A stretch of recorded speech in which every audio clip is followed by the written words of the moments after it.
When someone you love is facing cancer, you want to do more than send a card or flowers that will wilt in a week. You want to actually help. That's where the Balm Box comes in. Our care packages are built from research with over 500 cancer patients and caregivers, packed with items people actually use during treatment. Think soothing, practical, thank goodness I have this kind of relief. For you, it's not just a gift. It's a way to show up in a moment where words fall short. For them, it's comfort, calm, and a reminder they're not alone. From chemo-friendly boxes to mastectomy recovery kits, even options for men, we've made it simple to give something that's elegant, premium, and genuinely useful. And yes, domestic shipping's always free on orders over $50, because making someone feel cared for shouldn't be complicated. So skip the empty get well soon. Send real help, real comfort, and maybe even a laugh. Visit thebalmbox.com. That's TheBalmBox.com. Balm, like healing and care. The Balm Box, because cancer patients don't need bouquets and brownies. They need balm. Ever feel like you're being chased by the marriage police? Welcome to Boys and Girls, the podcast where dating isn't dating. Arranged marriage is basically a reality show, except the contestants are strangers and your entire family is judging. You're sipping coffee with one maybe, grabbing dinner with another, and praying your karmic Ken or Barbie appears before your shelf life runs out. Trust me, I've been through this ancient and unshakable tradition. I jumped in hoping to find love the right way, and instead I found chaos, cringe, and comedy. And now I'm looking for healing.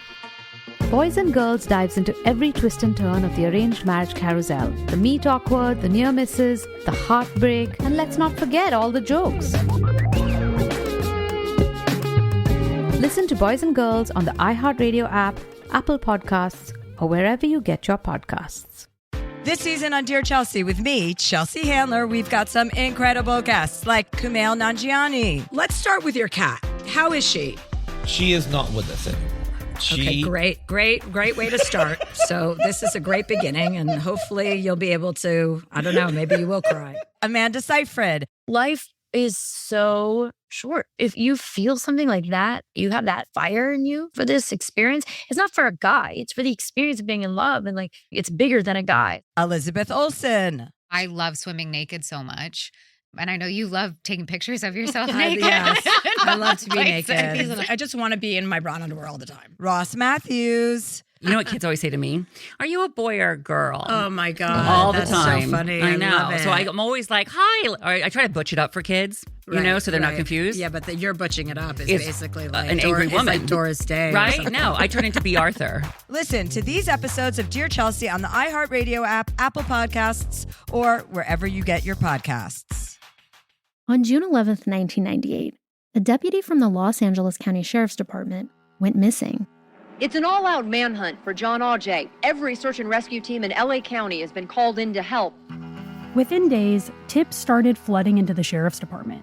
The rumor around the drug scene was that a deputy was taken care of. Is this the story of a man who just got lost in the desert? Or of a cover-up inside the nation's largest sheriff's department? A homicide captain saying, "Detective, do not find out if this guy's guilty or innocent." Who does that? Valley of Shadows, a new series from Pushkin Industries about crime and corruption in California's high desert. Do you have any advice for us while looking into this disappearance? I wouldn't do it alone. Listen to Valley of Shadows on the iHeartRadio app, Apple Podcasts, or wherever you get your podcasts. Cool Zone Media. Hey everybody, Robert here, and if you've been paying attention, we just finished 6 episodes on Oprah Winfrey, and obviously that dealt with a lot of the most toxic things about her career in media and her show, but as I noted a couple of times, we didn't go into much detail about 3 of the worst things she's been involved with: Dr. Phil, Dr. Oz, and John of God, because we had done 2-parters of those. Well, given that all of those had a year or more old, in some cases older than that, we made the decision to run them as one big episode as a bonus. You're not getting less original content, obviously, but we clip these together as one big episode so that there's a lot less ads. So you can kind of listen through this story of all of the very worst people associated to Oprah with fewer ads than you'd heard before. So take a listen, my friends, and I love you. Go to hell.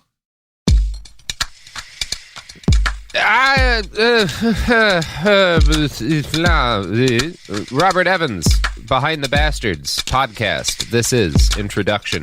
Not very good. I liked it. Thank you, Sophie. Thank you for lying about it being a good introduction. But you know what is good, certainly better than my introduction, is our guest for today, Mr. Andrew T. Fuck yeah, what's up? I'm alive, can't kill me yet. Nope, can't. So you have made it through the Rona so far, Andrew. Yeah.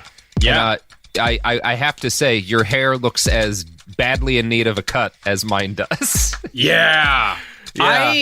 I can't decide. I'm like debating whether to just shoot the moon and grow it to like donatable lengths. Yeah, or shave my head. I don't know. It's unpleasant. It's at the very unpleasant point of the growth. Like it sticks I hate to the it. back of my neck. It's fucking disgusting. It's terrible. But we could what if we did like a locks of love thing, but instead of for people who need hair, it's for like weird horny people on the internet? Yeah. Oh, yeah. Yeah, we raise money for some charity. I don't know what kind of charity. Like Bombs Not Food, maybe. Yeah. That sounds like a charity. I mean, it could be like sort of an OnlyFans situation. Yeah. I imagine the recording of either cutting it will be useful to somebody. Yeah, that'll be ASMR for some very weird person. Yeah. And yeah. So Andrew,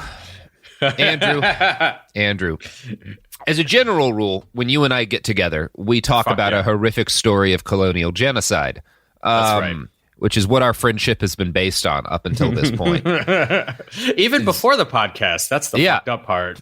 Yeah, I would just call you randomly in the middle of the night and be like, have you heard about what they did to Haiti?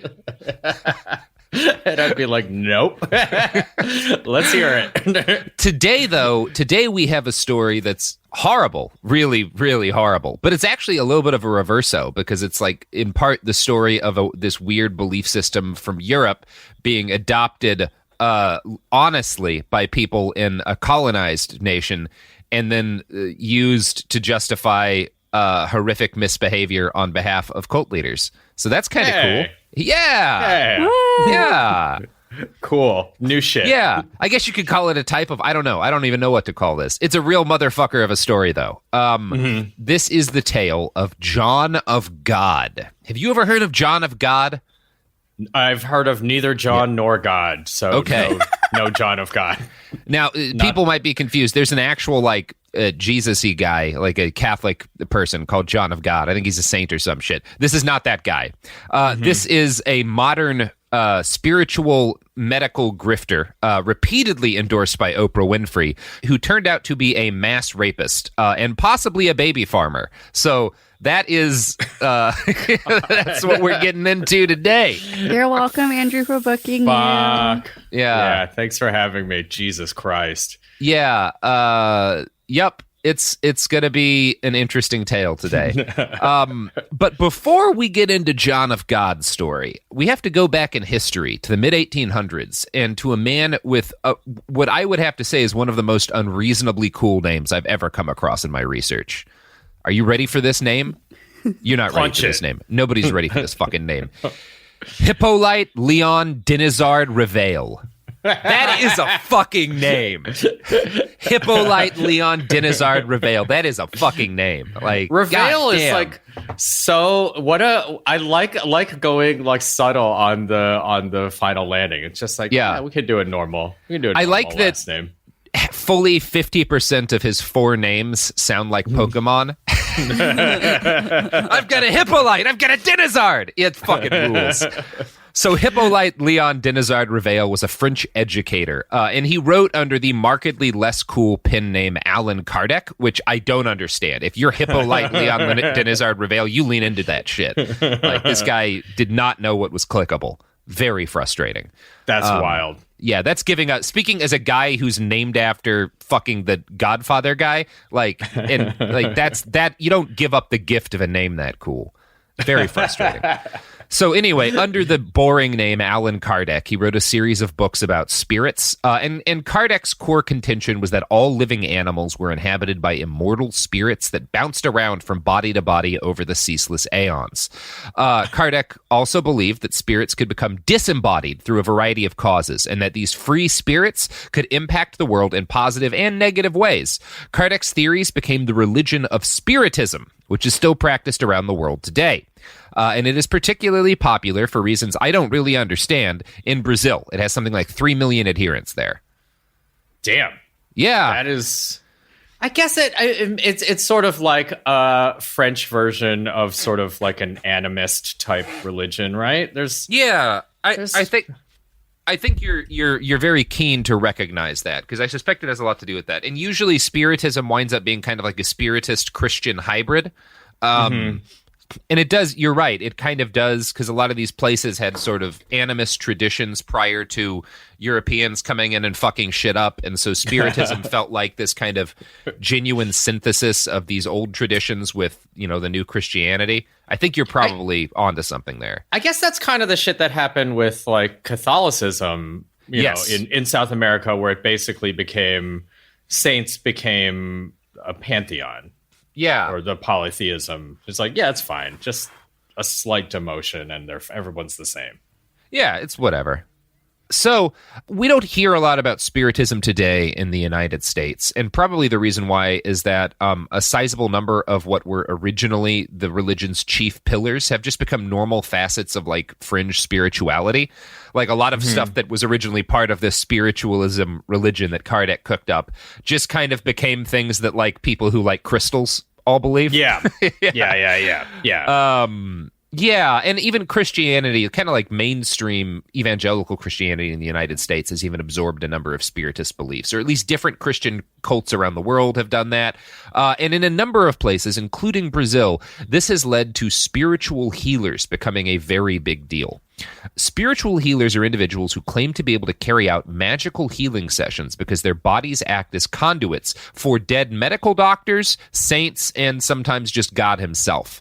Now, in the United States, this is often seen in Pentecostal communities, who I talk about a lot because people need to know more about them. They do. Have you ever seen like spiritual surgery sessions? Oh, shit. I feel like I can imagine it, but I can't think of one. But yeah. Yeah, it's kind of like laying on of hands type shit, and laying on of hands. But then they'll like pull their hands away. They'll be like, "Oh, there's a tumor inside you. The devil's put a tumor around your heart." And then they'll pull their hands away, and they'll have like a bunch of bloody pieces of meat in their hands, and it's always like chicken or something. Like they get guts from like an animal, and they do sleight of hand, like magician shit, to make it look like they're kind of like that guy in Temple of Doom pulling out, you know, diseased organs. Like that's a big thing in the United States. And it's cool. Yeah. It's a big thing in the parts of the United States that I'm going to guess most people don't know anything about. Like most Americans would be like, this isn't a big thing in the United States, but you're wrong. Yeah. Yeah. I mean, it is like nice how the state of the art of like 16th century magic has kind of remained the same. It's like if you can palm a chicken heart, you can get away with a lot. Yeah, the most important thing to realize about just the world is that people have never been dumber than they are now, and they have never been smarter than they are now. Human intelligence, regardless of the actual amount of knowledge that exists, is a flat plane. So, spiritual surgery is a thing that happens here in the United States, and it's a thing that happens all over the world. The various kinds of spiritual healing traditions have existed since time immemorial. There's like a whole tradition of it over in India that has nothing to do with Christianity. It's like shit like this has been happening for thousands of years, right? But over in Brazil, a combination of Spiritism and Christianity has created a thoroughly unique tradition of what is generally called psychic surgery. Now, unlike most similar traditions around the world, in Brazil, this psychic surgery often includes real cutting, with surgeons using actual knives on the eyes and bodies of their patients. So that's a cool wrinkle. What? That's fucking crazy. Oh, God. I mean, I guess it's like on some level, it's got to be a little bit similar to like, an alchemy thing where it's like, sometimes the problem is just a little bloodletting is needed or like pressure's building up and like that will work occasionally. Yeah, and it's kind of like, people who, for like whatever reason, because of like a depressive disorder, cut themselves. Like they tend to feel relief for one reason or another, and it's like because it releases endorphins and stuff. So like you do that in the context of a powerful religious experience, and it can feel really good to people. Yeah. So. Anyway, the Brazilian to first pioneer this technique was José Pedro de Freitas, or Zé Arrigo. According to his autobiography, an obviously problematic source, he started working at a mine until age 14. In 1950, at age 29, or he started working at a mine at age 14. And in 1950, when he was 29, he began to suffer a series of blinding headaches, followed by hallucinatory trances. This all culminated in his body being taken over by the spirit of a bald German man in a white apron with a massive team of spectral doctors and nurses at his beck and call. So he's got like a whole German surgery team in his head. Jesus Christ. Now, this magical dead German was Dr. Adolf Fritz, a field medic in the German army who died in the trenches in 1918. Which is cool. So it's bizarre that like this Brazilian mine worker would choose like it's got to be a German field medic. But that's what he picks. And I guess we all consider Germans trustworthy. I can't think of anything in history that would make me not trust German doctors. So yeah, that scans. So, together, Dr. Fritz and Zé Arrigo had a wildly successful 20-year career performing surgery to adoring audiences of as many as 800 followers at one time.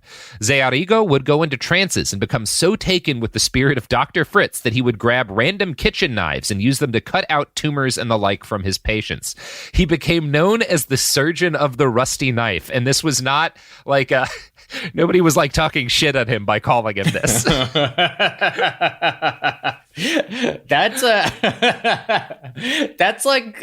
some shit. That's like a prison nickname. The surgeon. Yeah, that is like a prison nickname. Yeah, like if you get like locked up and they're like, oh man, that's the rusty knife surgeon. Like that's the dude you don't want to fuck with. That's like the Butcher Bill motherfucker, right?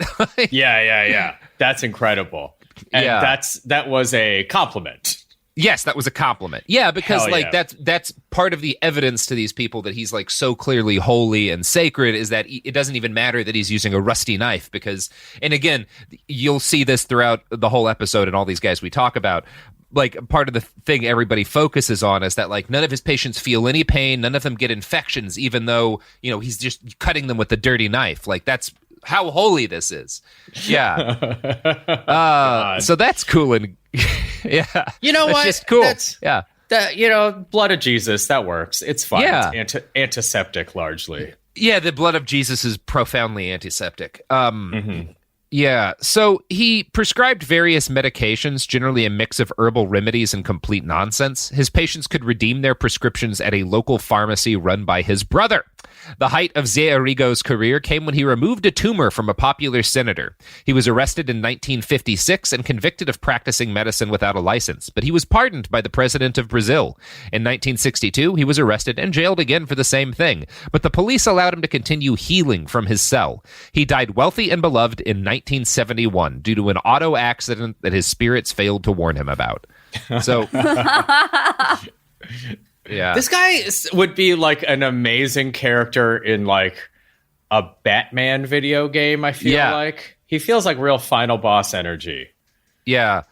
But we're just getting started with Zé Arrigo. So Zé Arrigo dies, and in 1990, this guy Rubens Faria, who's a 44-year-old engineer and software salesman, kind of looks back in history 19 years and is like, this guy made a fuckload of money. What if I start claiming to channel the spirit of the same dead German guy? So,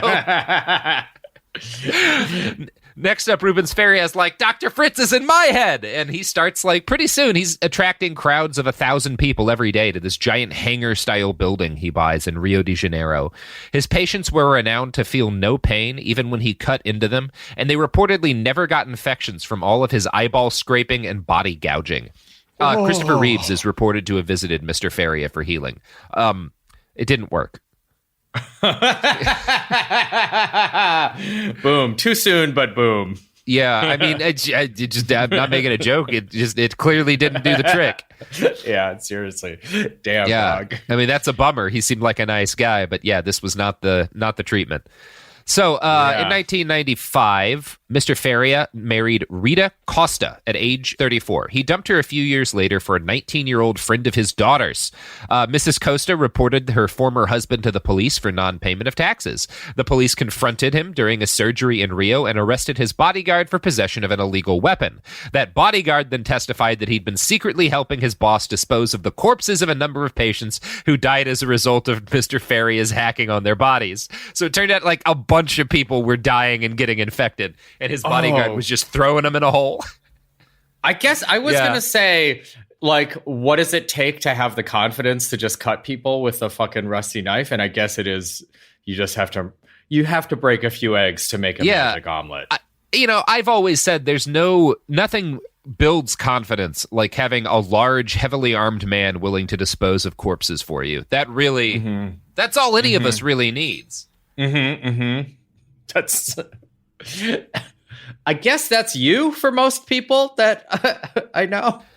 I mean, yeah, I'll do a little bit of corpse disposal. It's like So, a raid on Rubens Faria's compound revealed more than 1,000 boxes of conventional prescription medications, suggesting that this spiritual healer was actually practicing traditional medicine, but just without a license. He was arrested and jailed, but while his district police chief agreed that Farias needed to be locked up, he still professed a strong belief in the myth of Dr. Fritz, telling The Guardian, "In my opinion, I think that Dr. Fritz does exist, but that Rubens Faria is doing things that he shouldn't." So, I think he's really channeling this German guy, but that doesn't mean he's not committing crimes too. Oh my God. Really threading the needle. Thanks, Doc.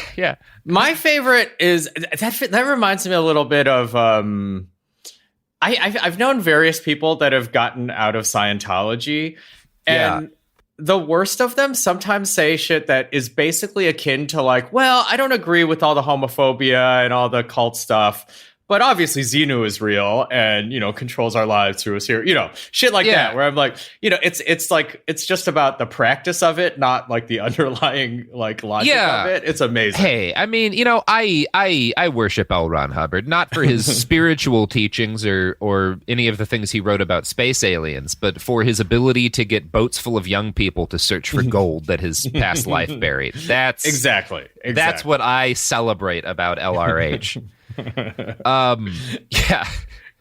So this all is the background I think that's necessary to understand John of God. So on November 17th, 2010, Oprah magazine writer Susan Casey published an article about her visit to Brazil, where she'd met with the country's new hottest psychic surgeon. Oh boy, João Teixeira de Faria, better known as John of God. This sparked a visit by Oprah herself and an avalanche of uncritical positive stories about how cool this new John of God guy was. For the first time, a Brazilian psychic surgeon attracted mass interest outside of Brazil. But foreigners had been trickling into the country for years before that, and one of them, an American named Heather Cumming, wrote a book about John of God, the man who became her guru. It is a thoroughly uncritical work of puffery from a woman who clearly worships her subject. But it's also our best real source, or our best source on the early life of John of God. So I'm going to start by reading from that.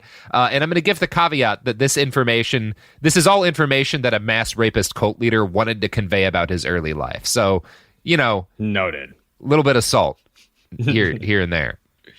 So, João Teixeira de Faria was born on June 24th, 1942, in the poor village of, Cachoeira de Fumaça, in the state of Goiás in central Brazil. His mother, Dona Luca, was a popular member of the community and a dedicated housewife. John of God would later speak highly of his mother, and I have no reason to suspect she wasn't a nice person, other than perhaps the fact that her boy grew up to a mass-raping cult leader. The biography of John of God continues, quote, in the 1940s and 50s, there were no paved roads or infrastructure in this part of Brazil. The roads connecting the towns were dirt, studded with cattle grids, and wound their way through farms and villages. When construction of paved roads began in the late 1950s, Joao's mother ran a small hotel and cooked for the road workers to augment the family's meager income. Joao often says that his mother became famous for her delicious cooking. His father was less successful. He was a tailor and owned a laundry business, but money was not great, and young Joao and his 4 brothers and 1 sister lived in constant economic anxiety. Young John had to work from an early age, starting as a cloth cutter in his father's shop at age 6. He only attended 2 years of primary school before economic necessity forced him to end his formal education and take up a series of increasingly brutal jobs. Now, that's what his biography says. That's not the only version of that we have. A 2005 ABC News profile on him notes that based on interviews with people from his hometown, quote, he is said to have been so rebellious that he was thrown out of school after the 2nd grade and could not keep a job. So that's a different version of his background. Sure. Yeah, but probably either more. way, yeah, shit was, yeah. He had to do some shit. He got up to some shit and did some shit. Yeah, and at the age of 7. Yeah, and he had basically no school, and he never learns to read or write. That's the important thing here. Yeah, never not a reader. This guy. So his biographers, though, claim that he worked many jobs as a well digger, as a bricklayer, and generally they say that he spent his late childhood and early adolescence in hard manual labor. He never learned to read or write, but he did learn how to play pool, and this provided him with something of an escape from the dreary existence poverty had forced upon him. John's biographer claims that he was a brilliant natural clairvoyant who earned pocket money by actively prophesizing events at the pool hall. Yeah. This is very funny because she notes that, quote, after being given money, he would return to the pool hall. He is an excellent pool player to this day. And I can't prove what I'm going to say next in any way, but my suspicion is that there is a germ of truth to this, but that he's not clairvoyant. John just discovered he had a knack for pool hustling and various forms of cheating that required quick hands and charm. This is a guy who would go up to spend his life doing sleight of hand stuff to giant crowds. The fact that he's a pool hustler as a kid makes total sense. So I think that's what's actually going on here. Is he's like, he learns how to hustle at a pool hall. Well, it's also like the range of predictable items of things that could happen in a pool hall is like finite and like less than 30, I would say. I feel like you could just shoot a lot of shots in the dark and that shit's going to come true eventually pretty quickly. Yeah. So, he spends a lot of time as a kid in a pool hall. He learns sleight of hand. He learns how to grift. So far, the biographical information that we've got from his biography by his follower Heather Cummings has been broadly reasonable. This changes with this next paragraph. Quote, he also remembers walking into the fields with the villagers and pointing to roots and plants that would heal their ailments. The first recorded occasion of Joao's paranormal abilities took place when he was 9 years old while he was visiting family in the town of Nova Ponte with his mother. It was a beautiful, cloudless day, but Joao had a premonition that a huge storm was coming. He began pointing out houses, including the houses of his brother, and saying that they would be blown down or lose their roofs. He urged his mother to leave before the storm. Although she was not convinced, she humored her son, and they sought refuge in a friend's home nearby. Exactly as he had predicted, the thunderstorm appeared, seemingly out of nowhere, and badly damaged or destroyed about 40 houses in a small town. And depending on where you find this story, he always claims a different number of houses were destroyed. So, I don't know. Yeah. So he predicts a storm. This is his first case of clairvoyance. But despite being clairvoyant and able to read storms in the sky, he found himself still forced to labor in order to get by. At age 16, he moved to a city, Campo Grande, and to try and make a living. He was only successful in fits and starts, and before long, he found himself unemployed and living under a bridge at the edge of town. One day he headed to the water to bathe, and, John claims, as he approached the water, a beautiful woman called to him and invited him closer. They talked for hours. The next day he returned to the water to speak with her again, but he found a brilliant shaft of light in her place. He heard her calling his name, and so he approached. She told him to visit the Spiritist Center in Campo Grande, which he did. So that's his version of events. The spirit meets him and they talk for hours, and then she sends him to the Spiritist Center in town. So like, hell yeah. Yeah, he arrives and the director of the center like knows his name already and says they've been waiting for him, and then John immediately like collapses. He like passes out, and when he returns to consciousness, there's this huge group of people standing around him, and they tell him that he has incorporated, which is the term they use for when you're taken over by a spirit, the entity King Solomon, and he cured 50 people while possessed by King Solomon. Which I remember King Solomon as the guy who cuts up babies, but I don't know. And as far as like the luck of the draw goes, hey, that's a good get. Good get. Yeah. A name King Bible Solomon. KS. Nice. That's a big one. Yeah. Hey, could have happened to anyone. Amazing. Could have happened to anyone. I mean, I would love to. I don't know. Not King Solomon. Which king would I want to? Henry VIII. Henry VIII. That's a bad. I mean, that's a bad king, but that's a fun king to incorporate. To be. Or King Leopold. I could ride a tricycle. Take some hands. True. Yeah. I guess the old dude from the Bible, he probably got up to some shit. Nebuchadnezzar Methuselah? or whatever. Methuselah? Oh, Nebuchadnezzar. Yeah. You mean like the Babylonian emperor. Yeah, that's a good one. Right? Those guys got up to some shit. Yeah. Oh, man, and it's so much more impressive to take on Nebuchadnezzar. That guy's got a way better name than Solomon. What a lame. Yeah. Yeah. So, obviously this is all lies. The only truth here is probably that John's age 16 is about when John started fooling around with spiritism.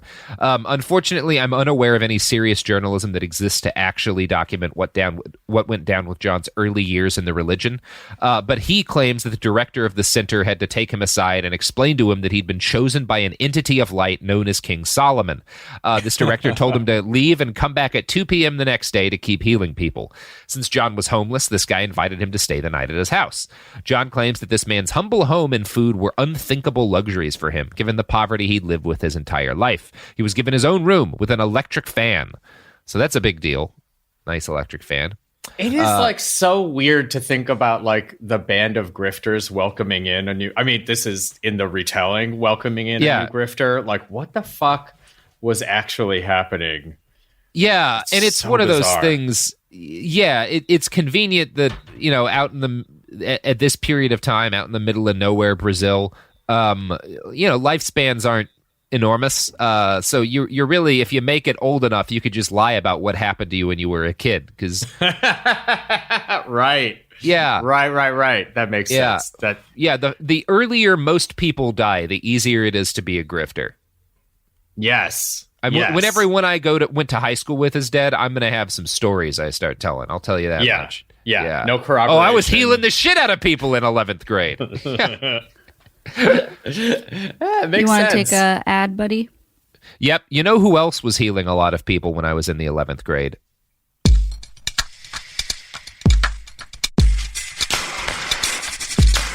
Okay. So, now let's talk about products. Nope, we did that. Now we're back. Okay, so John of God, he meets this Spiritist church, and they tell him that King Solomon's taken over his brain, and he's like, that's good and normal. And yeah, so he winds up staying the night with like the leader of the center, and he tries to explain to him that he's not a practicing medium and he doesn't know anything about medicine and he doesn't understand how he was healing all these people. He was actually terrified because he didn't know like he was expected to come back the next day and he didn't know how to do what was expected of him. But as soon as he gathered at the Spiritist Center the next day, King Solomon took him over again and he kept healing more sick people. John claims this went on for months while the more experienced Spiritist practitioners educated him on the nature of the entities that increasingly took over his body. He became known as Medium John, and his new teachers said... It is kind of funny. Medium John. It's like the sequel to Big John that's not as good or rhythmic. Medium John. Just Medium John. Every morning at the mine, you could see him arrive. He stood 5'8" and weighed 135. Kind of medium at the shoulders and medium at the hips. And everyone knew it was okay to give some lip to Medium John. It is like so juvenile to find confusing medium with medium, but that is so funny to me. It's very so funny. So his new teachers told him he needed to devote his whole life to healing other people. And this, his biographers claim, started a 5 or 6 year period of traveling throughout Brazil, healing the sick and the suffering. He became known as João Curador, or John the Healer. Through his biographers and in interviews, John always makes sure that people know that he is a healer, but he also at the same time always firmly rejects being called a healer. So he makes sure that people knows that everyone started calling me John the Healer, but I'm not a healer. The entities that channel through my body are the ones doing the healing. I'm just a conduit. So it's very important to him that you believe both things. Yeah. So this has a nice side benefit of allowing him to argue that he isn't practicing medicine without a license, which is handy when you're practicing medicine without a license. I don't know if you've ever practiced medicine without a license, but you got to be careful with it. That is so he's shifting the blame to literal King Solomon, essentially. Yeah, exactly. If somebody dies while he's performing psychic surgery, it's the dead king's fault. Mm-hmm. That's a hell of a loophole. That's genius. I mean, I am going to start blaming all of my many crimes on King Solomon. I'm not even gonna lie to you about that. That seems like a very good idea. Well, especially the baby chopping thing, because he's got the baby chopping. He's got previous MO on that. Yeah, I mean, yes, officer, I was going 135 miles an hour in a 55, but if I didn't, this fucking king ghost in my head was going to chop up some babies. Like, do you want me to go a little faster, or do you want some chopped up babies? That's all I got to ask you. Yeah. Yeah. It's up to you. Up to you, it's cops. Up to you, cop. Seems reasonable to me. You want me to heal you? Let me pull out some chicken gizzards and pretend to rip them from your chest. So his biographers next note that while he did his extraordinary work of healing, Medium John was persecuted by members of the medical and religious establishments. He claims that they were threatened by his presence and that he lost count of the number of times he was arrested for practicing medicine without a license. John traveled constantly, never more than a few steps ahead of the law. He finally got a break in 1962 when Brazil was thrown into turmoil by a violent coup. His biography says the country suffered a revolution and a military government came into power. The reality is that Brazil's democratically elected socialist president, João Goulart, was overthrown by a military coup backed by the U.S. government. A conservative military dictatorship would rule Brazil for the next 20-ish years. John's biography glosses all over all of that because the advent of a military dictatorship worked out really well for him. Medium John traveled to the capital, Brasilia, and offered his services as a tailor to the military. Quote from his biography: because he was so young, he was not commissioned to create uniforms, but was given an opportunity to sew a consignment of work pants. His expertise impressed his new employers, and he was soon promoted to full-time tailor and assigned to make uniforms for the army. Medium João continued his healing work quietly on the side, but word of his gift soon spread throughout the barracks. One day, he incorporated an entity who operated on the wounded leg of a doctor, which healed immediately. The doctor was enthralled with Medium João's gift, and from that day on, he became the spiritual healer for the military and civil authorities. He was promoted to master tailor and became their protege for nearly 9 years. Consequently, he was protected from persecution during that time and traveled extensively throughout Brazil with the army. So there's a lot that's interesting there. The most fascinating thing to me is that the army comes to believe that this is a magical healer, and as a result, they promote him to master tailor, which is this is an interesting choice. I mean, it's just like keep him in the ranks, I guess. Yeah, keep him in the ranks, keep a paycheck going to the guy while you dictatorship Brazil. Look, I'm not going to backseat dictatorship the Brazilian government. There's a lot of bureaucracy. You can't just insert like witch doctor, surgeon general. Yeah. That's like a year 8 of the dictatorship thing at best. Yeah. You know, you got to, oh my God, I want to be witch doctor, surgeon general so bad. That sounds even better than Reverend Doctor, to be honest. You just have to, you have to work within the available structures until such time as you don't. Yeah. Yeah, I got really fucked up fighting those partisans the other night. I got a bullet in my arm. I got to go to the master tailor to deal with this. Yeah. So John claims that the experience of working as a protege healer/tailor with the dictatorship instilled in him a deep desire to become a successful businessman. His fawning biographers explain that he, quote, needed money-making expertise to support his spiritual purpose. This is so he doesn't sound greedy. Wonderfully, they claim John just happened to have a great head for business, and his financial success has allowed him to fund his healing mission, all without charging patients a dime. This is absolutely a lie, but incredulous white Americans bought it for years. So basically, he claims that he became a great businessman, and that's how he's able to fund his free healing hospital. The reality is like literally the opposite. He makes a bunch of money healing people, and he used it to buy like ranches full of cattle and stuff. But Makes sense. Whatever. Yeah. Now, from this point on, the story of Medium John has a decent amount of documentation, so we're going to depart from his terrible, terrible biography. But before we do, I want to turn to his biographers for an explanation of exactly who these entities that take over John are.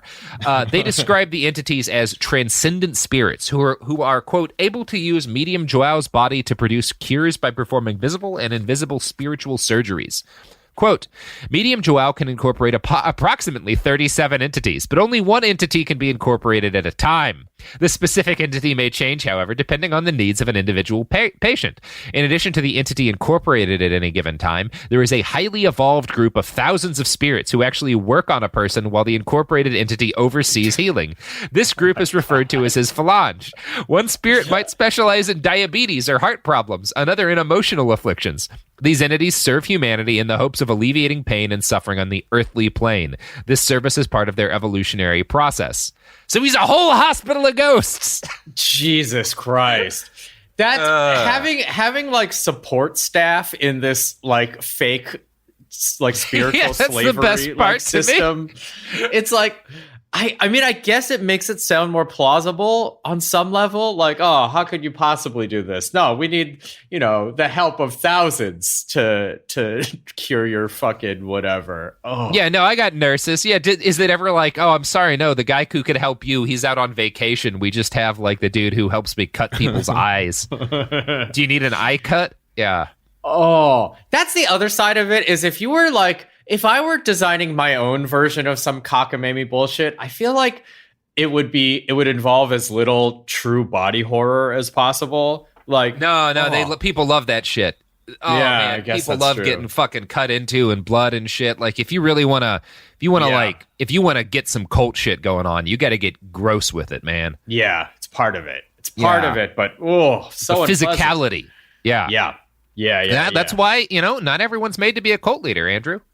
I don't think I got what it takes anymore. I believe you could be a cult leader, but you're it takes some sacrifice. Yeah. I don't have the willingness to put in the reps to really get good. Yeah. There's a lot in common. Being a cult leader has a lot in common with having great abs, right? They both take, you either have to be born with the right genes or you have to put in a lot of time on the bench. Yeah. And it's not happening for me. Yeah, well, that's We all make choices.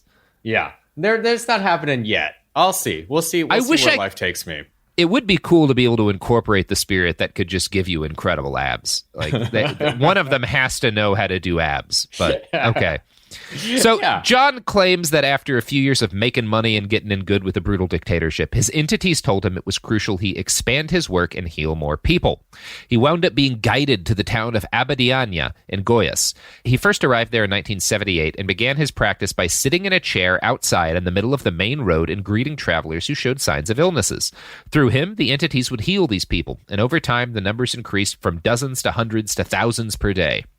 John's incredible healings eventually earned him the loyalty of a mysterious benefactor who purchased him a plot of land and paid to build a healing center, Casa de Dom Ignacio de Loyola.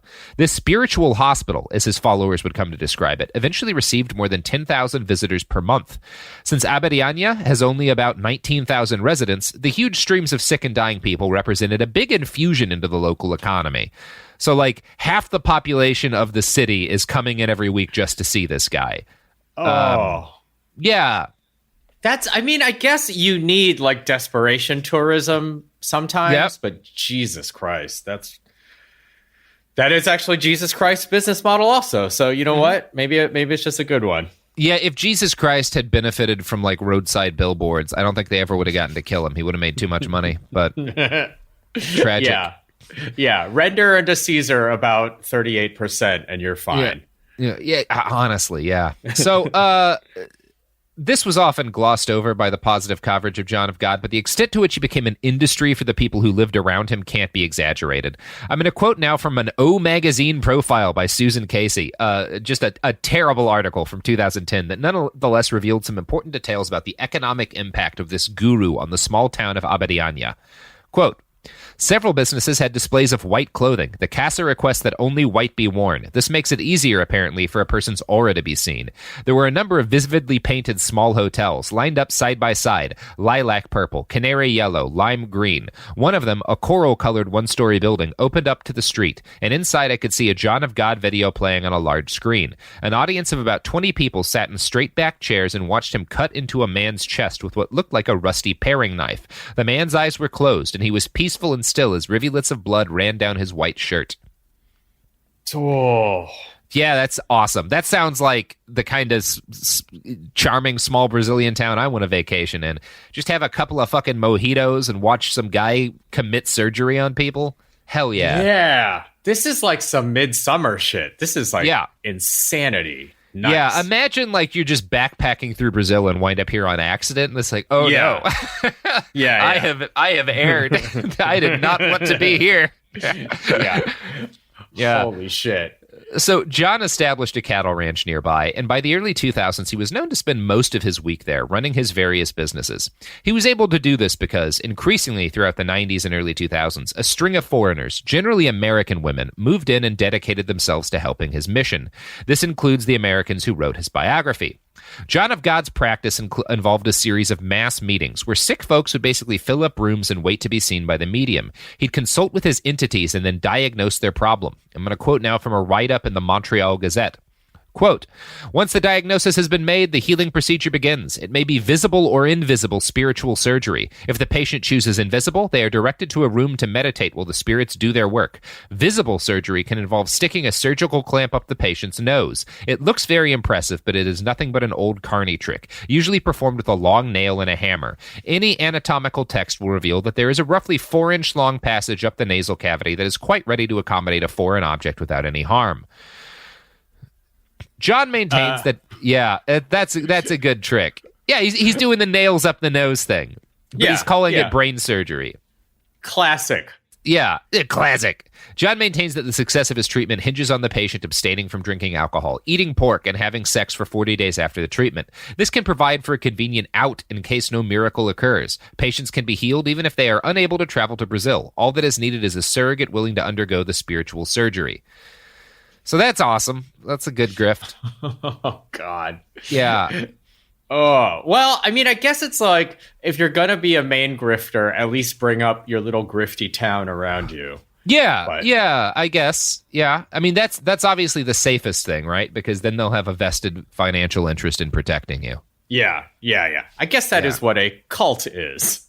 Yeah, that's basic. I mean, more. I mean, this is a little more complicated than just a cult, because there's a cult, but then there's also the town who, like, probably a lot of the townsfolk knew that this was bullshit, but they also know there's a fuckload of money in this shit. Yeah. Make everyone invested in you, and one way or the other, you got leverage forever. It's essentially the same way that, like, the pot industry works in large amounts of the United States, any drug. Illegal drug business works, where it's like, well, this is where the money is here, so nobody's gonna start shit. Yeah, don't snitch. This is the fucking Godfather. Don't of the snitch. Town. This is good for all of us. Yeah. That's kind of what's going on here. Except for instead of good, honest marijuana, it's a guy cutting people's faces and shoving things up their noses, and he actually hates marijuana. He was famous for saying that, like, if you smoked pot, you had to, like, detox for a whole year before he could heal you. The entities don't like weed. Yeah, that's can't be true, but fair enough. Entities. Yeah, if there are ghostly entities flying around, there's no way those ghostly entities don't like some fucking dank. Like, come on. Yeah, they love weed.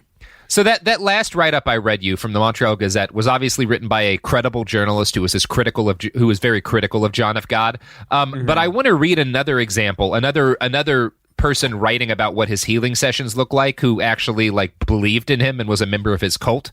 So here's his biographer, Heather Cummings, recalling one of his healing sessions. Quote, "The entity, Dr. Jose Valdivino, called for his," and that's the guy he's channeling, is this Dr. Jose Valdivino, "called for his instruments again. I opened the special drawer and carefully removed the tray and took the instrument tray to him. He chose a paring knife, a regular kitchen serrated edged knife. He passed his hand over the man's eye and told him to relax. He opened the eye wide and pressed down hard and scraped. 'See, here it is,' he said, as he wiped the knife on the man's shirt. I could see a minute dark sliver. I know beyond a doubt after seeing so many of these operations that the sliver was not a topical foreign object being removed, but rather something from deep inside that only the entities can see. The entity looks into the eye as a representation of the whole body system, not limited to the physical eye. I understand this as a symbolic removal on the physical level, but originating from many levels and involving many different organs. The son is healed. You can take him to the infirmary," he said as he wrote the post-op prescription. So that's cool. Holy shit. That's an awesome gig, man. That is, I mean, I don't wear contacts because I can't touch my eye, I think. I'll heal you, man. Yeah. Come over to my house. I'll whip out a big old rusty machete and I'll carve the ghosts out of your eye, man. It's fine. This is where I'm taking Machetison next. Damn. God, man, that's an easy grift. Just start slashing people's fucking faces. It's fine. Holy shit. Oh, man. And then, yeah. Can you imagine the first time you try this shit? This'll work. There's a lot of blind people who are before he learned how to scrape people's eyes without blinding them. There's a whole village full of his first draft healings. Yeah. Jesus Christ. I guess some of those people are dead, huh?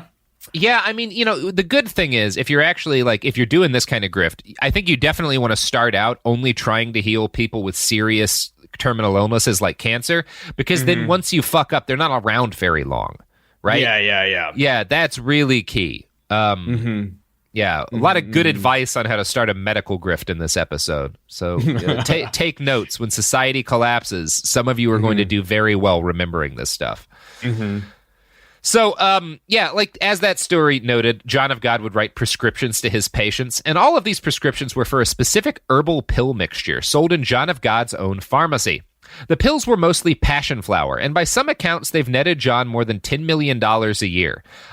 He also gets a cut of the sales of the white clothes, the hotel fees, the sales of blessed water, and the sales of healing crystals, which he prescribes to his followers. So you can see why no one in Abadiânia had any interest in questioning whether or not John of God was legit. He did face occasional challenges from members of the Brazilian government, particularly folks in the medical establishment who were leery of his psychic surgery.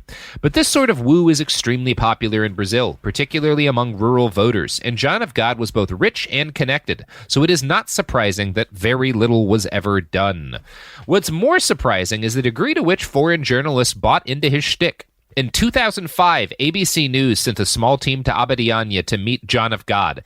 They put together a documentary basically posing the question of whether or not he was a healer or a bullshit artist.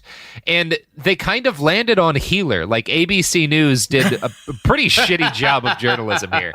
And I'm going to quote from this write-up in the Montreal Gazette. Quote, "In an attempt to provide a critical view of John's antics, the producers invited two experts, cardiac surgeon Mehmet Oz and James Randi, the world's leading investigator of paranormal phenomena. Oz was probably chosen because he was a proponent of various alternative therapies, such as therapeutic touch and reflexology, and would be likely to be somewhat sympathetic to faith healing and perhaps add an air of legitimacy. Randi was invited as the token skeptic.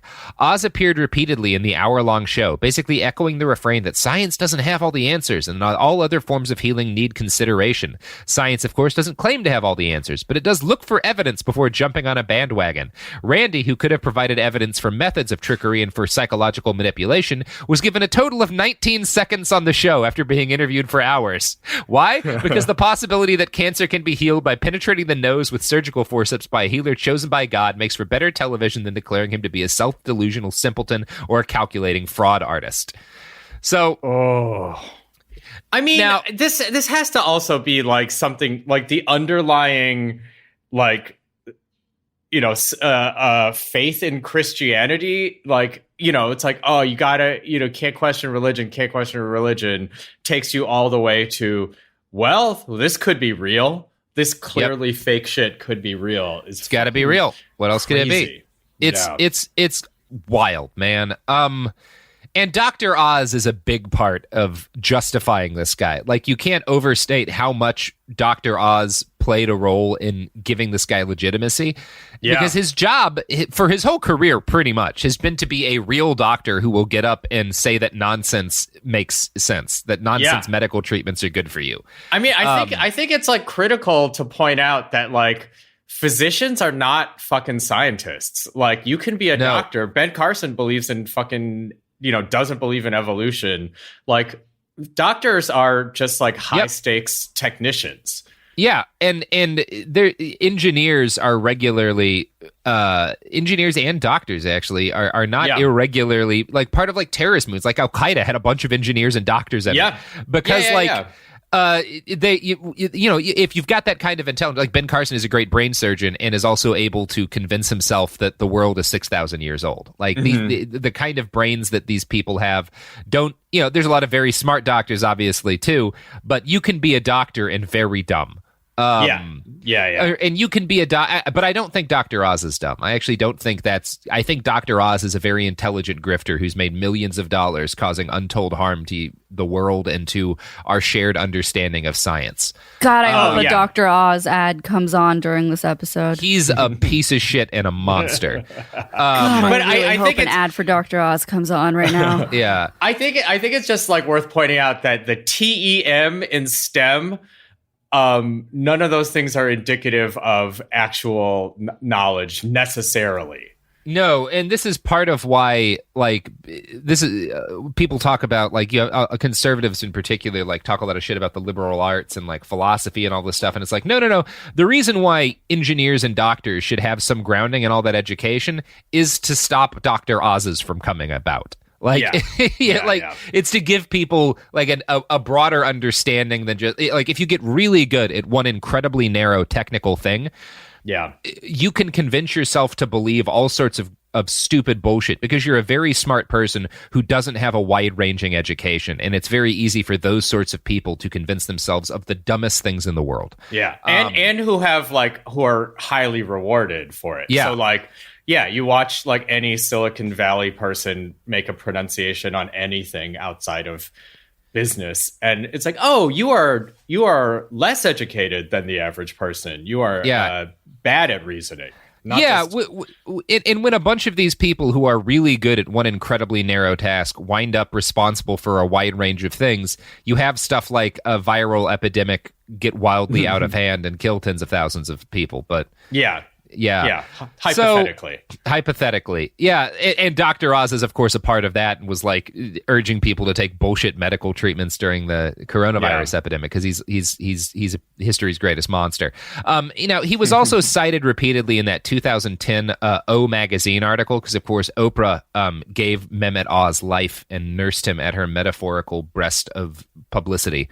And I'm going to quote from that next. So this is the write-up in O Magazine that really put John of God on the map. Quote, 5 years ago, Oz had participated in a primetime live segment focusing on John of God. He examined hours of film footage from the entity's healings. He'd looked at scans and biopsy reports, and there were results he couldn't explain. The shrinkage of an aggressive tumor, for instance. This guy has a glioblastoma, which is a very deadly brain tumor, Oz recalled. It was grade 4. They biopsied it and proved it. As an added credential, the biopsy was done at Dartmouth Hitchcock Medical Center, a prominent hospital. I took those films down to my radiologist, along with a new set of films the patient had taken after his visit to John of God, which showed the tumor had calcified and essentially died. Now, I don't know Dr. Oz's radiologist, but I do know that Dr. Oz himself is a famous charlatan and a liar. I can't speak to the specific case, but it's worth noting that no other doctors got to look at this information. I can, however, speak about other cancers that John of God claimed falsely to have cured. In 2005, South African singer Leah Melman refused breast cancer surgery to be treated by John of God. She claimed to have been cured by him and showed up on Oprah Winfrey's show to tell everyone the good news about how Brazil's miracle healer had cured her untreatable cancer, which actually was treatable, that she just chose not to get treated. She died of her untreated cancer 2 years after her Oprah appearance in 2012. Oprah did not post a retraction based on any of this, of course. Some of this is probably due to the fact that there were many, many other grateful patients, all too eager to come forward and share their own stories of miraculous healing. That 2010 article by Susan Casey included the stories of several charismatic foreigners who claimed to have been cured by John and now worked for him or made money taking groups to be healed by him. I'm going to read one example. This is a quote from that O Magazine article, which... you can only find it on the Wayback Machine, because once this guy got accused of rape by literally hundreds of people, Oprah pulled the article. But I found it on the Wayback Machine, and if you want to be really angry at an unspeakably shitty journalist, and Susan Casey is one of the very worst who's ever done the job, read that article, because it will make you want to punch holes in your wall. So I'm going to read a quote from it now, so get your hole punching hands ready. Over a good Chilean red, Edwin, an ordained minister, motivational speaker, and author of The 4 Spiritual Laws of Prosperity, recounted the story of her brain aneurysm, deemed inoperable by 5 neurosurgeons. Get your affairs in order, she remembers being told, and try not to sneeze. That's how fragile I was, she said. So I did it. I went out and got my living will, my durable power of attorney. But then I realized, I'm not ready to go just yet. She laughed at the memory. That's all it is now. After her dire diagnosis, at the urging of her prayer group, all of whom say they received the same vision of John of God curing her, Edwin traveled to the casa. I was nervous and I was skeptical, she said, but what did I have to lose? Almost immediately, the entity performed invisible surgery on her, a 40-minute process that involved sitting in a group meditation with her right hand over her heart. Nobody touched her, but Edwin remembers, I could feel things moving around in my head. It didn't hurt, but it was different. Afterwards, she collapsed in exhaustion for 24 hours. Days later, she was told by her guide the stitches would be removed. That night, I could feel ping, ping, ping, like stitches being pulled out. Eventually, a CT scan revealed the truth. Her aneurysm was gone. I'm so grateful, she said, nodding toward the heavens. Since then, she's been back to the casa once at Christmas, and now she was headed there for a third time, bringing a group of 20 people who also sought healing. So this is the level of journalistic rigor that we're getting in this article. Mm-hmm. O Magazine, everybody. The mention of the wine is particularly choice. Oh, it's got to be, yeah. Revolting. Yeah, Oprah Magazine was definitely like, it was entirely geared at getting wine moms to believe spiritual nonsense and not get their cancer treated. Jesus Christ. I mean, Robert, you want to take an ad break real quick? Yeah, you know what else doesn't care if wine moms get cancer treatment? The products and services that support this podcast. They don't give a good goddamn. Great. And that's the Behind the Bastards guarantee.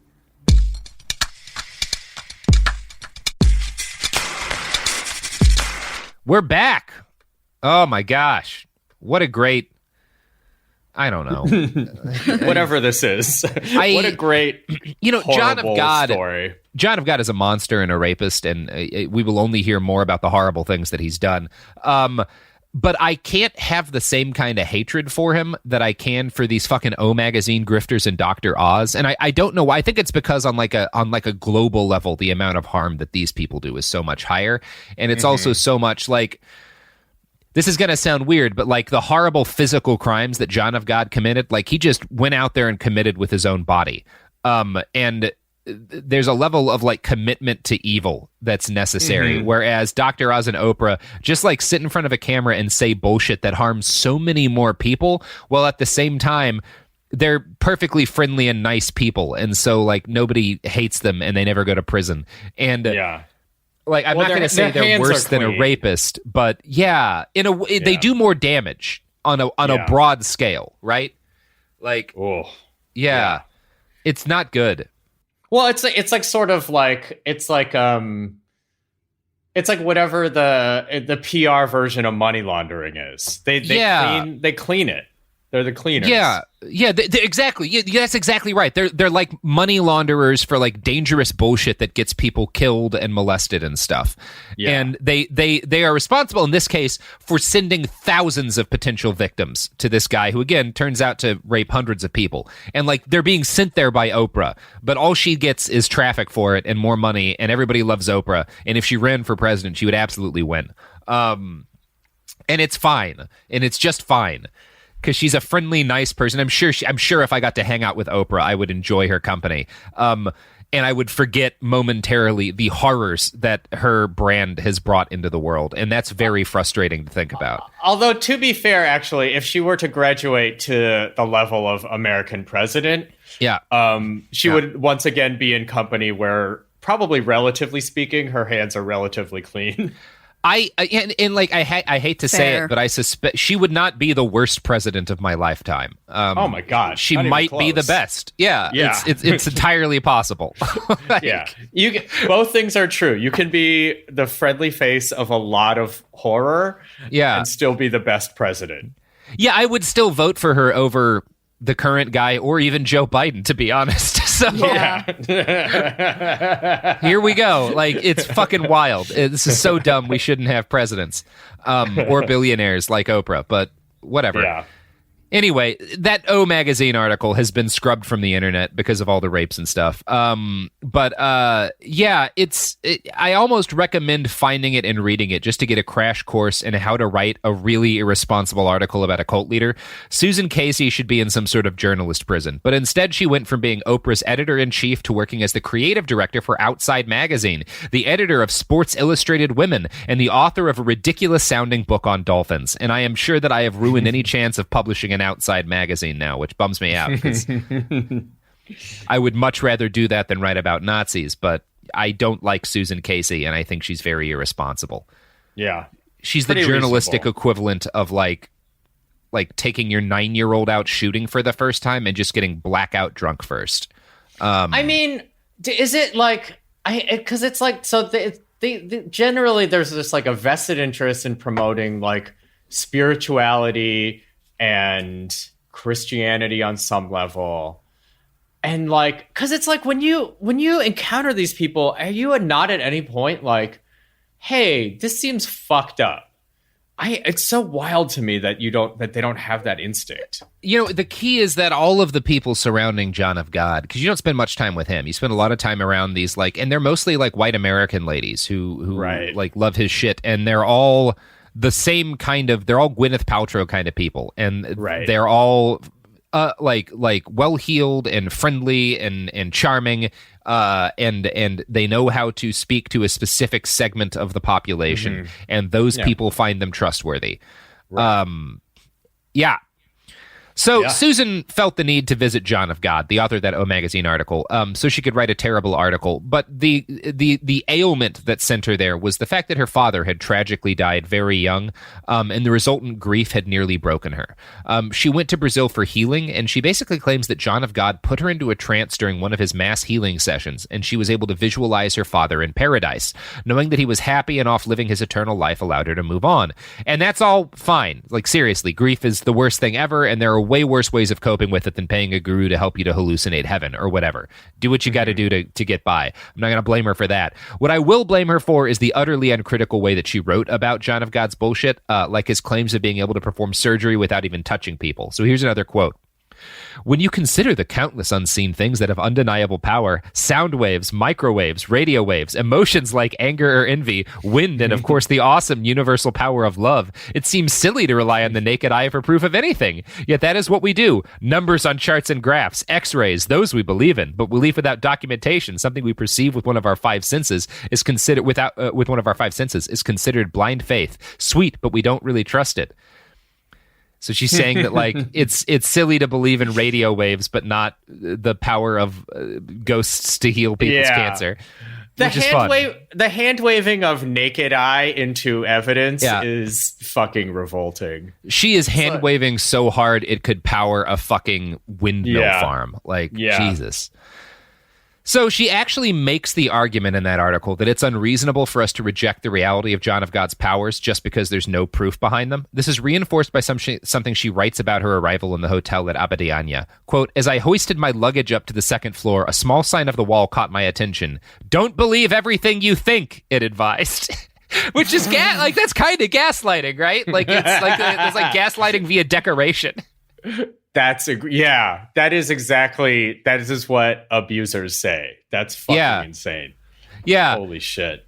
In this same uncredulous way, she writes about the entities that John of God channels. Quote, if you spend time at Abadiania, you will hear the phrase the entities over and over again, sometimes plural and sometimes singular, and you will come to use it yourself as if it were a completely ordinary thing to say. What it actually means, however, is so extraordinary that it defies our sense of what is logical or even possible in this world.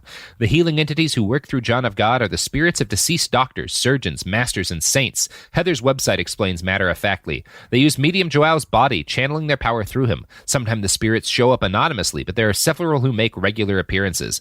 They include Dr. Augusto de Almeida, a surgeon and army man with a serious and efficient manner, Dr. Oswaldo Cruz, whose specialties were infectious diseases and bacteriology, St. Francis Xavier, co-founder of the Jesuit order, along with Casa's patron, St. Ignatius of Loyola, a priest and nobleman from the 16th century. Despite the presence of saints, Medium Joao, born a Catholic, makes it clear that the Casa is not a church, but rather a spiritual hospital. My mission has nothing to do with religion, he says.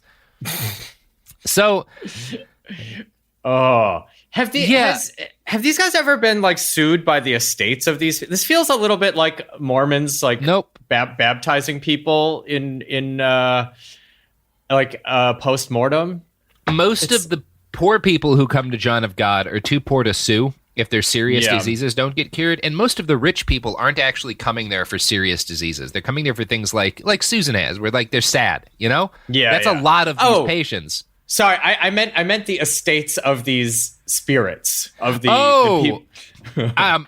Man, yeah, that would be fun to try to sue someone for that. I don't know that there's any legal precedent. I think it's really funny that you're like talking about like, okay, well, we've got this infectious disease doctor, but actually he's calling it a second opinion from the 16th century nobleman. Yeah, exactly. It's like, hey, my grandpa, you know, admittedly, my Nazi grandpa probably wouldn't have supported this, I guess, is not the best court case, but yeah. You know. Yeah. Oh, boy. Susan goes on to write, quote, at the Casa, skeptics are as welcome as believers. I had already noticed that skeptics didn't tend to stay that way. Many harumphing empirical scientists had become impassioned John of God advocates after visiting and witnessing him in action. She doesn't go on to quote any of these scientists or give any evidence of this. She just like says it because this is, again, a perfect piece of journalism. At one point, Susan attends a healing and says that John of God called for doctors in the audience to come forward. In her recitation of events, these learned men were all bowled over by John's inexplicable healing abilities. As far as I can tell, Susan took no action to determine if any of these men were actual doctors. A real journalist, Michael Usher, did report critically on John of God in 2014 for 60 Minutes, and I want to compare how she and Michael both wrote about the medium's eye-scraping surgery. Quote, from my vantage point, only 10, and this is Susan, from my vantage point only 10 feet away, the change in his body and demeanor was easily visible. Now his eyes were more intense, and they flashed noticeably darker. His gait became stiffer, his movements more deliberate. He turned to the three women standing against the wall, took the one closest to him by the hand, and gently sat her in a wheelchair. Her eyes fluttered wide as she meditated. Reaching to the tray, he selected a short knife with a wooden handle, a cheap-looking type that you might use to pare an apple, and he held it up to the room, making sure that everyone saw its sharp blade. He tipped her head backward, running his hand across her face, and he opened her left eye, holding the eyelid wide. Then he began to scrape the knife across her eyeball, back and forth with visible pressure. Unbelievably, the woman sat absolutely still, without flinching or recoiling. I had a hard time watching this, believing as I do that the words knife and eyeball should never appear in the same sentence. After what seemed like an eternity devoid of trauma, he put down the knife. The orderly took the wheelchair and steered it into the infirmary. As she had the entire time, the woman appeared to be napping. How on earth could a knife crush her eyeball and not hurt? Later, I would interview another recipient recipient of this treatment. Connie Price, 62, from Jackson, Michigan. There was no pain whatsoever, she said, of the 5-minute scraping. I could feel the energy coming through him. I remember the heat pouring through that man's body. Price found the treatment beneficial. I can see a lot better now. So you'll notice the only evidence of efficacy of healing is they didn't look to be in pain when this guy was rubbing a knife on their eye. And they said, one of them said afterwards, I can see better now. There's no, again, that's not evidence. That's an anecdote. And that's not an anecdote based on like actually testing her eyesight. Is that? And also it's like, isn't the whole thing there's like, are there nerves on your eyeball? Because that's how they do like LASIK, right? They just, It's actually really easy to, it's the same thing with like, it's actually very easy to rub a knife and even cut a little bit on an eyeball without somebody being in horrible pain.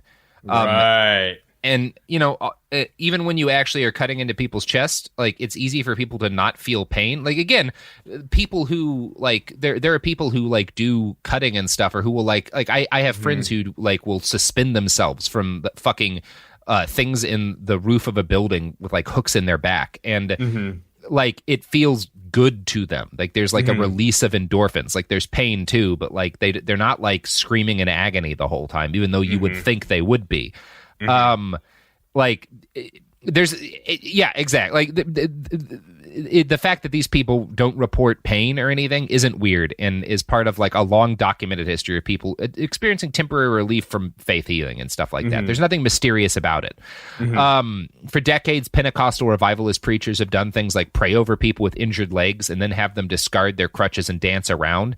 And the explanation for how this works is the same as the explanation for why, if you throw your back out, you might find yourself forgetting the pain during a moment of extreme danger or extreme excitement. Like, it's just, sometimes our brains override our experience of pain. It happens. It's a thing that people do. It's like those stories of women lifting cars off their babies. So, that's how Susan Casey uncritically reports on a healing session. Here's how a real journalist, Michael Usher, reports on a pretty much identical healing session. John of God is not a surgeon. He is not a trained doctor, yet he is presented with a tray of medical instruments, scalpels, and all sorts of scissors. He takes a scalpel and scrapes eyes. He sticks knives and scalpels of some sort down the back of people's throats, and he claims he is getting to tumors. He claims he is getting to the root of people's illnesses. He claims he is getting to what makes people ill or sick. None of it is done with an anesthetic, and you don't even know if what he's using is sterile. Yeah. That feels about right. A large part of why John of God's magic seems to work is the fact that he performs it all in public, among and in front of a large and enthusiastic crowd of true believers, many of whom also happen to be desperately ill. John tells them that they can all help fuel his work and heal themselves by sitting in the current and basically meditating for hours while he does his thing. As Susan Casey writes, on any given day, maybe 400 people form the current, spelunking so deeply into their interior realms that they might well be asleep or anesthetized. While doing so, they refrain from opening their eyes or crossing their arms or legs. These things, they are told, cut off the flow of energy as surely as would kinking a hose. So this at is least cool. At least she good. said they were told in that one. Yeah. If I'm throwing a lot of shade on Susan Casey for her bad article here, it's because her choice to platform John of God with no critical thinking or even an attempted examination brought his line of bullshit to the eyes and ears of millions of vulnerable people. Oprah Winfrey had her on her show in 2010, and one of the millions of women who watched that episode was a Dutch choreographer named Zahira Leinke Mouse. She suffered from sexual trauma, and Winfrey's episode, Do You Believe in Miracles?, convinced her that medium John could heal her. She waited in line twice to receive his healing after traveling to Brazil.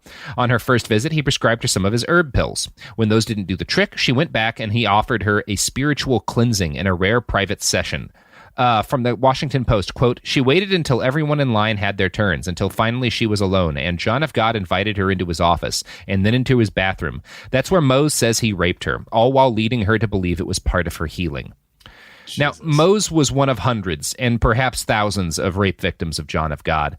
And I want to end on this note to get to the point of like what's really happened here, which is that an American industry based on uncritically looking at spiritual healers funneled victims into this guy's hands and allowed him to achieve a level of influence and basically like built a spider web for this fucking spider of a man.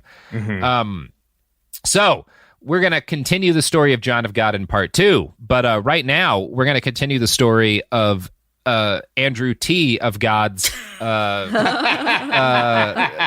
pluggables. Oh shit. Just go to the Yosis Racist podcast. I met Andrew T. His last name is spelled T-I everywhere. That's it. That is it. Well, I'm Robert Evans. You can find me on the internet at behindthebastards.com. You can find me on Twitter at iWriteOK. And if you want, I will just sort of rub a machete all over your eyes. It's going to cost you, I don't know, let's say I don't take any money, but we do ask for $3,000 donations to our medical center. So give me $3,000 and I'll rub a machete on whatever part of your body you want. That's the guarantee. Stuff. That is a guarantee. Absolute guarantee. And I also have a podcast called The Women's War. It's upbeat. It tells you about how to make things that don't suck out of your society when it sucks. So maybe listen to that too. And I don't know, go in Christ and cut up people's eyes. Mm-hmm. Yep. That's the podcast. Yeah, it is. Dope. That's part one of the podcast. Okay.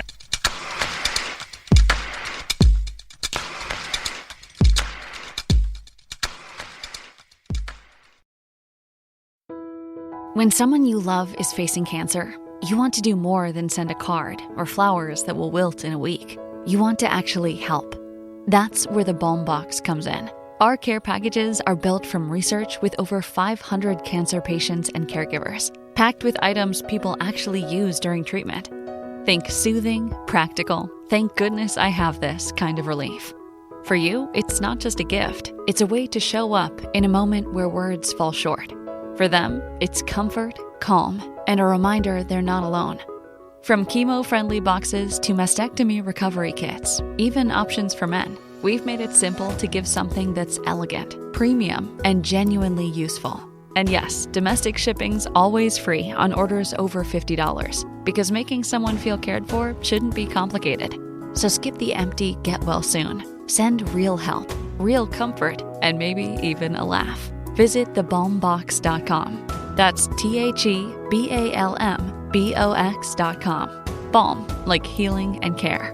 The Balm Box, because cancer patients don't need bouquets and brownies. They need balm. Ever feel like you're being chased by the marriage police? Welcome to Boys and Girls, the podcast where dating isn't dating. Arranged marriage is basically a reality show, except the contestants are strangers and your entire family is judging. You're sipping coffee with one maybe, grabbing dinner with another, and praying your karmic Ken or Barbie appears before your shelf life runs out. Trust me, I've been through this ancient and unshakable tradition. I jumped in hoping to find love the right way, and instead I found chaos, cringe, and comedy. And now I'm looking for healing. Boys and Girls dives into every twist and turn of the arranged marriage carousel. The meet awkward, the near misses, the heartbreak, and let's not forget all the jokes. Listen to Boys and Girls on the iHeartRadio app, Apple Podcasts, or wherever you get your podcasts.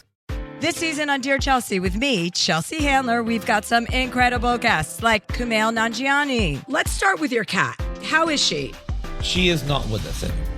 Okay, great way to start. So this is a great beginning, and hopefully you'll be able to, I don't know, maybe you will cry. Amanda Seyfried. Life is so short. If you feel something like that, you have that fire in you for this experience. It's not for a guy. It's for the experience of being in love, and like it's bigger than a guy. Elizabeth Olsen. I love swimming naked so much. And I know you love taking pictures of yourself naked. Yes, I love to be naked. I just want to be in my bra and underwear all the time. Ross Matthews. You know what kids always say to me? Are you a boy or a girl? Oh my God. All the time. So funny. I know. Love it. So I'm always like, hi. Or I try to butch it up for kids, so they're not confused. Yeah, but you're butching it up is It's basically like an angry woman. It's like Doris Day. Right? No, I turn into B. Arthur. Listen to these episodes of Dear Chelsea on the iHeartRadio app, Apple Podcasts, or wherever you get your podcasts. Segregation in the day, integration at night. When segregation was the law, one mysterious Black club owner had his own rules. We didn't worry about what went on outside. It was like stepping in another world. Inside Charlie's place, Black and white people danced together. But not everyone was happy about it. You saw the KKK? Yeah, they was dressed up in their uniform. The KKK set out to raid Charlie, take him away from here. Charlie was an example of power. They had to crush him. From Atlas Obscura, Rococo Punch, and Visit Myrtle Beach comes Charlie's Place, a story that was nearly lost to time. Until now. Listen to Charlie's Place on the iHeartRadio app, Apple Podcasts, or wherever you get your podcasts.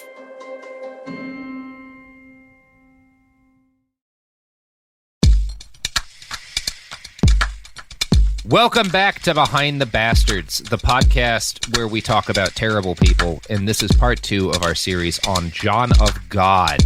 But the real bastard is also Oprah, and Dr. Oz, and Susan Casey, the author of that terrible article. So pull up a fine Chilean red and get ready to hear some more.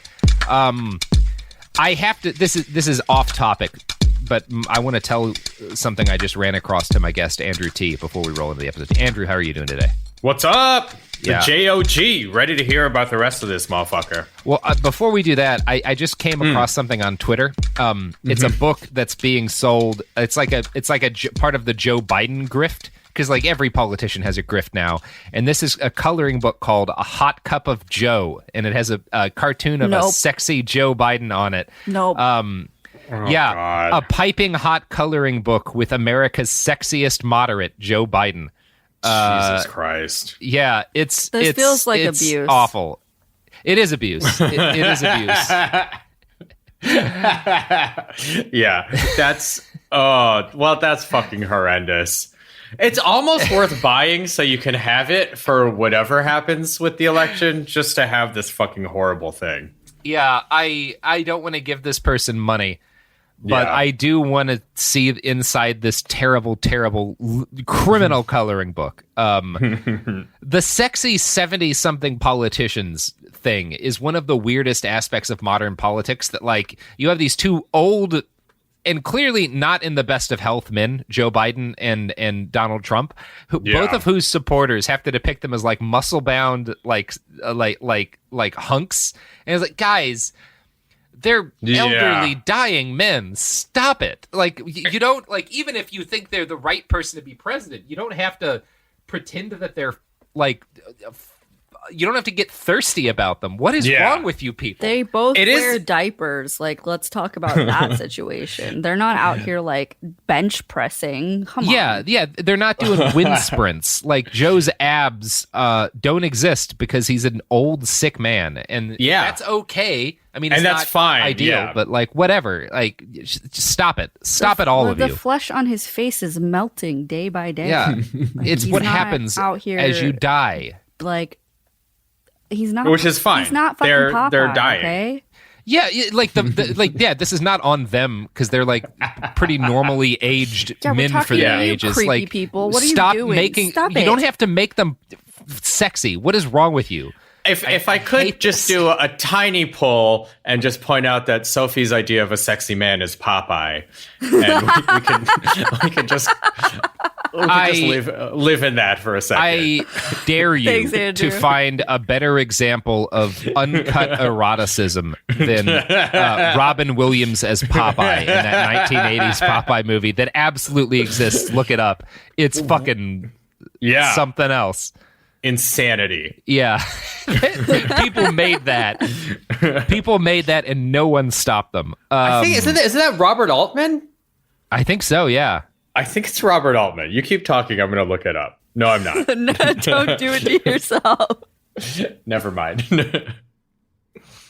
It's great. So, we're all back from... It is Robert Altman. I looked it up. Hellscape. I couldn't help it. All right, let's. It's time to get back into this episode. Talk about John of God some more. I just had to. That hit my world like a fucking carpet bomb, and I just had to talk about it. So, back it to hit John your world of God. like a cruise missile at your wedding. Yeah, like one of Raytheon's fine products hitting a wedding, which, if you've ever thought not enough weddings have missiles hit them, then you're the kind of customer Raytheon's looking for. All right, we really should start the episode now. So, yeah. No human being has ever embodied the phrase, "The road to hell is paved with good intentions," better than Oprah Winfrey.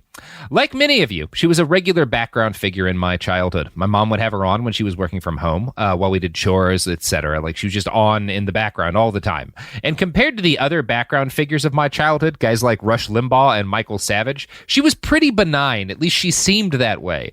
I don't know if I would describe her as a monster, but her career has been a masterclass in how to enable monsters. Winfrey was a longtime friend of Harvey Weinstein.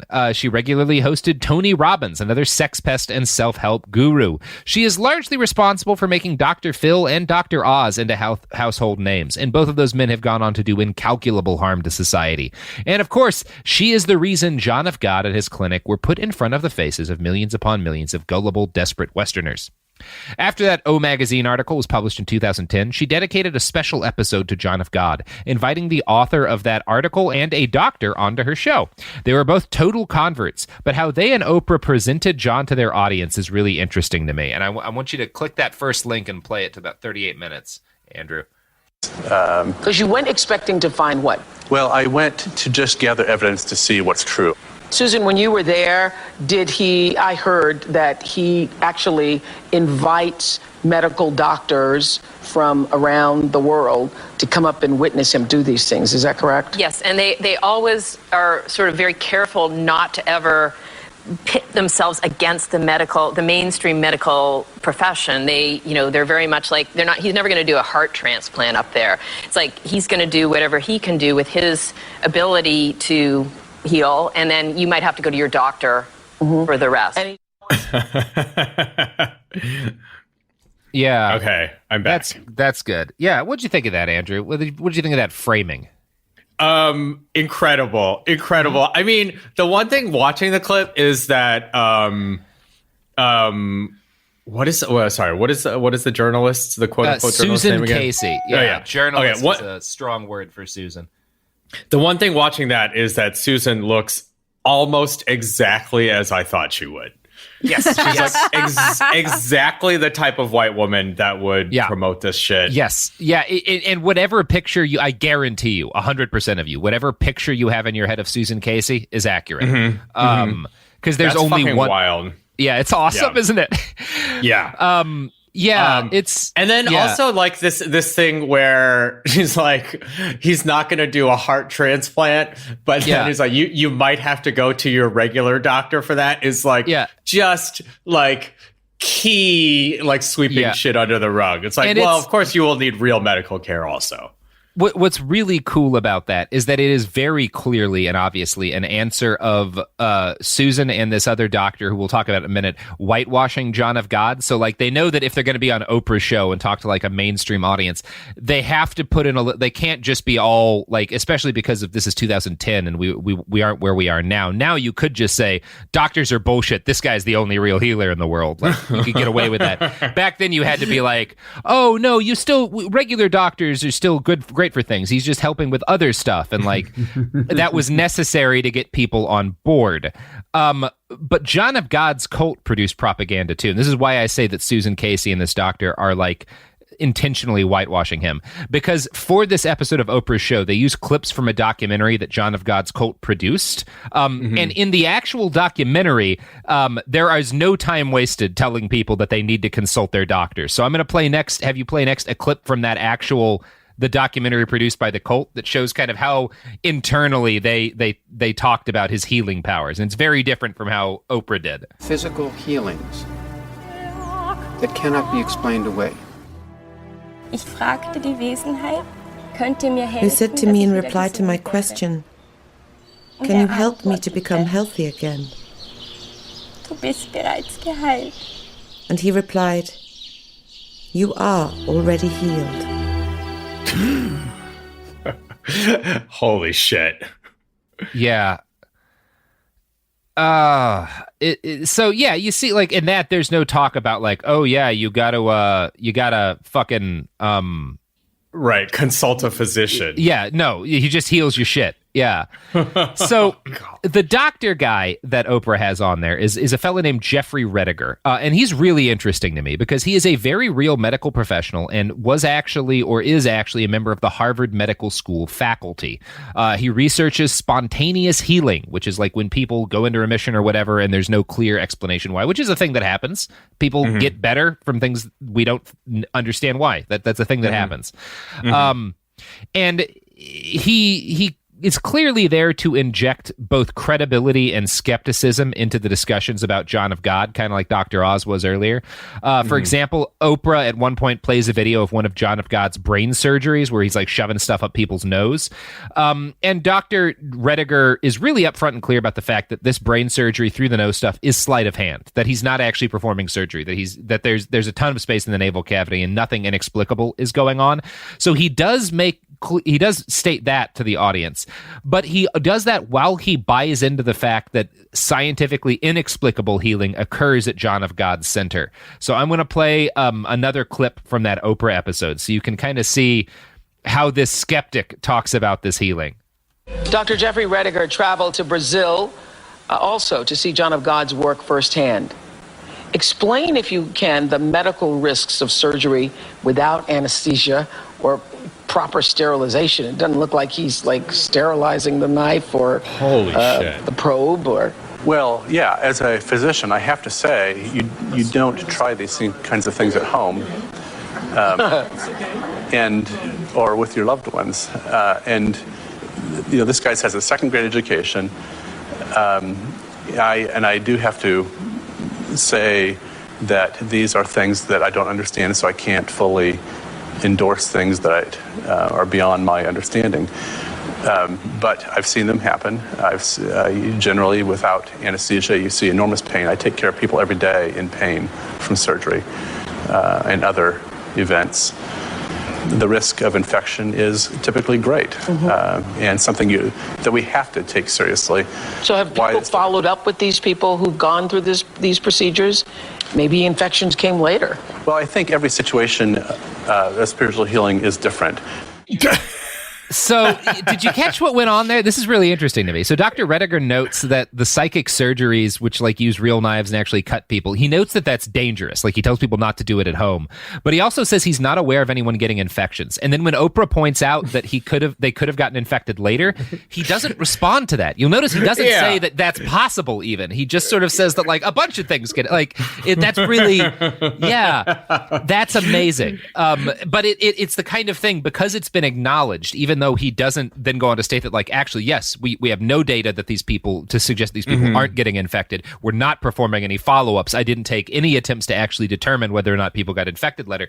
He doesn't say that.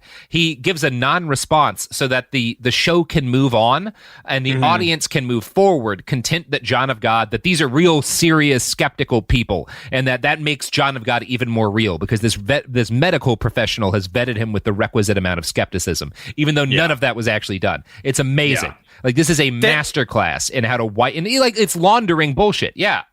Yeah. It's even like the way that, like, they can claim they've addressed the infection risk by saying, oh, because they brought it up. It's fucking revolting. That's crazy. Yeah, it's awesome.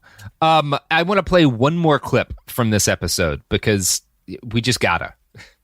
Believe, and this is what medicine and psychiatry need to examine, is I believe the powers of belief, the powers of the mind are far more powerful than we have even begun to explore. I believe that's an unexplored wilderness in terms of research. So you said that since you made that trip as the skeptic, and then you were there in the presence and then had the whole bleeding experience yourself, that it turned your life upside down. How so? Well, if you can say something to the effect that I believe this in my head, but I don't believe it in my heart, I don't get it, it's too much, and then a little incision manifests on the skin over the area of your heart, that means none of this is what we think it is. It's something, I don't know what that means, and I'm sure religions can layer on many different interpretations. Do you consider yourself a religious person? Because of this, I'm actually more interested in the development and cultivation of a spiritual life. All right. Yep. So That's interesting. One of Rediger's claims is that, like, while he's watching John of God perform these surgeries, he spontaneously started bleeding from a hole in his side, which is like kind of like a stigmata thing.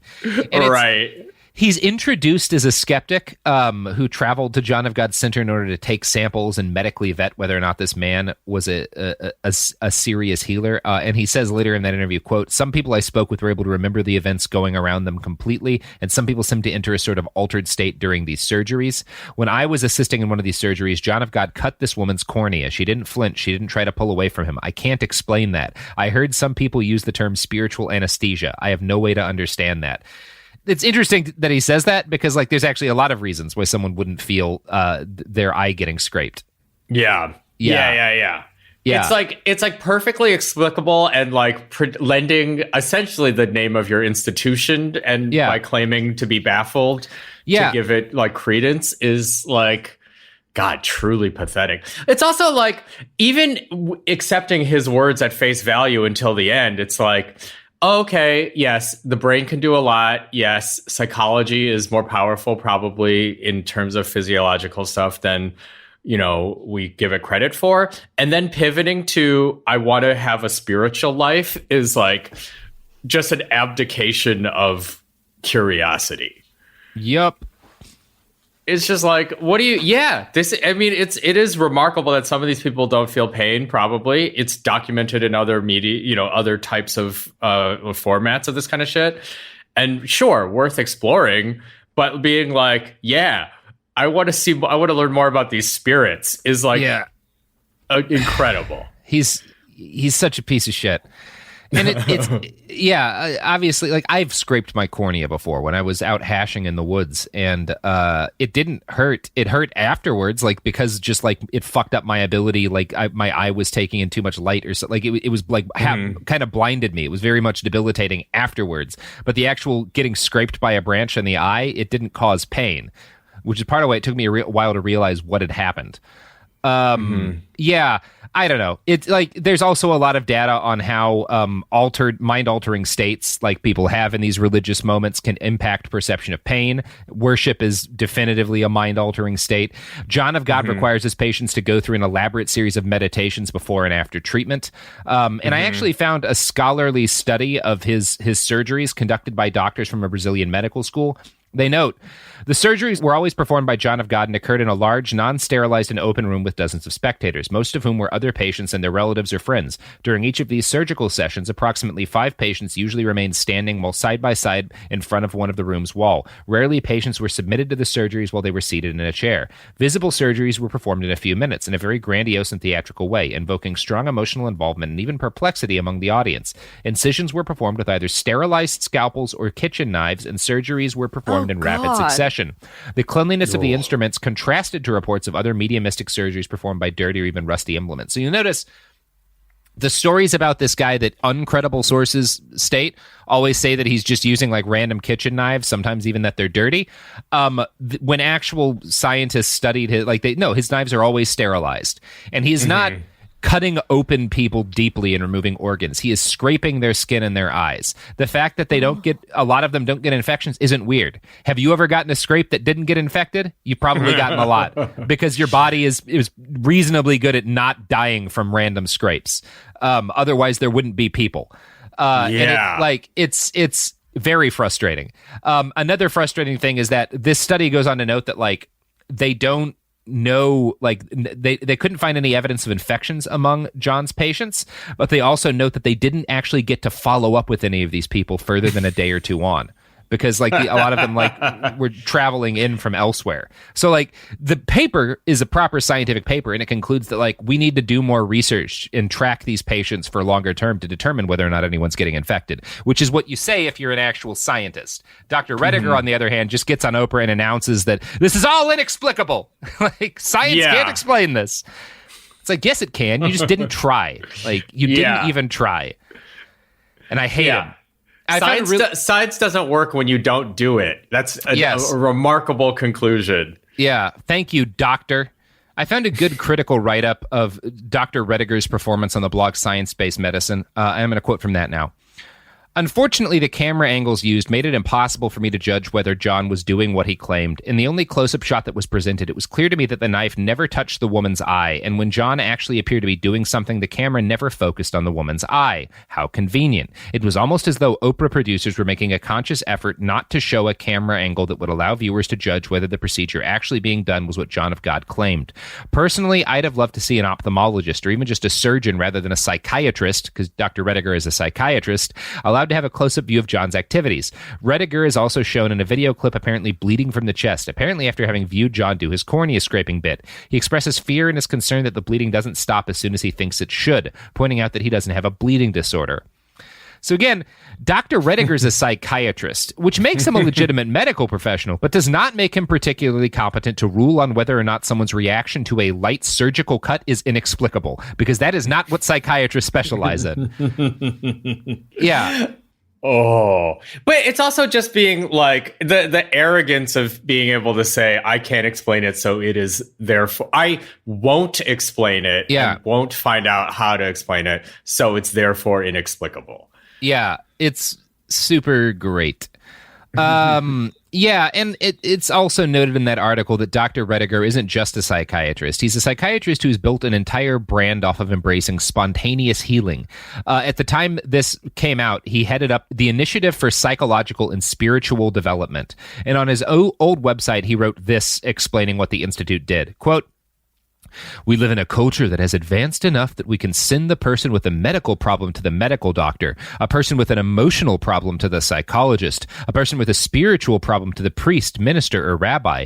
Yet the Initiative for Psychological and Spiritual Development is founded upon the belief that, beneath all and behind all the masks and appearances that we present to the world, there is something more, and whatever healing potential exists comes from this place." Which is great nonsense. Beautiful, beautiful nonsense. So Dr. Rediger's initiative appears to be defunct now. I don't think it exists anymore. I can't find evidence of that, but I didn't look super hard, so maybe I'm wrong. He does have a book out, however, called Cured with an exclamation point, and it's about people going into spontaneous remission.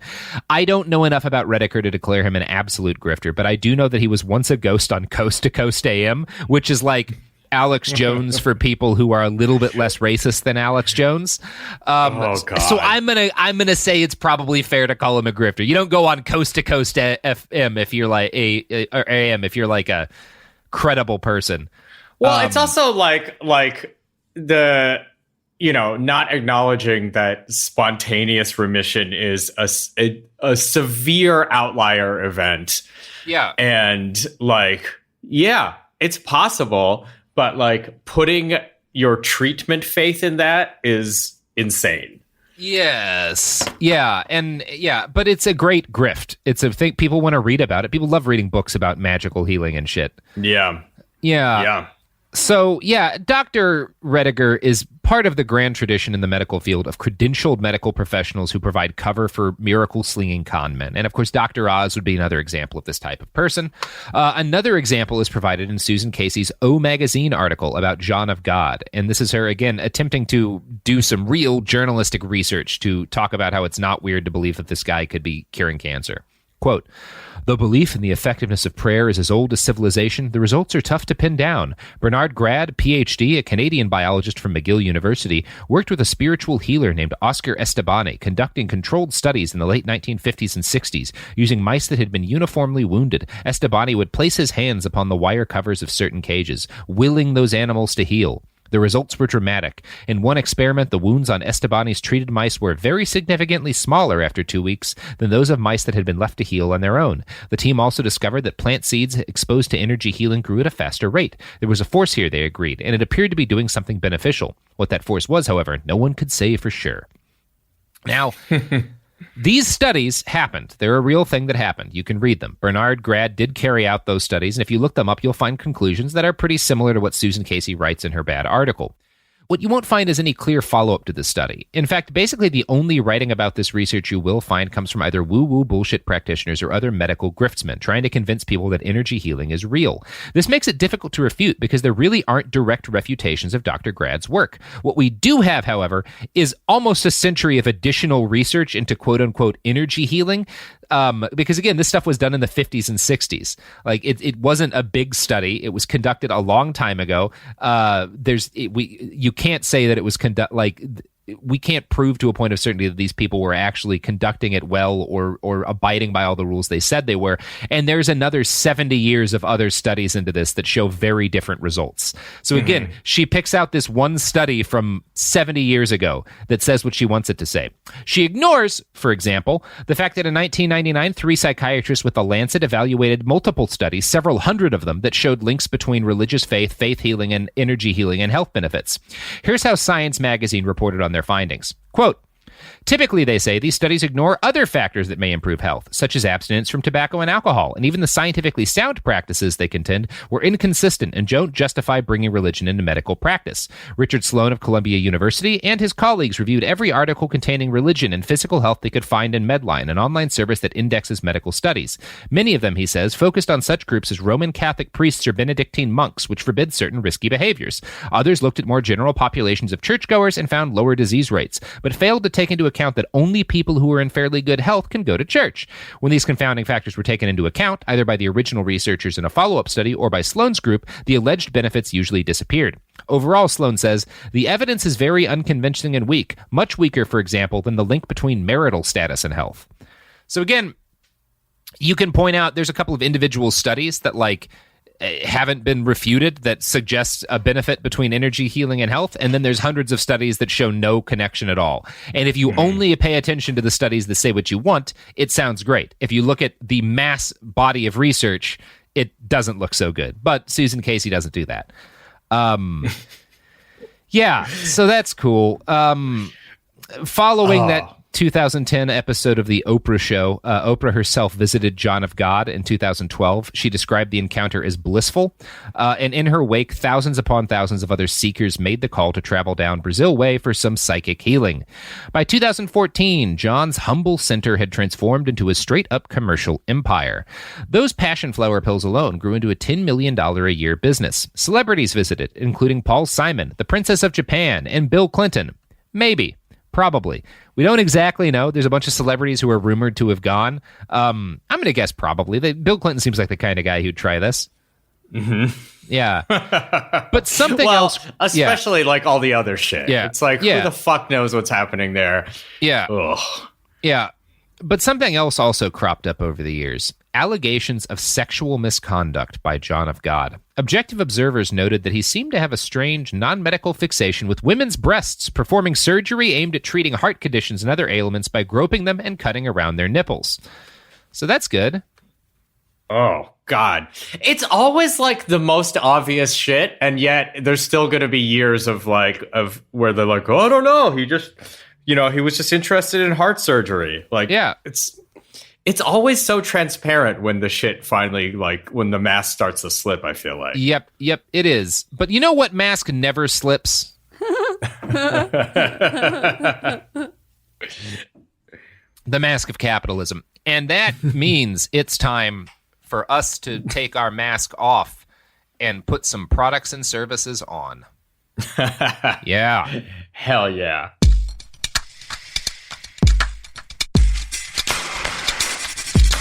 We're back. Okay. So, we left off, John of God has gotten this huge boost from Oprah and her grift community. People are flooding in from all around the world, but also some stories start to come out. Allegations, all vague at this point, no individual names attached, but that he's sexually harassing and assaulting people. The allegations were enough that in 2014, a real newspaper, the Sydney Morning Herald, sent a real journalist, Tim Elliott, to look into the matter. Tim's article provided the first comprehensive look at John of God's operation by someone who wasn't clearly 2 steps away from joining his cult. Like Susan Casey, the center provided him with a white expat handler to introduce him to John of God's world. Since Tim was a man, his handler was a man, Diego Coppola. Here's Tim's article. Quote, Coppola was born in Peru but spent most of his life in California, where he worked as a computer engineer. After visiting the casa in 2001, just to check it out, he married a Brazilian and moved to Abadiânia. These days, he manages the casa's 50-strong staff, a multinational team of volunteers who take care of logistics, channeling the constant flow of visitors, and, most importantly, forming an impenetrable buffer around Medium João, sheltering him from the ceaseless demands of a ravening public. Everybody wants a piece of medium Joao, says Coppola. Before I arrived, Coppola had promised me an interview with Joao, although he now lets me know that this is far from guaranteed. He is not like you and me, Coppola tells him. He lives in another realm. Timetables don't mean much to him. What matters to him is doing the work, taking care of the healing. So that's good. Yeah. Oh. Yeah. I mean, like that, the handler for this sort of situation is always like, it's so fucking sinister. It's so crazy to me that people get sucked into this shit. It just seems like on the face, like, get the fuck out of there. Yeah. Yeah. Now, the reality is that John of God spent most of his time living in luxury on a ranch compound nearby. He only worked about half the week, and later revelations would suggest that he spent much of his downtime sexually abusing women, although he also spent a lot of his work hours sexually abusing women, too. So, who knows? Mm-hmm. Tim Elliott spoke to an Australian seeker, a woman named Sarah Layton from Melbourne. She's very emblematic of the success cases for John of God, and I'm going to quote from him again. This is her fourth trip to the Casa since 2011, during which time she has sought treatment for her liver, kidney, and heart, as well as female problems. She also had lots of psychic surgeries, which is when the entities operate on patients remotely. You wake up after one of these surgeries and you can actually feel the stitches in your stomach, she tells me. Real stitches? No, psychic stitches, she says. What has helped her most, though, is the emotional healing. She's had a hard life. After being sexually abused as a child, she was tortured. Before coming here, she had attempted suicide 4 times. She estimated she has spent $50,000 all up in airfare donations. I always donate to the Casa because John of God doesn't charge anything. And medications, such as healing herbs, which are sold at the Casa's pharmacy. I used my inheritance, $20,000 from my grandmother, to pay for a lot of it, but it's worth it. My heart is healed, which Western medicine wasn't able to do, and my gynecological problems have stopped. So there's a lot going on there. Yeah, first off, you see, like, everyone claims he doesn't take money, and then this woman's like, but I spent $50,000 here, which is like, yeah. I mean, I guess to that end, that's not that different than any religion, but no. Yeah. Or than actually getting medical treatment in the legal way if you don't have health insurance, or if you do have health insurance in a lot of cases. Fuck. Yeah. Yeah, but like you'll notice that, like, and this is true with a lot of the most dedicated case studies who will come out and talk about this guy's healing, is their actual medical complaints are really vague, and there's nothing in that you can track pathologically. She vaguely says gynecological problems, but also says like it's really my heart and like my emotional problems that he healed. And Susan Casey, the O Magazine author, was in the same boat. She was grieving, not physically ill. And I've read a lot of stories about women who received healing from John of God, and an overwhelming number of them came in with emotional pain. And these people do seem to have gotten real relief at the center, but there's nothing magic about what provided them with the relief. I'm going to quote now from a woman who wrote a story about like her own treatment by John of God. This is what she described it as. Quote, meeting the medium was a solemn process. Hundreds of people in white flocked to the Casa every morning, some in wheelchairs, other frail from chemo. In an orderly line, we waited to go before him so he could prescribe our cures. Mine was as follows. 5 trips to the local sacred waterfall. 4 months without sex, alcohol, or black pepper. 4 months of blessed herbal capsules. A translator quickly scribbled these directions on a small piece of paper. For 3 hours a day, I sat in meditation in the current room, helping to conduct energy for healings. It felt special, purposeful. I napped, hiked, and stood under that freezing holy waterfall. I prayed in front of the Casa's triangle, a big wooden wall hanging whose 3 sides represented faith, love, and charity. And then I went home. And like, yeah, if you're fucked up and grieving and like in a lot of pain, and you go to a distant location that's like set up to be solemn and relaxing and chill, and you detach from the internet and you stop getting wasted all the time, and you spend a bunch of time hiking in nature and hanging out at waterfalls, that will help with your grief. Yeah, of course it will. And having someone confidently say, this is helping with your grief. This is helping, you will get better. Like, that's a lot of what people need in those moments, is like someone to really confidently tell them, like, this will pass and you will feel better. All of that stuff helps. There's nothing magical about it. It just it's good to go, like, when you're really fucked up in the head, it's good to stop getting wasted and to spend a lot of time hiking. Like, there's nothing controversial or inexplicable about that. Yeah. So in other words, a lot of the miraculous powers attributed to John of God are really just examples of the fact that life in his center is on balance healthier than the lives a lot of people left behind. That Sarah woman Tim Elliott interviewed even told him she expected the same thing. She said, quote, "You're in the 5th dimension here, whereas in Australia, it's the 3rd dimension. In Australia, people don't understand spirituality. It's either work or going out and getting drunk. I find I have to escape that." And like, yeah, if your life, if you were like depressed and getting wasted every night and like that makes your body feel worse, it's bad for your health, and you go to a place and a guy's like, stop doing that for 4 months, hike, meditate. Yeah, that's going to help. Yeah. Like, yeah. I mean, honestly, just like I could prescribe just don't be in Australia. Come on. Yeah, get out of Australia is a general rule. Get out of Australia. We all know. Yeah. We all know what you people get up to. Yeah. But of course, John of God and his adherents couldn't just claim that the man had provided people with a relaxing retreat, because claiming that this is magical and it also can treat cancer and stuff, that's where the real money's at. So when Tim did his interviews, his patients referred to John of God as a spiritual x-ray machine. And in the very dumb biography, John of God, Heather Cummings claimed that John was able to see each of his patients as a hologram, which is why all staff, patients, and visiting journalists were asked to wear white. He says it made them easier to read. It also coincidentally opened up a huge market in town for white clothing, of which John of God got a cut. Awesome. Smart. Yeah. Yeah. And the uniform like starts to take away your identity and makes you more easy to manipulate and all that shit. Yep. As business expanded in the wake of Oprah's show, John and his followers created new treatments. They opened up a series of crystal beds. Patients paid $60 an hour for the right to lie around a bunch of rocks. They also opened up a gift shop. Tim Elliott writes that it sold, quote, books, CDs, DVDs, tote bags, t-shirts, coffee mugs, and crystals. All crystals have been blessed by the entity, reads a sign on the wall. There are John of God pendants, postcards, and travel pillows, even glow-in-the-dark John of God wall stickers. I really like imagining like the fucking like entity sweatshop where the guy just has to like, or the spirit just has to bless like just a 40 gross of crystals, or else they can't go home. Yeah, the entities are like, they're working long hours to make sure all those fucking crystals are holy enough. Yeah. Both the gift shop and cafe also do a brisk trade in water that has been blessed by the entity. People at the casa treat the blessed water like nitroglycerin. Don't drink it all at once, Jana Sue Jones says one afternoon when she sees me swigging from a bottle. You'll be up all night. Sarah Layton tells me she regularly buys 10-liter jugs of the stuff to take home in her luggage. It's just water. Oh my God. Yeah, I mean, a lot of religions have fancy water. Now, the heart of the whole grift is the pharmacy, though. When I first started reading about it, I assumed it just stocked a variety of herbal remedies that he was giving people, but it turns out that the reality was even dumber than that and more brilliant at the same time. Here's Tim, quote, I had assumed that the pharmacy would stock a range of different herbs to treat a variety of different conditions, but no, there is only one herb for sale here, Passiflora, the flower of the passion fruit plant. When I asked Coppola about this, he explains that it's not what's in the capsules that counts, but rather the spiritual prescription that John of God writes for each patient. The intentionality of that prescription is transferred to the capsules at the time of purchase, he says. That's fucking brilliant. That's a great grift right there. Yeah. I mean, that's like the homeopathy grift, it's that you can put magic in whatever. Yeah. And if you have a line on passion fruit flowers, which does sound good. Yeah.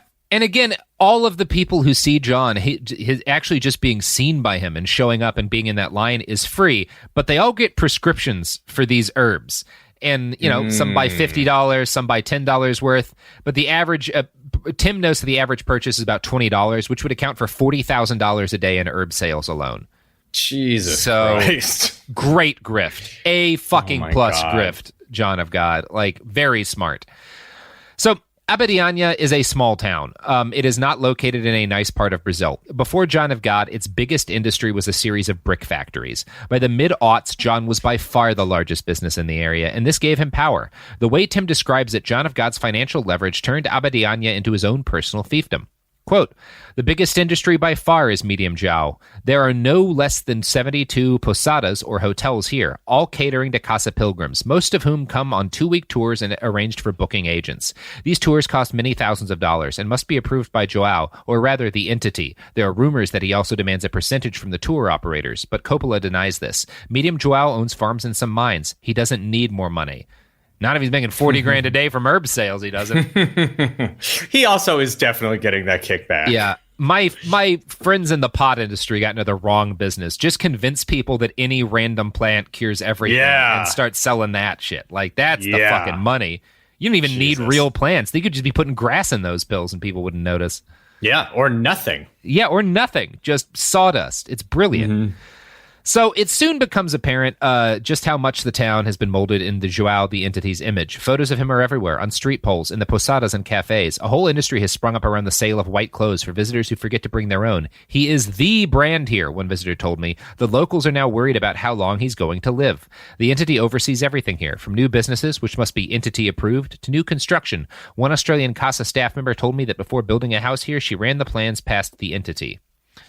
Now, Tim did eventually get to conduct an interview with John of God, but only after he made it through a gauntlet of fawning former patients. The center made him interview all of John's regulars, men and women who claim he healed them.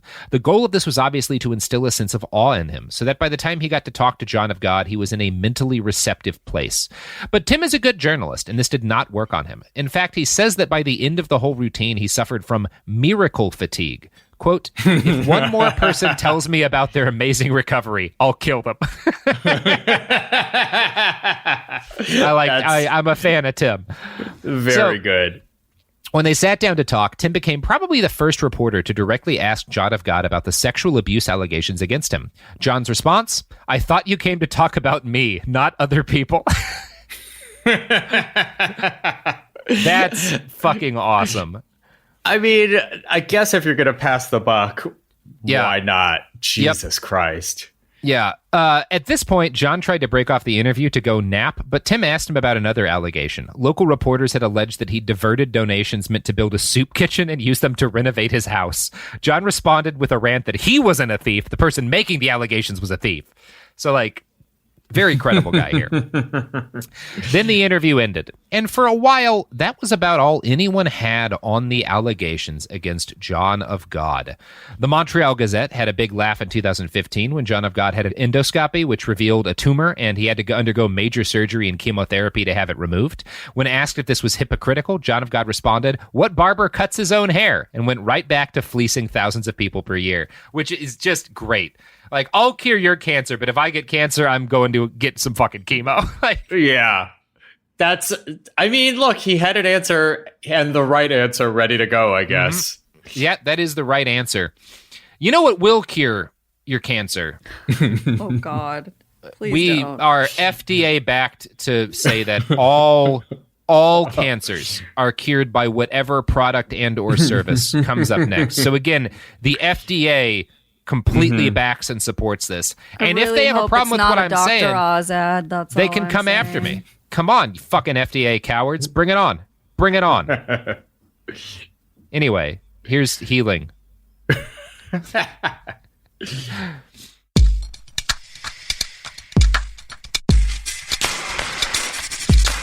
We're back, and I am just waiting for the FDA to try and take me on. Let's do it. Come on. They'll take this cancer from your cold dead hands. I believe. Yeah. Fucking, I don't know. Who knows what's happening anymore? Yeah. Doesn't matter. In September of 2018, a very brave Brazilian activist, Sabrina Bittencourt, went public with allegations from dozens of women against John of God. The blowback against her was immediate and severe. John was well connected in the Brazilian government, as well as extremely popular. An avalanche of death threats forced Sabrina to flee her home country for Spain. One of John's victims was hounded into suicide by her own family, who were all adherents of the medium and members of the cult. The story did not disappear, though, because as the weeks went by, dozens and then hundreds of new women came forward with their own stories of sexual abuse and rape at the hands of John of God. By the time the 300th allegation hit, the chief lawman in Goiás was forced to issue a preventative incarceration request against John of God. Initially, John expressed a desire to work with law enforcement and comply with the investigation. From a local news story, quote, I am grateful to God for still being here. I'm still a brother in God. I want to comply with Brazilian law. I am in its hands. João de Deus is still alive, he told his followers. years. When he left only 10 minutes later, he told reporters that he was innocent of all accusations. The psychic's appearance caused a visible uproar in the center. Some followers greeted him with applause, while others complained about the presence of reporters. "Respect my father," one of the volunteers asked. Now, I included that quote about that John of God cult member saying, "Respect my father," which is really because I think it's really interesting. And it's interesting because John's actual daughter accused him of sexual assault. In January of 2019, after 300 other allegations go public, John of God's own daughter goes to the Brazilian magazine Veja to announce, quote, "Under the pretense of mystical treatments, he abused and raped me between the ages of 10 and 14. Oh, God. She claims the abuse from John of God only stopped after one of his employees impregnated her. In response to this, John of God beat his own daughter so badly that she suffered a miscarriage. She told Veja, "My father is a monster." Phew. Now, eventually, more than 600 women came forward to level accusations against John of God. Like, it is hard to overstate. And that, I'm sure it's thousands. Like, if 600 women came forward in a climate so dangerous where, like, at least one of his victims was hounded to suicide, I suspect he is guilty of thousands of acts of sexual assault. But we know 600 women leveled accusations. Rather than report to the police, as he said he would, John of God went on the run, withdrawing $9 million in cash in an attempt to flee the country. But he was unsuccessful in this and eventually had to turn himself in. Raids on his compound found millions of dollars in cash as well as a large number of illegal firearms. Police who interrogated him started to report bizarre incidents, including their computer spontaneously typing the letters O a bunch of times, the printer printing spontaneously, and a mini fridge exploding. These reports are almost certainly untrue. They come from tabloid sources, but there is a lot of evidence that sympathetic Brazilian police certainly wanted citizens to believe this was all going on. You know, we started this episode talking about, like, the police tend to be on these guys' sides because they believe the bullshit. Yeah. Mm-hmm. Less than a month after making initial allegations, Sabrina Bittencourt released a bizarre 6-minute-long video accusing John of God of having run a 20-year-long human trafficking operation. She alleged that the cult leader's spiritual hospital was nothing but a cover for a baby smuggling empire that sold infants to parents in the U.S., Australia, and Europe for up to $50,000 apiece. Bittencourt alleged that John had established a network of isolated farms and mines, and that he would bribe poor girls aged 14 to 18 to move there and spend the next decade continuously pregnant. Once born, the babies were sold on the black market. After 10 years, the birth mothers were executed to prevent any witnesses. Sabrina wrote, quote, or stated, quote, "Hundreds of girls were enslaved over the years, lived on farms in Goiás, served as wombs to get pregnant for their babies to be sold. These girls were murdered after 10 years of giving birth. We've got a number of testimonies. We've received reports from the adopted mothers of their children that were sold for between $20,000 and $50,000 in Europe, USA, and Australia, as well as testimony from ex-workers and local people who are tired of being complicit with John of God's gang." Now, those are some wild-ass allegations. Yeah. And unfortunately, I don't know if any of this really happened. Sabrina was absolutely right about John of God's career of sexual abuse. Hundreds of women came forward, including his own daughter. There's so much testimony. It's very clear what happened. But the baby smuggling stuff, there's not hard evidence of this. An investigation is ongoing into it. And Sabrina Bittencourt, like, she got hounded out of her home and deluged in death threats and suffered a mental breakdown. She came out with these allegations days before committing suicide. She was a sexual abuse survivor herself, clearly traumatized by that, as well as the ocean of death threats. This doesn't mean that her allegations weren't accurate, because there's actually a long history in Brazil that includes to the present day of, like, religion, like, particularly Christian cults that have, like, farming communes abducting people, basically, and forcing them into slavery to, like, grow plants and shit. Like, stuff happens in Brazil. It's a big country, and there's a lot of areas that are beyond the rule of law. This is not impossible, but it's really hard to know exactly what's going on. And you won't find any credible publications that have gone into the matter in detail, because really all we have are the allegations and the fact that they're being investigated.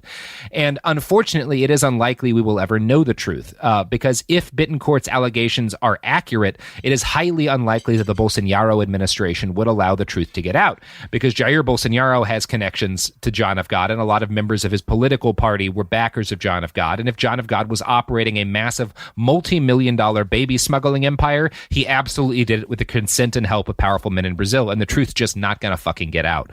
So this is not a satisfying ending in that case, because I can't tell you what happened with his whole baby smuggling business.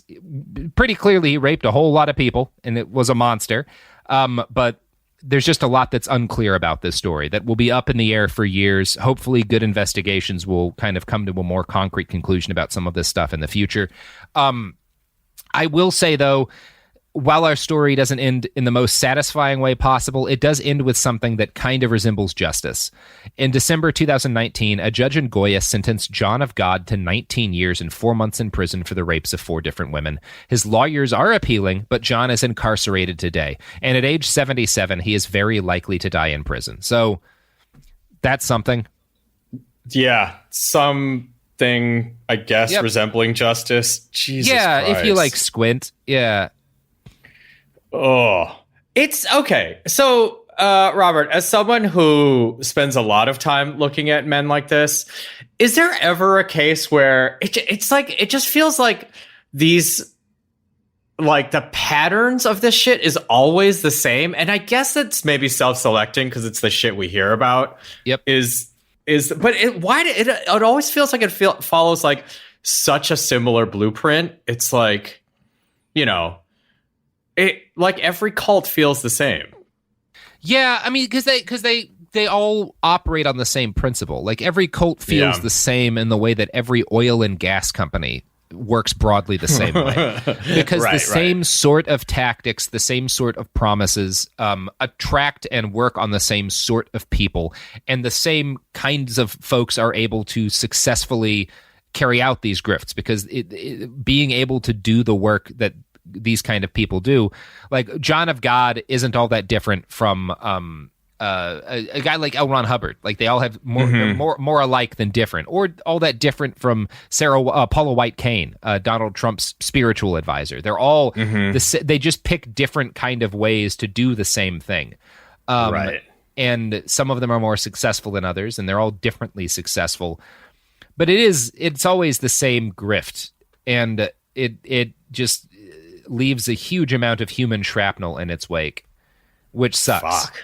Yeah, Jesus Christ. This is fucking dark as shit, man. Yeah, man, this one's a rough story. Yeah. And I wish we knew more about the baby farming stuff. There just doesn't seem to be solid information. And also just like Sabrina Bittencourt, by the time she came out with those allegations, was like pretty broken. Like broken in the sense that like an ocean of hate from other people had like shattered her psyche. Which is also tragic. And what she did was very brave, and she brought down this guy, but it cost her own life, which is really fucked up. God, that's fucking horrible. Yeah, it's not great. Yeah. Another successful episode of Behind the Bastards. Yep, we really nailed it today. Just grim shit. How often does it end in anything resembling justice? Can't be that often. Yeah, not all that often. Most of them don't wind up in prison. Yeah. I guess everyone dies, but still. Yeah, about 15% of the time, something that like resembles justice happens to these guys. Yeah. That's about 15% of the time, I'll say. I feel like that's high, Robert. I feel like it's probably maybe. Look, if you the fan want to go through and run the numbers, please do. I hate numbers and don't trust them. Yeah, I don't do math. Yeah. Someone run the stats. Run the stats on the bastards. Yeah. Let us know. Run the stats, or just listen to Run the Jewels. It's better. But only one. Only one. You can't do both. Yeah. No. Absolutely. That's the key. Andrew, do you have anything you want to plug after that really just uplifting conversation you just had? God. I guess, look, this is probably the only podcast that I can comfortably say that Yo, Is This Racist? Where we take some of the worst, just situations and shit in the news, people's like questions on racism. It's horrible often. Not horrible, but I can definitively say we're less depressing than this. So. Word. Check it out. Yep. You can find us on BehindTheBastards.com, where we will have the sources for this article or this episode. You can find me on Twitter at IWriteOK, and I have a podcast called The Women's War. Check it out. The Women's War is uplifting and it's hopeful. Yeah. More hopeful than this bullshit. So 100%. Yep. Damn. Have a good day, everyone. Yeah. Thanks for having me. This is, I mean, I can't say it was fun, but it was certainly something. Yep, it was certainly something. So, yep, we're done. I'm going to stop Jesus. recording now. Yeah.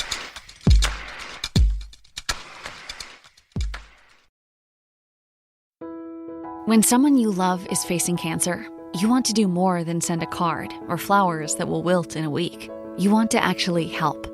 That's where the Balm Box comes in. Our care packages are built from research with over 500 cancer patients and caregivers, packed with items people actually use during treatment.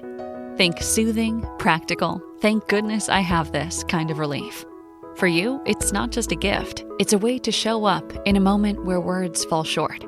For them, it's comfort, calm, and a reminder they're not alone. From chemo-friendly boxes to mastectomy recovery kits, even options for men, we've made it simple to give something that's elegant, premium, and genuinely useful. And yes, domestic shipping's always free on orders over $50, because making someone feel cared for shouldn't be complicated. So skip the empty get well soon. Send real help, real comfort, and maybe even a laugh. Visit thebalmbox.com. That's TheBalmBox.com. Balm, like healing and care. The Balm Box, because cancer patients don't need bouquets and brownies. They need balm. Ever feel like you're being chased by the marriage police? Welcome to Boys and Girls, the podcast where dating isn't dating. Arranged marriage is basically a reality show, except the contestants are strangers and your entire family is judging. You're sipping coffee with one maybe, grabbing dinner with another, and praying your karmic Ken or Barbie appears before your shelf life runs out. Trust me, I've been through this ancient and unshakable tradition. I jumped in hoping to find love the right way, and instead I found chaos, cringe, and comedy. And now I'm looking for healing.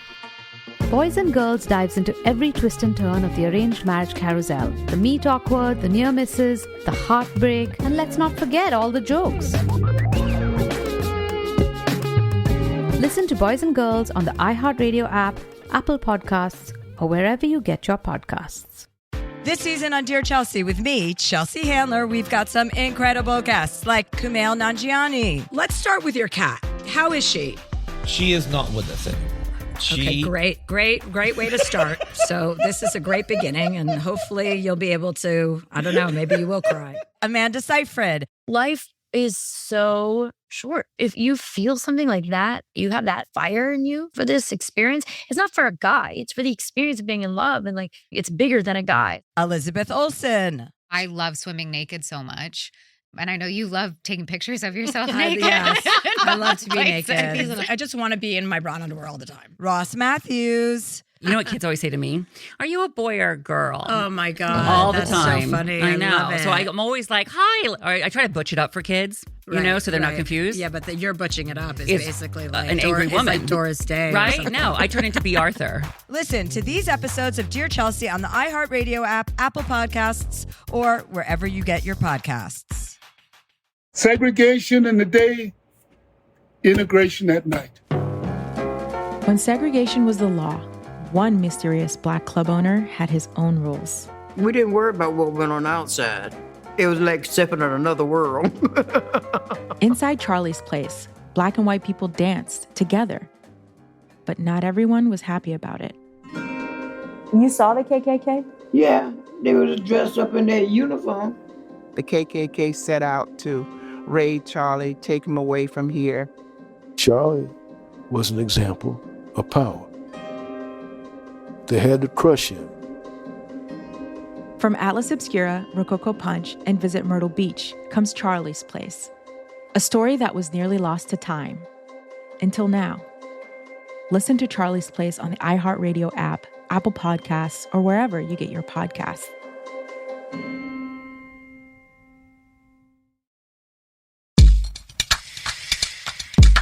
What's lighting my dumpster fire? Peace! I'm Robert Evans, host of Behind the Bastards. That little introduction was in honor of my hometown, Portland, which just had a police officer murder a man who was having a mental health crisis, and will probably be lighting some dumpsters on fire tonight.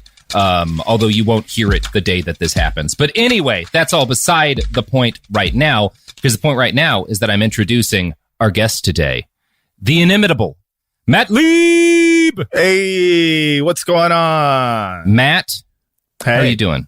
I'm doing well. I'm excited to be here.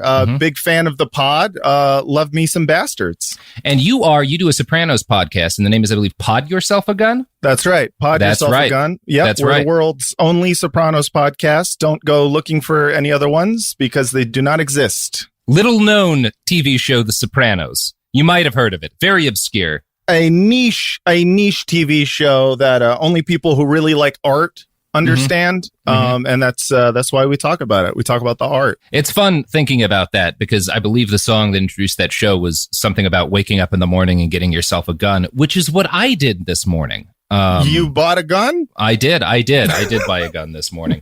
Not for Sopranos-like uses. Although I am Italian, so you can't really know for sure.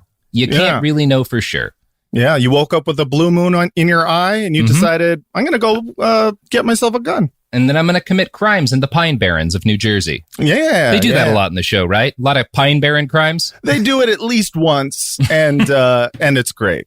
Yeah, that they're chasing that guy through the, Yeah, the Russian. Yeah, and they leave their DNA everywhere. Well, they pee everywhere, and, they also... Look, we Italians are not a subtle people. No, they spend that whole episode literally, dying of, cold, and they're lost in the woods, but they spend all the time talking about how they're starving because they haven't eaten in 12 hours. It's the most Italian thing in the world. But I want to hear about this gun. Oh, it's just a gun. But today we have something much more exciting than a gun. We have a bastard. And our bastard... Are you ready for this? Oh, I'm so excited. Are you settling in? Yes. Dr. Mehmet Oz! I never introduced them like that. We're talking about Dr. fucking Oz today. Yes, that's right. Who'd have thought he'd be a bastard? A TV doctor? Who would have thought a TV doctor could be a bad man? No, they take an oath. TV doctors, they say do no harm and get good ratings. That's the Hippocratic oath. Do they also oath to be bad guest hosts on Jeopardy because he sucked and I didn't enjoy it? Honestly, if you are going up against LeVar Burton for any job, your first action should be like, you know what, I'm bowing out. Yeah, straight up. Immediately. I'm not going to compete with LeVar Burton. Respectfully, fuck off, sir. Fighting Geordie, fighting Kunta Kinte, fighting whatever the Reading Rainbow guy's name was. No, sir. I think it was just LeVar. LeVar, yeah. Yeah, no, I did not watch him on Jeopardy, but I have seen the show and had no idea he was a bastard. Yes, he's a piece of shit. He's a different piece of shit. We're also going to be talking in the very near future about Dr. Phil, who's a much worse person. Fuck Dr. Phil. Oz is bad for some reasons that you'll suspect, the pseudoscience stuff, but also for some, I think, more complicated reasons, which we'll have us a nice talk about at the end of this episode. So, I've always said that one of the great tragedies of American public life is that our very best doctors are usually kind of schlubby dudes and ladies who maybe aren't the best at social graces and certainly don't have enough time because they're wildly overworked to do TV appearances. Yeah, I agree. They're not hot. I've always said doctors, the problem with them, they're not hot. I look at them and I'm like, ew. We need to put a couple of $1 billion into a national program for more fuckable doctors. Come on. Yes. Doctors who fuck. That's the next level of healthcare in America. It won't be universal healthcare, but at least doctors will look fuckable. Now, I mean, I think the problem is not their fuckability because it's inherently hot to be a doctor. It's more the fact that they're not necessarily, even the ones who have a good bedside manner, are good at explaining things, just don't have the time to spend a lot of it on television because they're busy saving lives. This has led to a thriving industry, well documented in this show, of grifter health influencers and scam artists selling people poison with honeyed words and practiced smiles. Today, though, we're talking about a different kind of medical grifter, kind of a grifter who helps to launder those more shady grifters, people who aren't doctors, people who have no medical training, who are just trying to sell you nonsense cures. The guy we're talking about today exists to give them credibility and launder them into the public consciousness, and his name is Mehmet Oz. Mehmet Oz is maybe the most influential public physician in the country, possibly the world. He is, in every professional sense of the word, an excellent doctor. Exceptional even. Within the bounds of what it is he is trained to do, he may be one of the best in the world at what he does. And he uses his, the thing that makes him a bastard is that he uses these exceptional qualifications along with his charisma, his handsome face, to sell millions of people on nonsense cures every single year. And that's a bad thing to do. It's kind of made worse. We'll talk about this a lot by the fact that he's a heart surgeon, and he's an exceptional heart surgeon. That's so sad. It's always sad when like an amazing doctor is a piece of shit. This is like how I felt when Ben Carson turned out to be a Trump guy. I was like, but you're so good at the brain it's always surgery. Surgeons.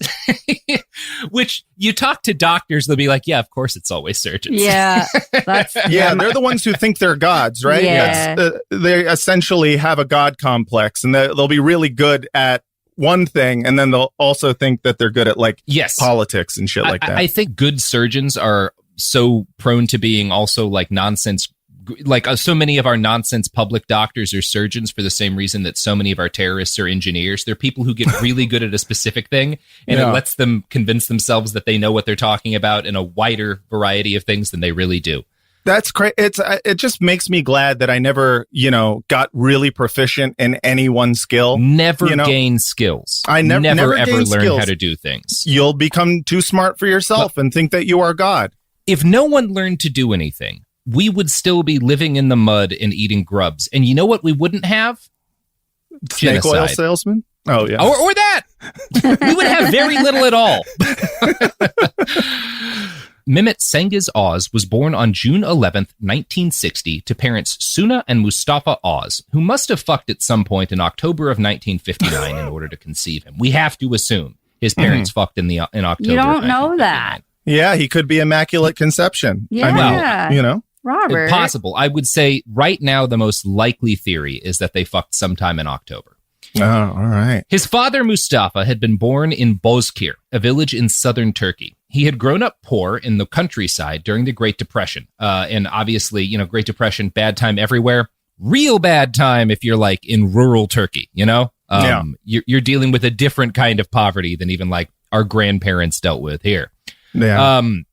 So he had to work himself to the bone in order to make something of himself, in order to get into medical school and distinguish himself enough that he was able to earn scholarships, which allowed him to immigrate to the United States as a medical resident in 1955. So this is a hardworking man, and a man who has to struggle. I'm going to guess in ways that are kind of difficult to imagine for most of us, even as difficult as our present times are. He's like a true lift yourself up by your bootstraps kind of guy. Yeah, came from the middle of like nowhere rural Turkey and worked himself into becoming a good enough doctor that he got it. He was able to get over the racism of the fucking 1950s immigration system.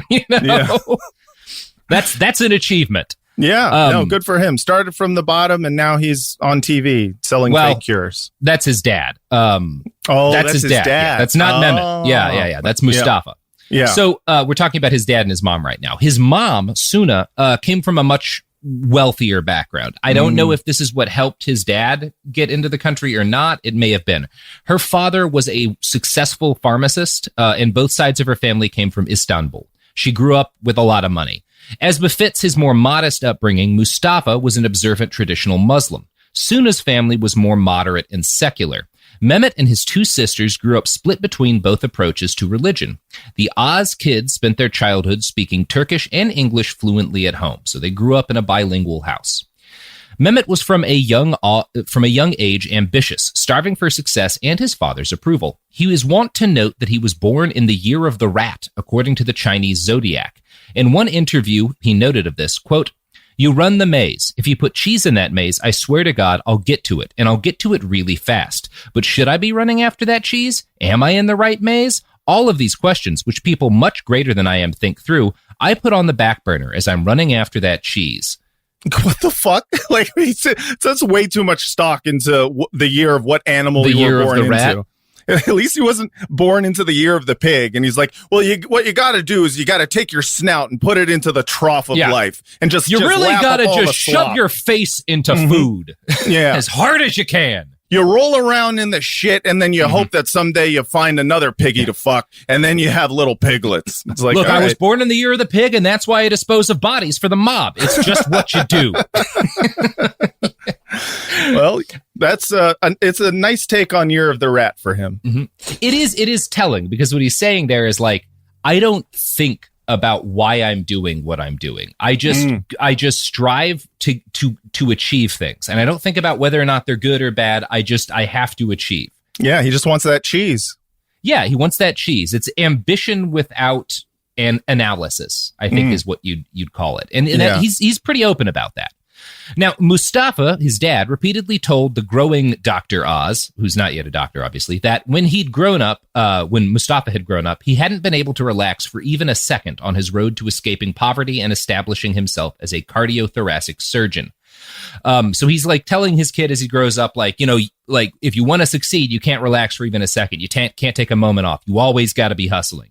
Yeah. And that's how Mehmet grows up. He's an excellent student, but no amount of success is ever enough for his dad. He later recalled, I'd say I got a 93 on a test. He'd say, did anyone get better? That was always the question he asked. Jesus cool Christ. dad. Sounds like a fun guy would hang.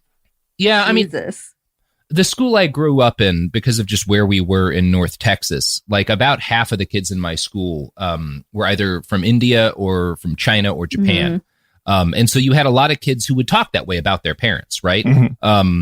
And some of them had, especially around our senior year, there were a couple of kids who had to get like taken in by an ambulance because they would just like in one case seizing as a result of stress. Like, Jesus. It's not good to put this kind of pressure on a kid. Yeah, like straight having like nervous breakdowns just from like trying to get good grades. Right.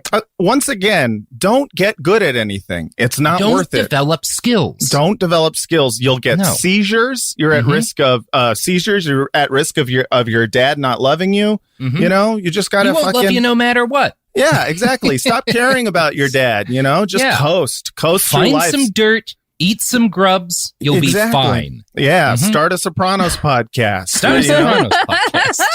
That's all you got to do, dude. Really bringing it back there. So Mehmet decided to become a doctor when he was just 7 years old. He recalls standing in line at an ice cream parlor. Quote, I remember it like yesterday. There was a kid in front of me who was 10. My dad, just to pass the time, said, what do you want to be when you grow up? The kid said, I don't know. I'm 10. My father waited until he was out of earshot and said, I never want you to tell me that if I ask you that question. I never want you to tell me you don't know. It's okay if you change your mind, but I never want you to not have a vision of what you want to be. Mehmet, go kill that kid. Kill that kid. Fucking cut him. Murder that loser kid and tell me what you want to do with your life. God damn. That is way too much pressure. Way too much pressure. Yeah, that's so much pressure to put on a kid. And it seems like the kids like that always end up becoming going into the career that their father wanted them to do. And then eventually their dad dies. And then they're like, oh, fuck, I didn't get to do what I wanted to do with my life. And now I'm miserable. Yeah. It's a real bummer. Yeah. It's not, just don't put pressure on people. There's plenty of grubs. Yeah.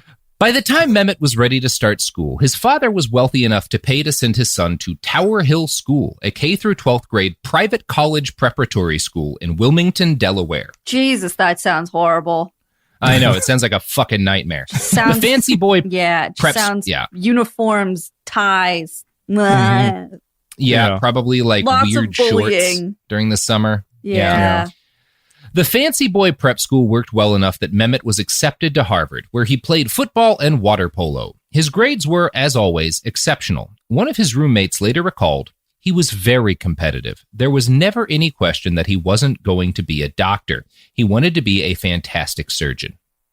So people around him, like everyone kind of recognizes this kid is brilliant. Everyone recognizes he's got the drive he's going to achieve, so good for him. I mean, it's just like, I just look back now at my own childhood and I'm like, God damn it, if I can think of one friend where I knew what they wanted to do for a career. I don't think we ever talked about like, what's your career going to be? No one was like, I'm a doctor. You know, it was mostly just like, right. You know, how's your hip hop album working out? And they're like, good. And you're like, cool. And that was the whole thing.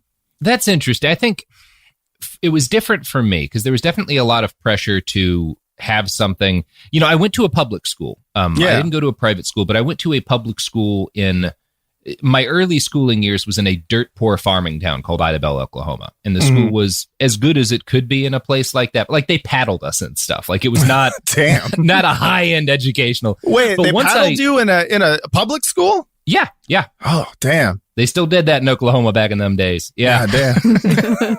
You got to sign the paddle afterwards too. That's nice. But when I was in, I don't know, third grade or so, I moved to Plano, which is a fairly wealthy suburb of Dallas. And the public schools are very good. And there's a lot of drive to achieve. Like I said, a lot of like kids who were really motivated by their parents to achieve.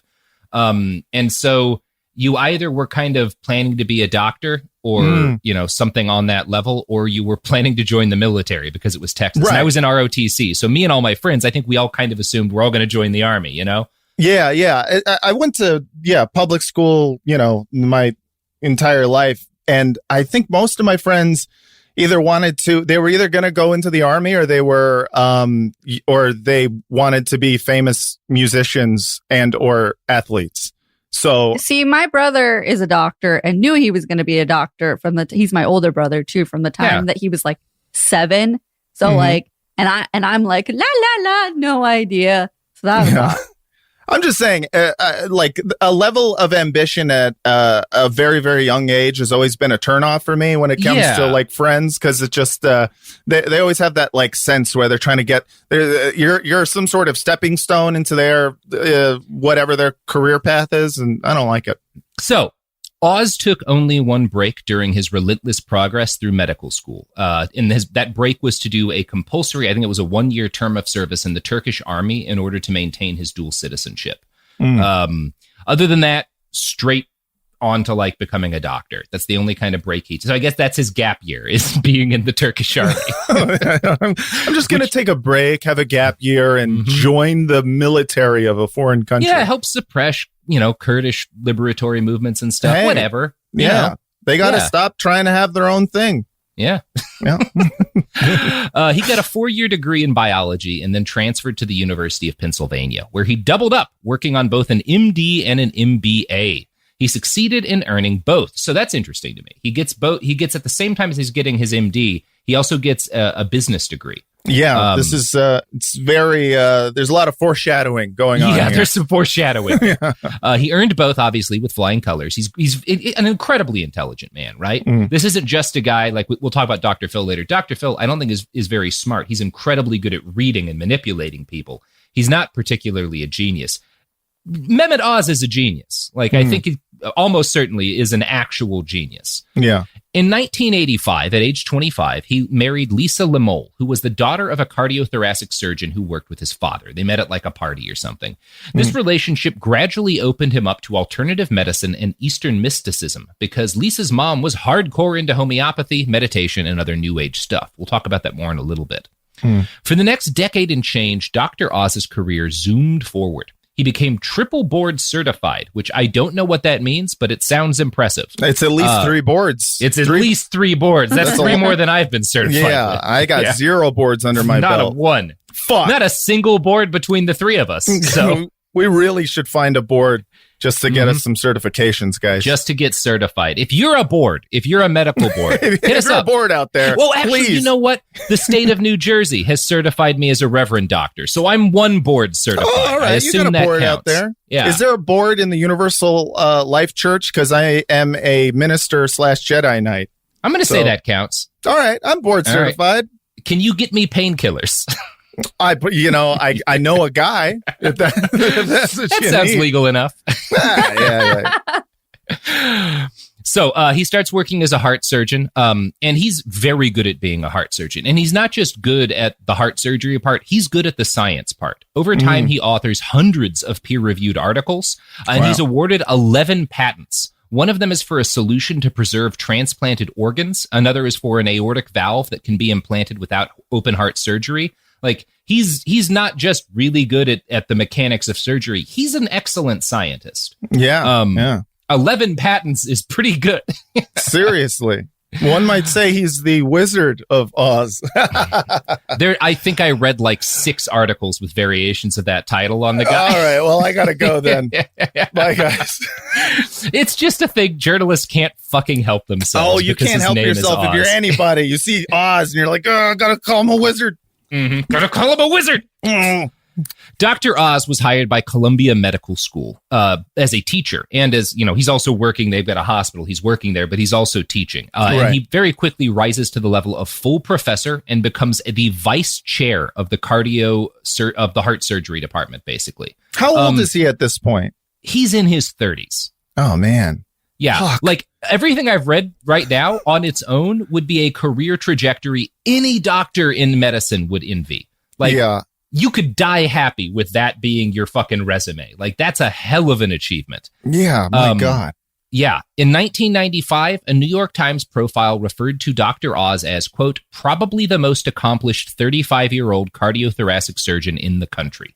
Jesus. So he might be the best at what he does in the entire United States at this point. I mean, I don't know how to measure that, but he's very good. I mean, I don't know any other heart surgeons by name, so fuck. I mean, he's the guy. Yeah. Now, the article that I found that quote in, however, gives some hints about what was to come, because that article was about Dr. Oz's increasing experimentation with alternative medicine. It opens with the story of one of his patients, a 49-year-old diabetic smoker who suffered a critical heart attack. She went under Mehmet's knife for a dangerous surgery. Quote, at the invitation of Oz and his patient, there were 2 other people on hand in surgical gowns and masks. A second-year medical student named Sally Smith, stationed at the patient's feet, and a 52-year-old healer named Julie Motz, who was standing at the patient's head. As volunteers in Oz's Cardiac Complementary Care Center, they worked for free through the operation, seldom moving except to reposition their hands. As Oz requested sutures and clamps and units of lidocaine, Motz called softly to Smith to move her hands from the small toe of the patient's right foot to a point on the sole known as the bubbling spring. What they were doing, no one else in the operating room knew how to do, or had ever seen done during a coronary bypass, or had ever thought worth doing, even as an experiment. In this ultimate theater of scientific medicine, the women were using their hands as kings once did, to treat subjects with scrofula, and as Jesus is said to have done, and as shamans and mothers and Chinese Qigong practitioners still do. They were using their hands to run a kind of energy, which science cannot prove exists, into the patient's kidney meridian, which also may or may not exist. The kidney meridian? Yeah, you got to get that meridian. That's the best part of the kidneys, the meridian. That's the most delicious part of the kidney is the meridian. Oh, man, with fucking on a Ritz cracker sliced thin. I love me some little like, bit of you just want to get like some duck fat or some butter, and you want to get it sizzling in the pan, and you just slap that meridian on for like a half a second, and it's good to go. That's all you fucking with, just a little bit of char, you know? Yeah, I mean, this all feels like he's going to start turning his patients into foie gras, and I'm very excited for what's to come. This heel turn that he's going to take. Yeah. So yeah, that's silly. I think that's silly. But at the other hand, like, it's in a hospital. These people are clearly following sanitation guidelines. They're not getting paid. The patient's not getting charged extra. So I don't have a problem with that. And he's the smartest doctor in the world. It's like one of those things where you're like, I feel like this is wrong, but I don't know enough to dispute it. So I'm going to let him fuck with my kidney meridian. I'm not willing to morally condemn him for that, even though I think it's silly, just because, like, what's the fucking harm in seeing, you know? And in that case, if you're actually doing it in a medical context, you're guaranteeing everybody's taking proper sanitation procedures. Fucking whatever, you know? It seems like, from what I can tell, that sounded non-invasive. It sounded like they were just doing energy work or whatever. Yeah, they were throwing crystals and doing fucking pendulums over him. It falls into the category of it couldn't possibly hurt, so why not give it a shot, right? Yeah, Which is, we'll talk about this more later, but that's kind of what they were going for. You know what else can't hurt? I don't. The products and services that support this podcast. Guaranteed to not harm you. In fact, every one of the products of ours that you buy extends your life by exactly 45 minutes. So, spend all your money and gain immortality.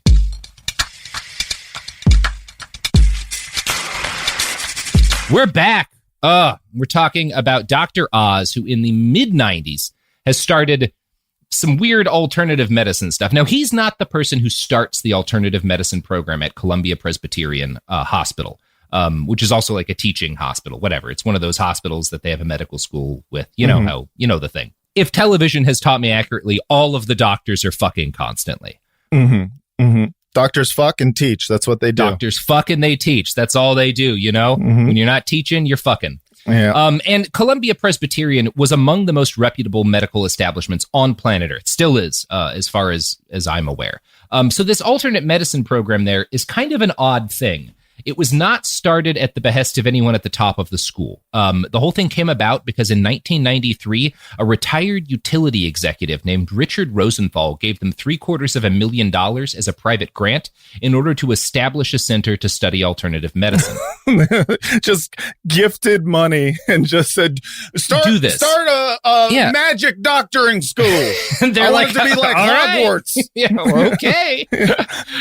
Now, Richard had been motivated by having several close friends of his get terribly sick in such a way that doctors told them there was nothing that could be done to help them. And his response was to basically throw a bunch of money into a hole to see if alternative medicine could come up with solutions. And it's one of those things I could make fun of. Like, this is almost exactly a week after my mom just died of a type of cancer that when you get diagnosed with it, pancreatic, there's basically nothing they can do.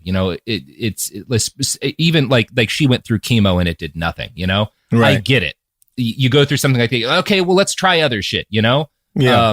So I can't even blame Richard for, like, it seems like he was motivated out of grief to do this, Yeah, you can't blame people for trying to try any other alternative to, something in which there is no cure in modern medicine. I will blame the snake oil salesman. I'm never going to blame someone who's like, well, doctor said they can't cure me, so I'm going to eat this root, Fuck it, why not? Go for it. Who gives a shit? Like, it can't hurt if you're definitely going to die.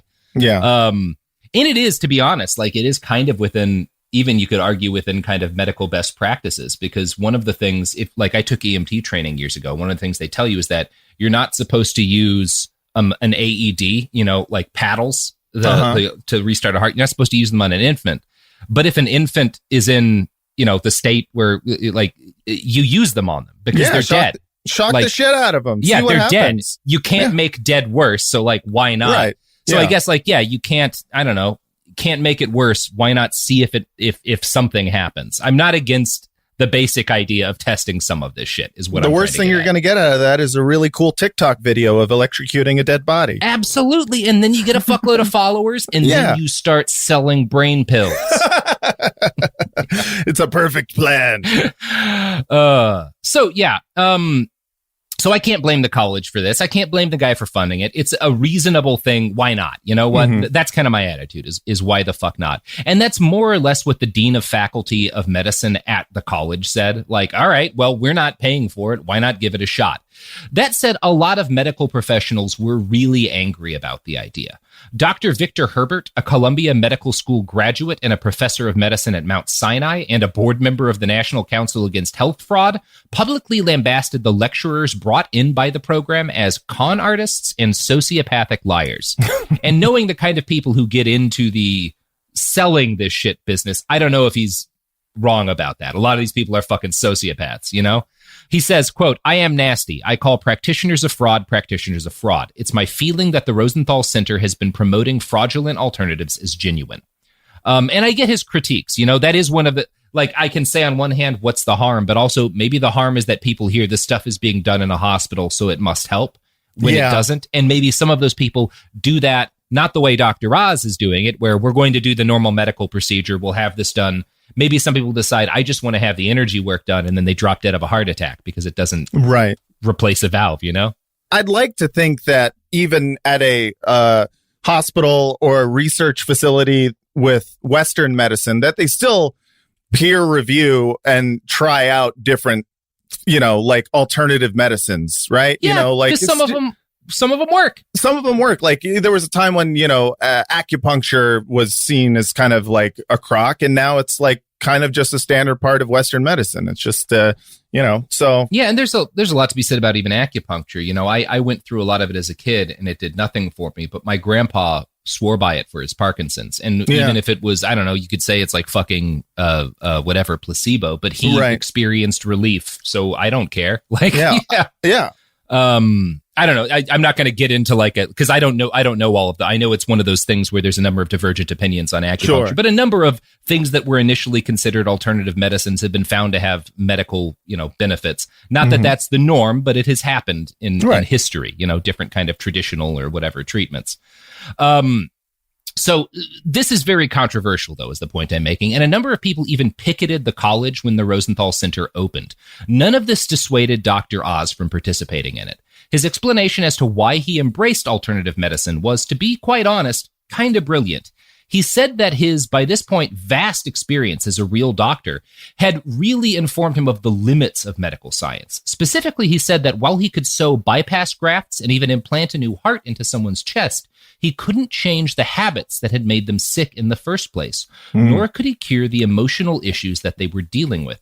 Depression, he pointed out, was a major risk factor in heart patient recovery post-surgery. And things like meditation, right? That's kind of considered woo, new age. Right. That can help with depression, and that can help with healing. And he's right about that. That's not 100%. A bad point to make.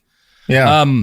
So he seemed to insinuate when he was talking to the New York Times, why wouldn't a caring physician want to try everything possible to improve his patient's odds? He could point out that meditation had shown some benefit for heart disease patients. Who was to say that other stuff wouldn't work? Dr. Oz told the New York Times that he felt ethically obliged to experiment in new directions in medicine. The article makes it clear that Dr. Oz had not let up one bit in the workaholic tendencies that he inherited from his father as well. And I'm going to quote from the Times again here. Mehmet Oz is one of those rare beings who seem incapable of sloth. He's doing a heart transplant right now, his secretary says on the phone, and he's got a double lung transplant waiting. And those are in addition to his 2 regularly scheduled open hearts. And then at 3, he's supposed to fly to Boston to deliver a lecture. So exceptional is Oz's energy that some of his colleagues use him as a benchmark, correlating their own vitality as a fraction of a full Mehmet unit. He runs down lobs, sighs his tennis partner, mentor and department chairman, Dr. Eric A. Rose, who at 44 is one of the top heart transplant surgeons in the world. So I can't tell you how nervous I would be going into a lung transplant procedure and then hearing like, this doctor's got to do a heart after you and then got to fly to Boston. I'd be like, you think you could maybe take your time with this, bro? Like, could you please? Get that. I do. It is a matter. We'll talk about this at the end too. We don't have enough of these guys. It's actually a major health problem how few people there are that can do this. Yeah. But it is exhausting. Everything you read about this guy's day, like you're just one of those people who I kind of get the feeling, I don't want to psychoanalyze someone, but you get the feeling he can't be alone and still. Like he has to always be moving towards something. Yeah, he's got his dad in the back of his head, exactly, telling him to murder that kid in the ice cream shop. Yeah, to kill that fucker. Kill that fucking kid. He doesn't know what he wants to be. Yeah, it's just like, I mean, I imagine that would create a bit of a problem later in life with stillness. Yeah, I feel for him a little bit in that. Sure. Now, the article also goes into more detail about how Dr. Oz's wife's family piqued his interest in alternative medicine. His father-in-law was one of the surgeons on the first heart transplant team in Texas. He'd also been nicknamed the Rock Doc by Rolling Stone for playing music in the OR to relax patients. His mother-in-law had developed a special low-fat diet for her husband's cardiac patients. And this was really before it was accepted that low-fat diets would be good for heart patients. Right. She once refused surgery for her own inflamed gallbladder and handled it instead by altering her diet. She taught her son-in-law, Dr. Oz, about using arnica for sore muscles and herbal tea for stomach aches. So he gets brought in part to alternative medicine by these people who have a real medical background and are doing things that aren't widely accepted, but also may help. Music, I think there's some data now on how music can help with certain aspects of the healing process. Right. Low fat. Mother-in-law seemed to be on the cutting edge of that. When you said the Rock Doc, I got concerned. I thought he was going to like replace people's hearts with crystals and shit. And I was like, oh no, oh no. They all die, but my God, their hearts are pretty. So this is how Mehmet gets introduced to the wide world of quack cures. And it makes sense. He enters it through largely reasonable ways, alternative treatments that have some positive impact on people. There's extremely reasonable stuff in the article in general. Like Dr. Oz points out that in 1995, American hospitals had only recently allowed family to stay in the hospital with a patient, while in Turkey, it was common for families to do this. And of course, having loved ones nearby can help a patient's morale, which can influence how well they heal. No one, I think, today would even think to disagree with that. It didn't used to be common. It changed. So he's in medicine during a time when a lot of stuff that just wasn't, that is kind of now common sense medicine wasn't. And I think that kind of opens his eye to well, maybe all this other shit works. Maybe everything in my head is correct. Yeah. We're slowly getting to him turning into a complete narcissist. Yeah, and the article kind of veers right from, having loved ones in the room can influence how well you heal, to Dr. Oz's love of energy work, particularly his work with a lady named Motz, who believed she could sense the energy of heart transplant patients. The Times article certainly does not portray this woman in a particularly positive light. Quote, "She now has her surgical sea legs under her, but the first time Motz observed open heart surgery, she had a shaky debut. She had been standing at the patient's head, outside the sterile field, periodically telling Oz what changes she was able to sense in the patient's energy. The patient was obviously not awake, but probably had some awareness, most likely smell and perhaps hearing. Open heart patients are often fitted with headphones and provided with tapes to listen to, including, if they want, Oz's own specially recorded Sufi trance music. For the bypass team, it was quite a novelty to hear Motz report that she was registering the patient's moods in her body, various states of fear, anger, or satisfaction perceived as roughness in her chest or turbulence in her stomach. At one point, seeing that Motz was not looking so good herself, Oz asked a burly assistant to take her outside for some air. When he returned, he said, 'I sense a change in my stomach. It's a tenseness. No, it's a growling. No, wait a minute. I'm just hungry.'" Oh my God. I swear she seemed like she is just describing her own feelings and then just ascribing them to an open heart surgery patient. But it's one of those things. I'm not sure exactly what type of energy work this person is doing, because there's a few different kind of categories of it. She's checking the vibes, dude. She's checking the vibes. Just making sure, the vibe dipstick is filled with oil. I should note, if I'm going to be totally fair, that Reiki, which has its origins in Japan, has been shown in some early scientific studies to help diminish the symptoms of chemotherapy and to significantly alter people's experience of physical and emotional pain. And I have some friends who swear by it for kind of physical and emotional pain in particular. I don't know what Reiki is. I've heard of it. Is it like when Mr. Miyagi rubs his hands together and then he puts his warm it's like hand? Energy work, I guess. I don't know. It's not a kind of thing that I particularly believe in. And I kind of think in a lot of cases it's that you have a good relationship with the practitioner and you trust them, and it can be, an emotionally soothing thing, I don't know. There were early studies, scientific studies, that showed that it could diminish the symptoms of chemotherapy and reduce people's experience of pain. Now, further studies were commissioned after these early studies, which starting in the early 2000s were more negative. A number of hospitals did, however, add Reiki practitioners to their stable of available providers, in part as a result of the work that Dr. Oz and the center at Columbia was doing. You can find these people in hospitals now. And it's worth noting that a number of the positive studies about Reiki and other similar things were conducted by the National Center for Complementary and Alternative Medicine. Their work is problematic, to say the least. And I'm going to quote now from an analysis of several studies conducted by this organization by Professor Dr. Edzard Ernst. Quote, 3 studies suggested that energy medicine had an effect, but their authors either applied statistics inappropriately, confounded the effects of energy healing by adding unrelated interventions to the experimental condition, or failed to design or blind equivalent placebo controls. Their results are therefore untrustworthy. The 2 studies that were well designed failed to demonstrate effects from energy and healing.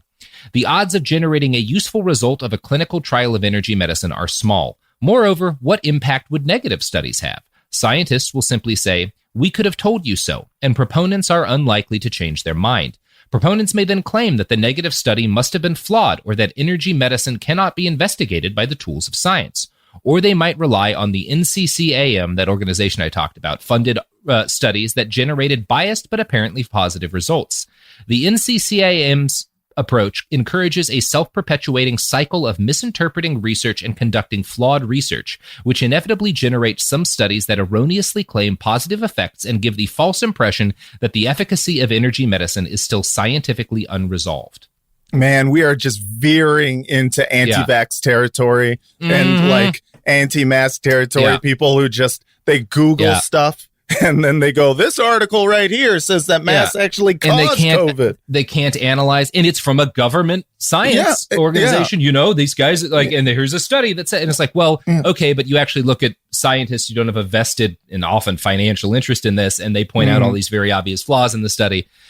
It's worth noting that the NCCAM was founded in 1998. 3 years after the New York Times article about Dr. Oz and the Alternative Medicine Center at Columbia was published. Now, Dr. Oz at this point was not yet on Oprah's show, but he had been featured on TV several times for his pioneering work with mechanical hearts as well as his embrace of alternative medicine. You can draw a direct line. I don't know if we would have an NCCAM without Dr. Oz. I don't know. You can't say that for certain. But he is someone who, before his embrace of alternative medicine, starts to be well known as an exceptional doctor and scientist. He embraces this stuff. Columbia starts studying this stuff. And even though everything they find is pretty inconclusive, the fact that it's in an actual hospital lends it legitimacy. This organization is started in order to test this stuff. The organization is filled with people who already believe in it, carrying out tests that are flawed.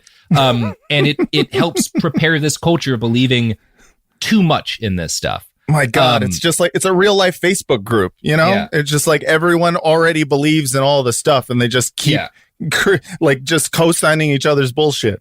And it's one of those things like, I know people who swear by Reiki, who gain, emotional benefits from it, who think it helps with, a number of things, including like including emotional pain. And like, if you find something that helps you alleviate your emotional pain, more fucking power to you. Exactly. You're never going to hear me say a damn word against it. Go with God. That's all great. Yeah. But I mean, you want to relieve pain. Yeah. Try some morphine though, dog, because that shit, oh my God. Morphine. And there's no downsides to morphine. That's the best part of it. I can't think of one downside to morphine. It's not a single one. Yeah. It just feels good the whole time and you just need to take more. My issue is not so much with any particular treatment. Not even an issue that people would like.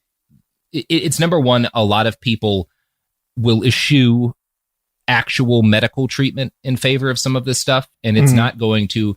I'm trying to be as fair as I can. Reiki is not going to solve your blocked cardiac pathways. It's not going to fix it. Yeah, I mean, energy is great, but Plavix works wonders. Plavix is a lot better. And it's more to the point. Even more than that is it gets us on this road of increasingly accepting and legitimizing things that there's not a scientific basis for. Yeah. And that leads us to shit like, let's drink bleach to cure the coronavirus. It's where the road ends. I have more of a problem with than Dr. Oz experimenting with an energy worker during a surgery. It's where that leads to. And he plays a major role in legitimizing that. He helps put our national foot on the gas pedal into the post-science age. So it's a slippery slope to that, downing that brain octane oil, Exactly. Exactly. At this point, though, we're talking still in the mid-90s, everything Dr. Oz is saying is reasonable from a certain point of view. He's not claiming that Reiki is going to cure cancer. He's not even claiming it's going to cure your heart disease. He's saying it could help with recovery, and a lot of recovery is mental. And he's not, it's possible he's right. He's not yet a bastard. It's certainly not impossible for this kind of stuff to have a mental impact which can positively affect recovery. Okay? Yeah. He's not a bastard at this point. Nearly all of his alternative medical claims were things that you could argue were at least to some extent reasonable based on the way he framed them.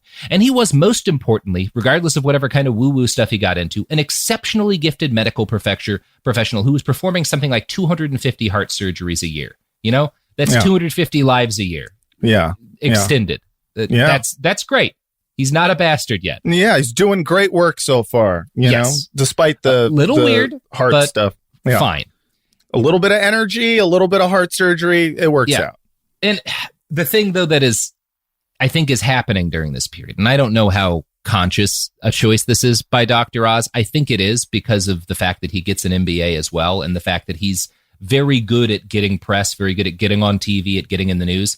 I think he is at this point crafting his career to make himself into an ideal candidate for famous TV doctor. I think he is building a background that will allow him to establish his celebrity career later.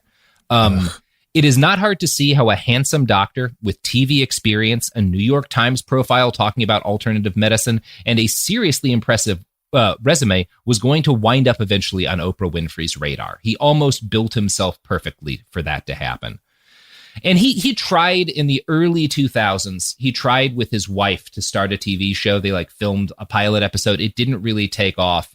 But he succeeds, and I think he's pushing, and his wife is pushing him to get in. She's very much his business partner to develop himself into a media personality. Yeah. And he eventually succeeds in 2004 in getting invited to Oprah Winfrey's show. Now, Mehmet immediately endeared himself to Winfrey's audience with his willingness to discuss frank health details in a way that was demystifying and humorous. He most famously explained that healthy poops tended to be shaped like an S and should hit the water like an Olympic diver with very little splash. Oprah herself later recalled, "When he made it okay to talk about the shape of a good poop, I knew he could talk about anything. He always found ways to make the human body endlessly fascinating." Man, that is, I'm low-key impressed that he impressed Oprah with the doo-doo shapes. It's mom stuff, Moms love poop. Moms they love talking about doo-doo. That's the thing. And that's what Oz does exactly the right things to endear himself to millions of middle-class moms. Yeah. Which is the best market in the country. It's an incredible market. You can make all of the money if you can get a few million middle-class moms to love you. Yeah, I worked at this digital, what do you call it? Like a digital production company. And the most famous person that we dealt with was a famous Facebook mom who had millions of followers. And I would watch her stuff and I was like, this is, maybe the most awful shit I've ever seen. It was just a lady in a car yelling at people about kids. Yeah. And she was a famous mom. I mean, if you can become a famous mom, you will be one of the most famous people in the country.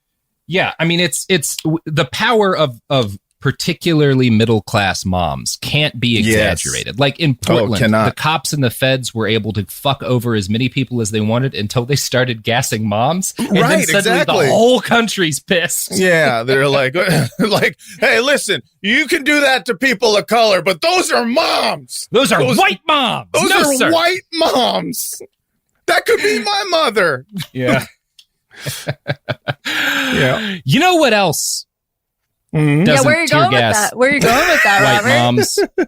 I thought you were going to say, you know what else is your mom? That's where I thought you were going with that. You know what else is your mother? The products and services that support this podcast.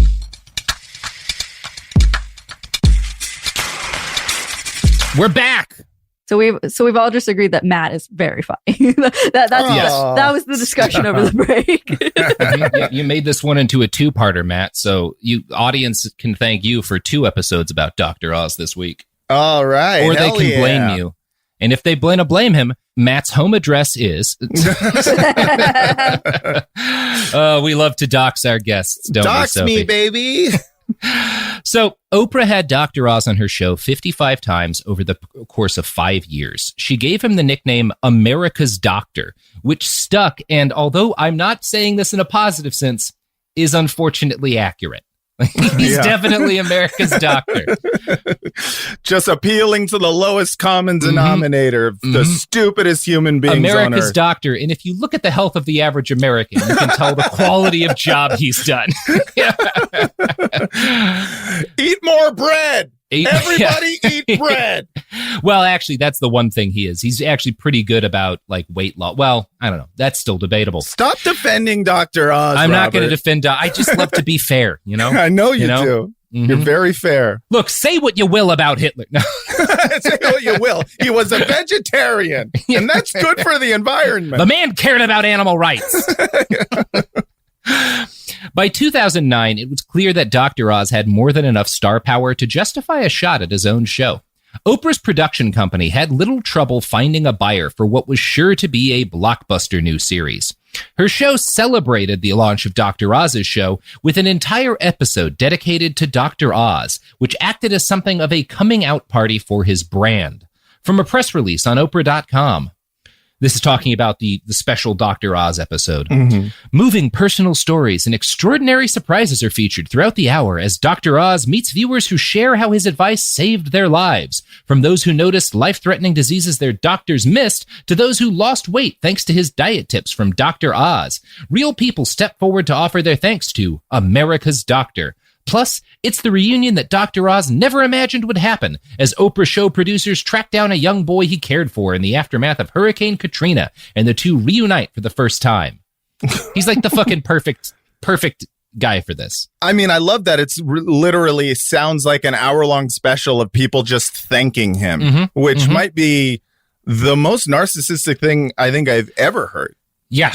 I mean, like, it's one thing for Oprah to do that because I think America does legitimately owe her thanks for just years of content, you know, but years of mostly dangerous health-based content. Oh, yeah, no, I mean, it's awful content, but the fact is it's quantity over quality in America. And, you know, but an hour of just thanking Dr. Oz and having people come up to him like, you saved me is fucking wild. It's worth noting in terms of his bastardry that and in kind of the acceleration from, hey, maybe energy healing works to becoming a monster. The early 2000s is the period in which Oprah becomes aware of a Brazilian healer named John of God, who believes he can do psychic surgery and like remove tumors. John of God. Yeah. Oh, of the Brazilian of gods. Yeah. Cool. And on the episode in which she introduces John of God to America, Dr. Oz comes on and gives his professional opinion that like he seems like he's really having an effect on people, and I can't explain it. I don't think medical science can explain what this man is doing. Basically giving a real doctor's opinion that this guy's got to be legit. Yeah. John of God later turned out to be a mass rapist on a scale hundreds of victims, on a scale almost incomprehensible. We did a 2-parter on John of God. You can listen to it. It's a fucking nightmare. Wow. This guy never gets half the following that he has if it's not for Oprah and Dr. Oz. So, wow. Holy shit. Oh, it's good shit. Good shit. I found a fascinating New York Times article written a few months into Dr. Oz's new show. It notes that in transitioning to his own series, Dr. Oz had to spice up his act for a daily daytime audience. Quote, potentially distracted by the tantrums of a toddler or the yelping of a labradoodle. They go on to summarize his early episodes. His show tackles topics as diverse and diversely weighty as skin cancer, kitchen burns, sleep eating, and pubic hair loss, returning constantly to the same television motherlode Winfrey profitably mined. Weepy, overweight guests who vow and often fail to get in shape, and it has taken its star far away from any sort of traditional medical practice. He explains that transition as the product of frustration. Too often, he told me, he would sit in an office and be telling you stuff too little, too late, that if you'd been able to lose a little weight or if your diabetes had been managed more aggressively, then it would have dramatically altered your destiny, which is now to go downstairs and have open heart surgery. With his TV show, he can exhort Americans to tend to all aspects of their health, head to toe, before they reach a point of no return. Lose weight, go to Brazil, and get sexually assaulted by a con man. Oh, God. Oh, wow. You know, there's always that point, you know, I've listened to your show, and there's always that point in the episode where the comedian or the guest has no other option but to just say, fuck, that sucks, dude. Like, there's no other comment, but what? Oh, that's crazy. But, you know, hey, John of God, Dr. Oz, they all sound like great people. Yeah, and it's going to get worse. You know, he this is kind of the period. One of the things he starts to do in this period is he starts cutting back on his surgical practice and performing fewer surgeries. Yeah, because he's got to keep up all those TV dates. Yeah, in order to tell people about John of God, the mass rapist, and in order to tell people about, I don't know, some stuff that's good, right? Telling people to eat healthier is a good idea. America's diet sucks. His diet advice, I think, is, well, we'll talk about that later. It's also problematic. Anyway, he's trading objectively useful medical work for being a nonsense doctor, but he's making millions of dollars. Yeah. And in America, that is the ultimate marker of doing the right thing. Yeah.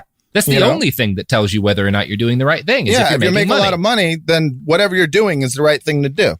Yeah. It's morally correct to make a lot of money. Yeah. Morally righteous. Righteous wealth. Yes. You know what else is righteous, Matt? Is it the products and services? No, my man. It's you. Because the episode's over. Part one is over. And we're gonna sail out, but first you've got to plug your pluggables. And I just decided to compliment you before we roll out. That's very nice. Here I thought you were just trying to get me to talk about products and services. Well, I thank you for having me on. I have a product and or service called Pod Yourself a Gun. It's a Sopranos podcast. And if you like The Sopranos, or even if you don't, check it out on the, wherever the podcast store is. Podcast. All right. Yeah. Well, this is the show that it is, and we're done doing the things that we do. So go out into the world and, I don't know, find Dr. Oz and scream at him. Give him a good screaming.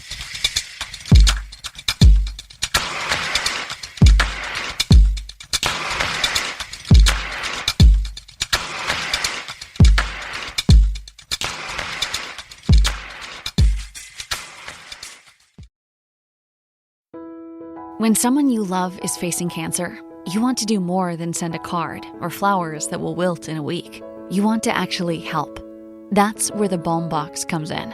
Our care packages are built from research with over 500 cancer patients and caregivers, packed with items people actually use during treatment. Think soothing, practical, thank goodness I have this kind of relief. For you, it's not just a gift. It's a way to show up in a moment where words fall short. For them, it's comfort, calm, and a reminder they're not alone. From chemo-friendly boxes to mastectomy recovery kits, even options for men, we've made it simple to give something that's elegant, premium, and genuinely useful. And yes, domestic shipping's always free on orders over $50, because making someone feel cared for shouldn't be complicated. So skip the empty get well soon. Send real help, real comfort, and maybe even a laugh. Visit thebalmbox.com. That's TheBalmBox.com. Balm, like healing and care. The Balm Box, because cancer patients don't need bouquets and brownies. They need balm. Ever feel like you're being chased by the marriage police? Welcome to Boys and Girls, the podcast where dating isn't dating. Arranged marriage is basically a reality show, except the contestants are strangers and your entire family is judging. You're sipping coffee with one maybe, grabbing dinner with another, and praying your karmic Ken or Barbie appears before your shelf life runs out. Trust me, I've been through this ancient and unshakable tradition.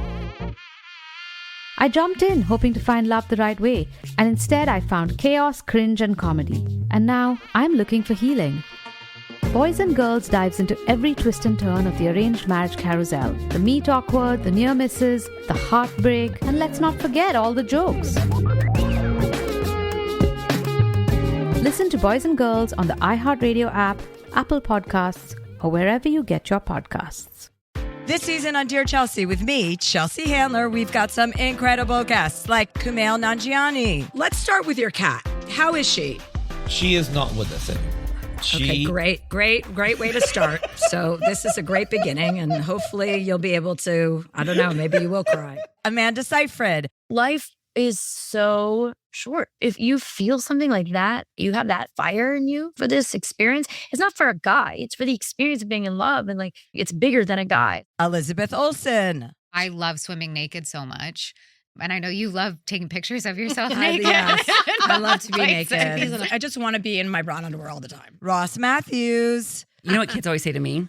Are you a boy or a girl? Oh my God. All That's the time. so funny. I know. love it. So I'm always like, hi. Or I try to butch it up for kids, so they're not confused. Yeah, but you're butching it up. It's basically like an angry woman. It's like Doris Day. Right? No, I turn into B. Arthur. Listen to these episodes of Dear Chelsea on the iHeartRadio app, Apple Podcasts, or wherever you get your podcasts. Segregation in the day, integration at night. When segregation was the law, one mysterious black club owner had his own rules. We didn't worry about what went on outside. It was like stepping in another world. Inside Charlie's place, black and white people danced together. But not everyone was happy about it. You saw the KKK? Yeah, they was dressed up in their uniform. The KKK set out to raid Charlie, take him away from here. Charlie was an example of power. They had to crush him. From Atlas Obscura, Rococo Punch, and Visit Myrtle Beach comes Charlie's Place. A story that was nearly lost to time. Until now. Listen to Charlie's Place on the iHeartRadio app, Apple Podcasts, or wherever you get your podcasts.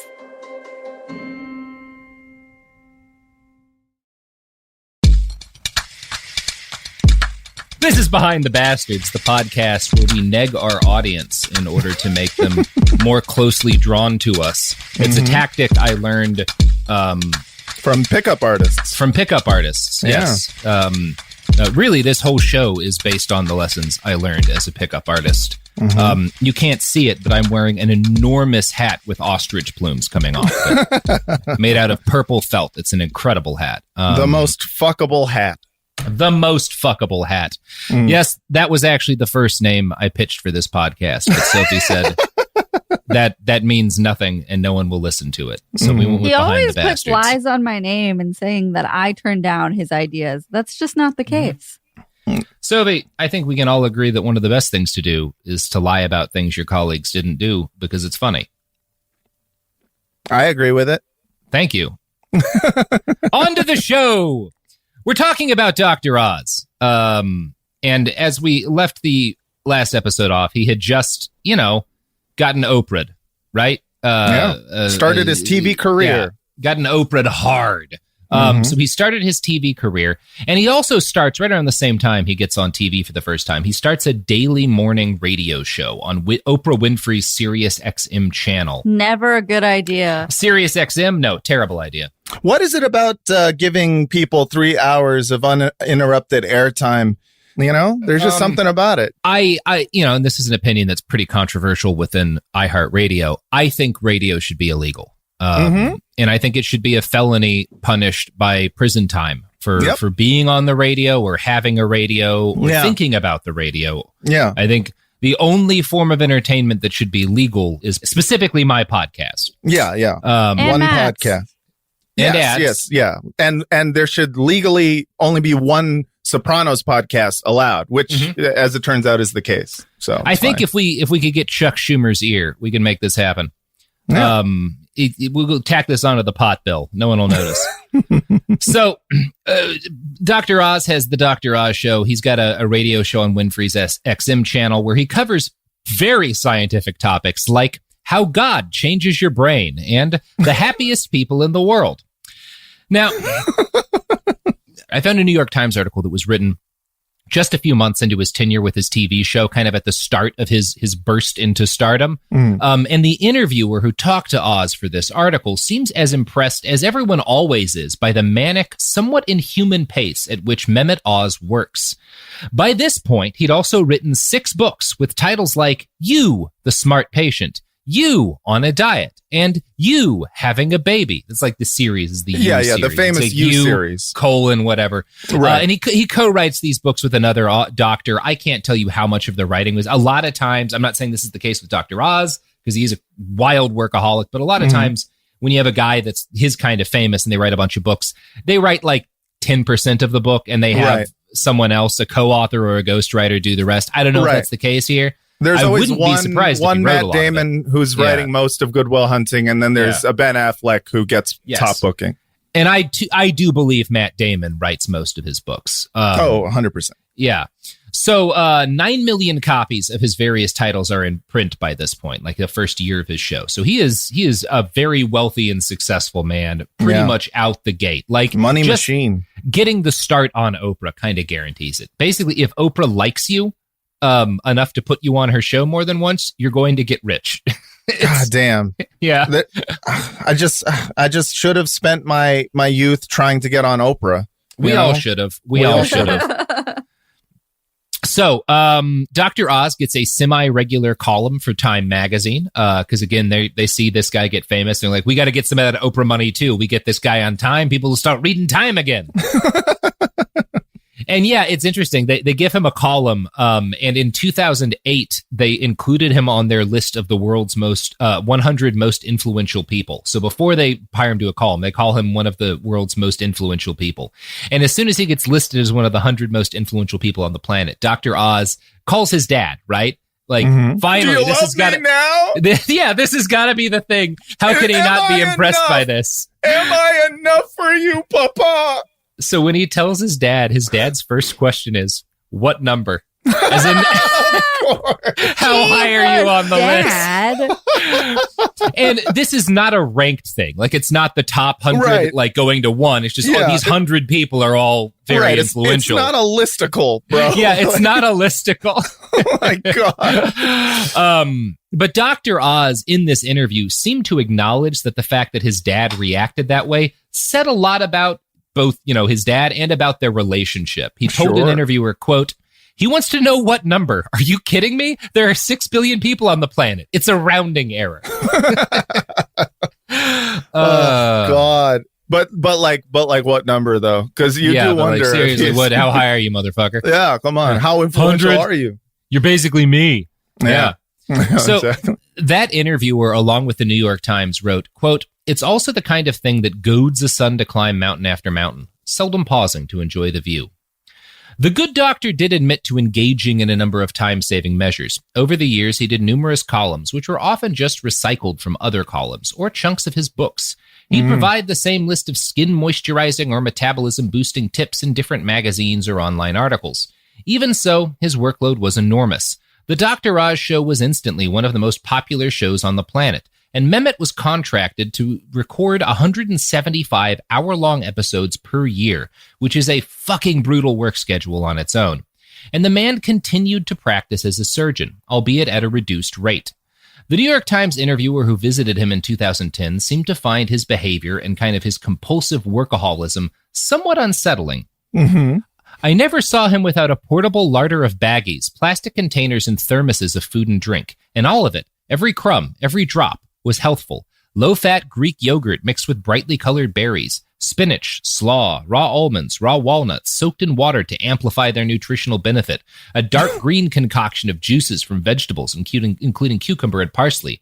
Roughly every 45 to 60 minutes, as if on cue, he would ingest something from his movable buffet, but only a little bit, his portions assiduously regulated, like an intravenous drip of nutrition. It was the most efficient, joyless eating I have ever seen. That is so weird. I'm sorry. That's so weird.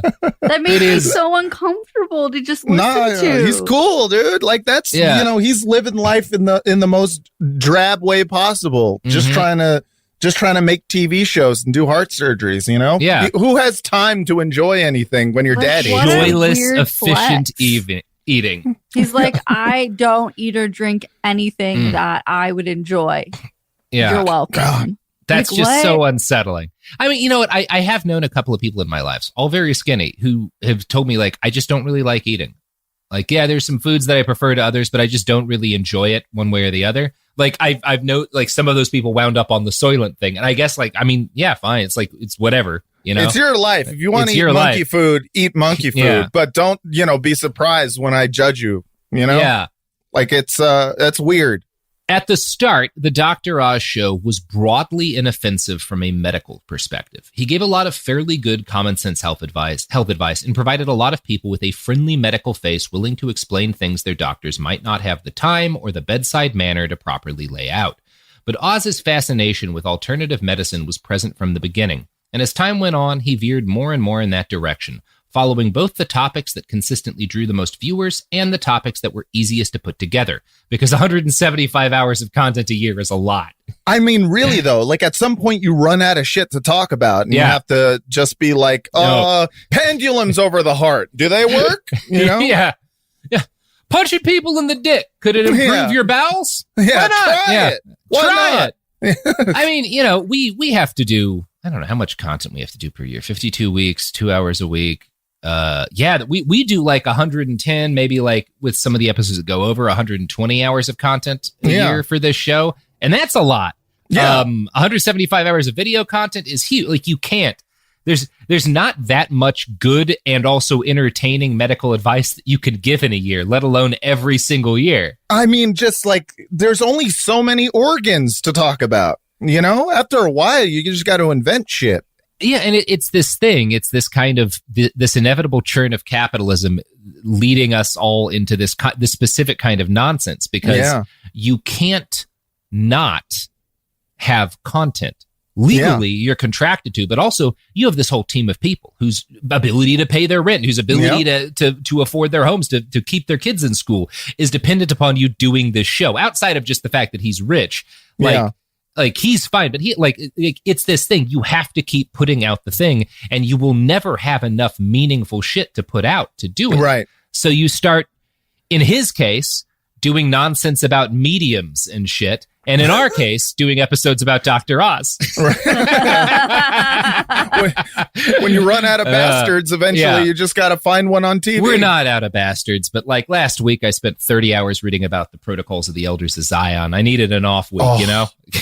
God. We all need off weeks. That is one of my favorite, absolutely real documents to read. Yeah. That's why we brought you on, actually.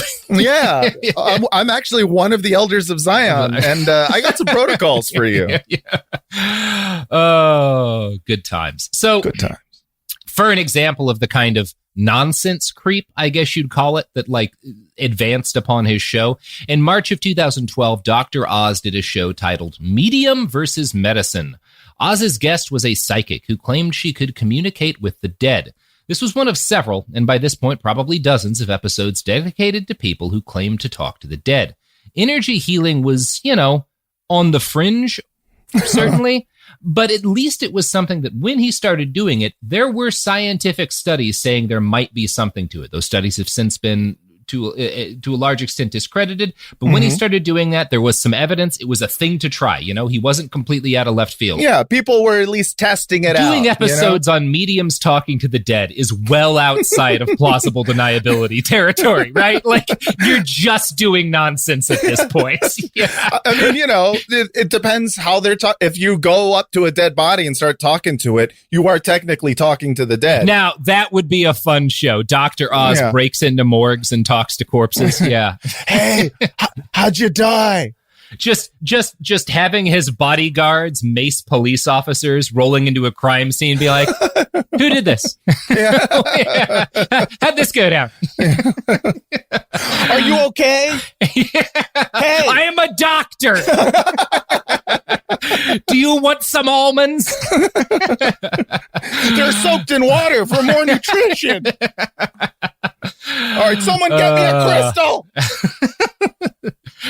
So,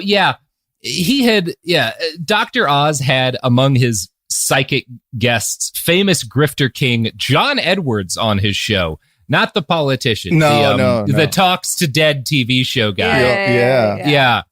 And he praised the reading that he received from John Edwards, saying, quote, "Let me tell you, it changed my life. I've learned in my career that there are times when science just hasn't caught up with things, and I think this may be one of them." Which is almost exactly what he said about John of God, the guy who raped hundreds of people.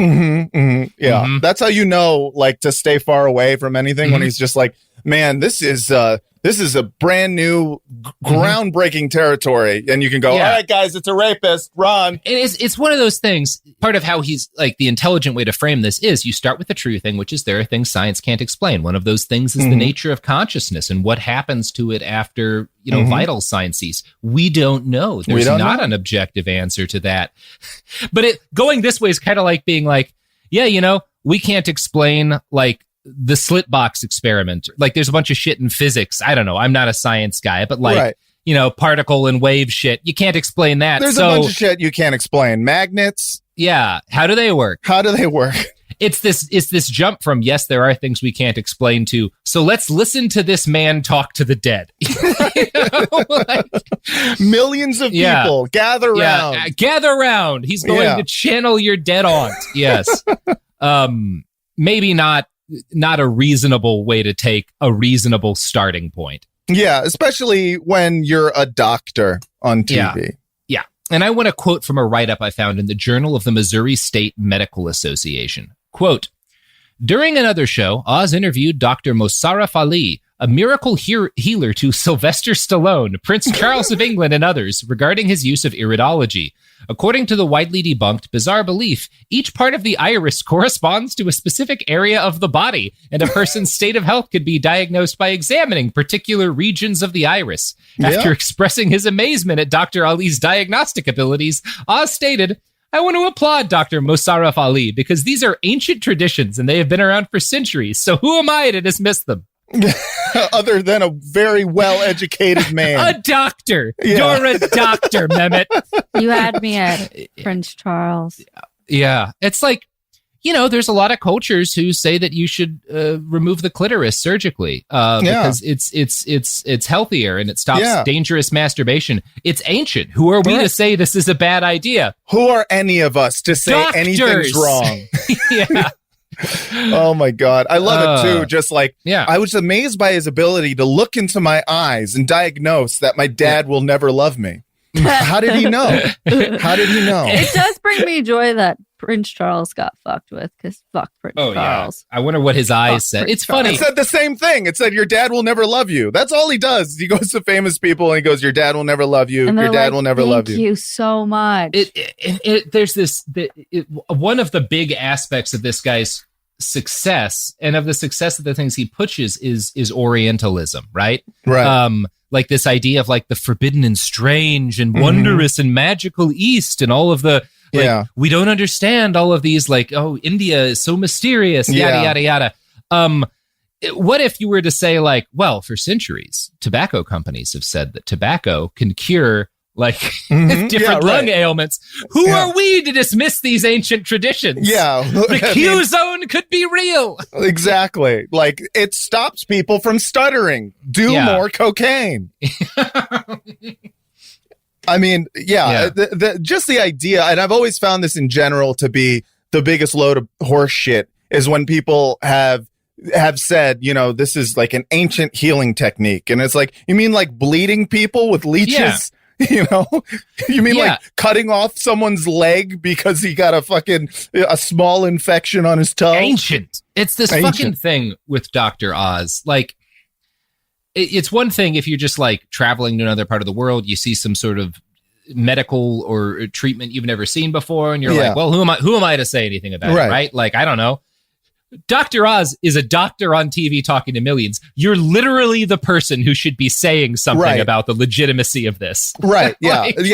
You're the guy. You're the person. You are, in fact, the person who should say something about this. Who am I? You're you. You're the most famous doctor in America. Yeah. And that's what that write-up in the Journal of the Missouri State Medical Association notes. Quote, who? Dr. Oz is a trained clinician and scientist, someone who can read a scientific article with a critical eye. He is someone who can filter out the noise of the placebo effect or discern the simple carnival tricks of a charlatan. The problem is that most people in his audience cannot. Yeah. I mean, he has a literal responsibility to tell people that these guys are full of shit. But he also has a responsibility to his show sponsors and to the network for ratings, You know who else has a responsibility to the show sponsors? Wow. I know. I think that's got to be the first time. That's got to be the first time it's ever actually been a relevant segue. So fucking good. So good. Anyway, here's products.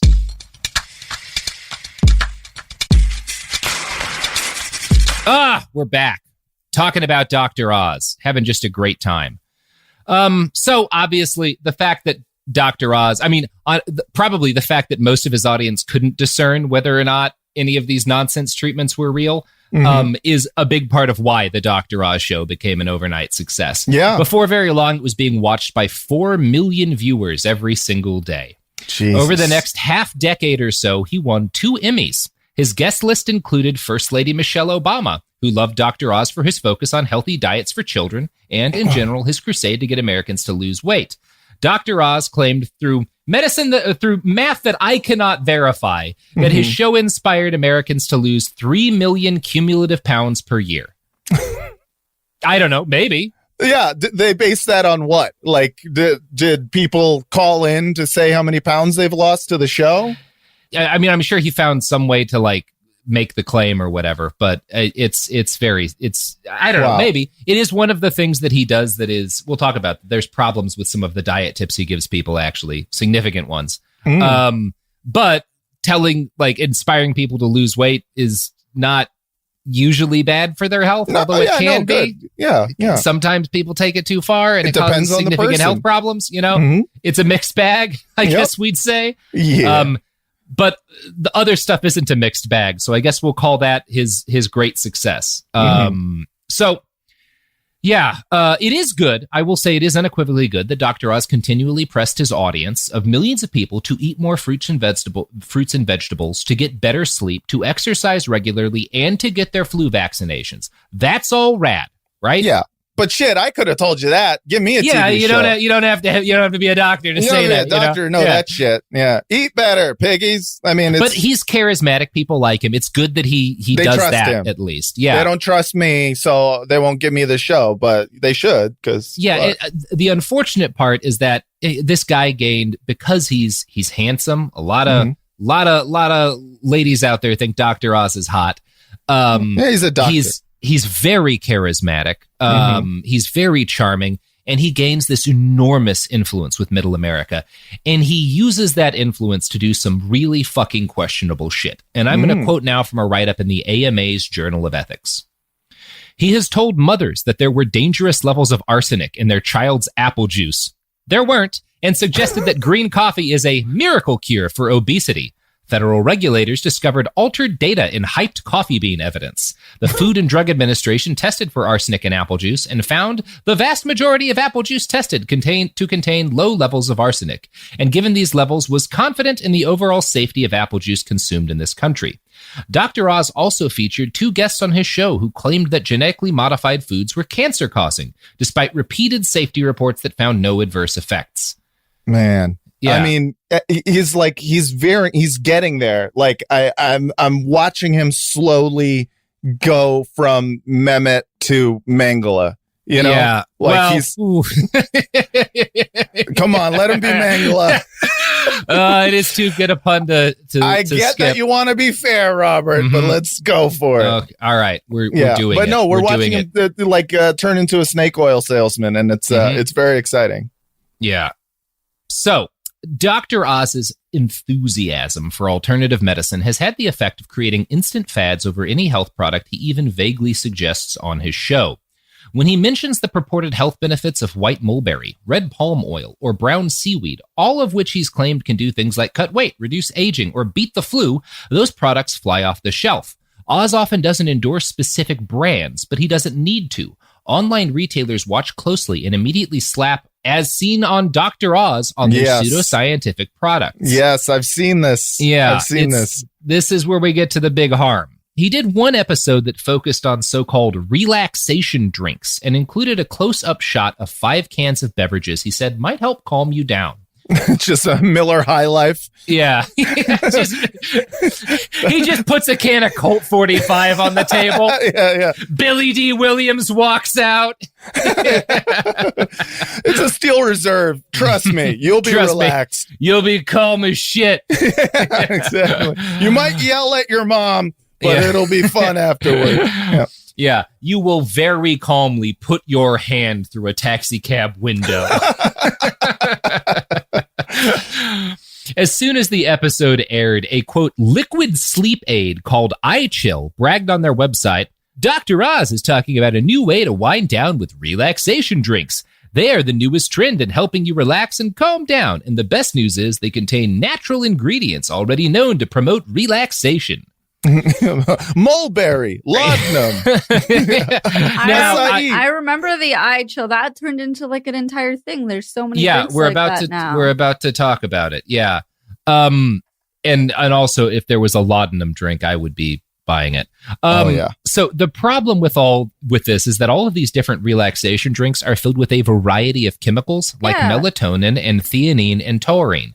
These drinks are unregulated as they are not medicines or dietary supplements, but the chemicals they include all have actual impacts on the central nervous system. Pregnant women and children are often advised to avoid products with some of these chemicals, but the beverages in question rarely note this. No data exists on how these chemicals might impact people in the quantities they are added to in these beverages, or when combined with other chemicals, or when combined with medications people drinking them might be taking. Responsible doctors, writing for the journal Nature Neuroscience, wrote a warning about these beverages that specifically called out iChill by name. Quote, existing research on the potential benefits and harms of some components of relaxation drinks suggests that they may not always be safe. Indeed, the FDA issued a warning last year to the manufacturers of melatonin-laced brownies, citing safety concerns from the literature, including effects on the autonomic nervous system and visual system and increased expression of symptoms in a sleep disorder. Other components of relaxation drinks, such as L-theanine or amino acids, such as taurine, may be considered safe for consumption only at some doses by the FDA, but relaxation drinks are not subject to such regulations, nor are they required to disclose the amounts of their ingredients. Oh my God. I mean, first of all, did you say melatonin brownies? Yeah, buddy. What the fuck? Like, I want to eat and just get tired immediately. Like, that is very strange. Here's the thing about brownies. I've never eaten one and been like, I just want to relax. Like, no, I'm trying to get a little sugar rush. To be honest, a sleepy time brownie, delightful. I would be very down. Listen, pot brownies are very different. It's not the same as relaxation brownie. Like, one is like an Ambien brownie, and the other one is like a brownie that makes you hungry for more brownies. Pot brownies make sense. If Ambien brownies exist, I would love one. Thank you very much. I mean, I guess I'd rather do that than just swallow an Ambien, but man, that is I'm like gets to sleep and also got a brownie. Sounds awesome. It's bad for your health, I'll tell you that much. Apparently. Am I remembering this correctly, Robert? But wasn't the iChill like the bottle and the marketing like similar style to like an energy drink, similar to like a 5-hour energy? That was like the aesthetic. No. I think those were they had like a weird different shaped plastic bottle. But like the problem is that, again, number one, you've got a lot of people with like who are on medications that this shit interacts with. Which is crazy that like literally a relaxation drink could be contraindicated for your prescription medication. Okay, so everything Dr. Oz recommends, I guess outside of like death psychics, comes with this caveat. Some of the herbs and natural medicines that he recommends do have health impacts, but they also have consequences, medications they might not interact well with. Dr. Oz does not bring this up when he shotguns half-assed advice out to an audience of millions. That article in Nature Neuroscience that I referenced, warning about the relaxation drinks Oz recommended, it's been read 10,000 times. So the article warning people that these things can be contraindicated and might have impacts on your health and your central nervous system, read 10,000 times. Dr. Oz's episode suggesting these drinks, watched 4 million times. God damn. Yeah. People started to notice that this was a problem by the mid-aughts.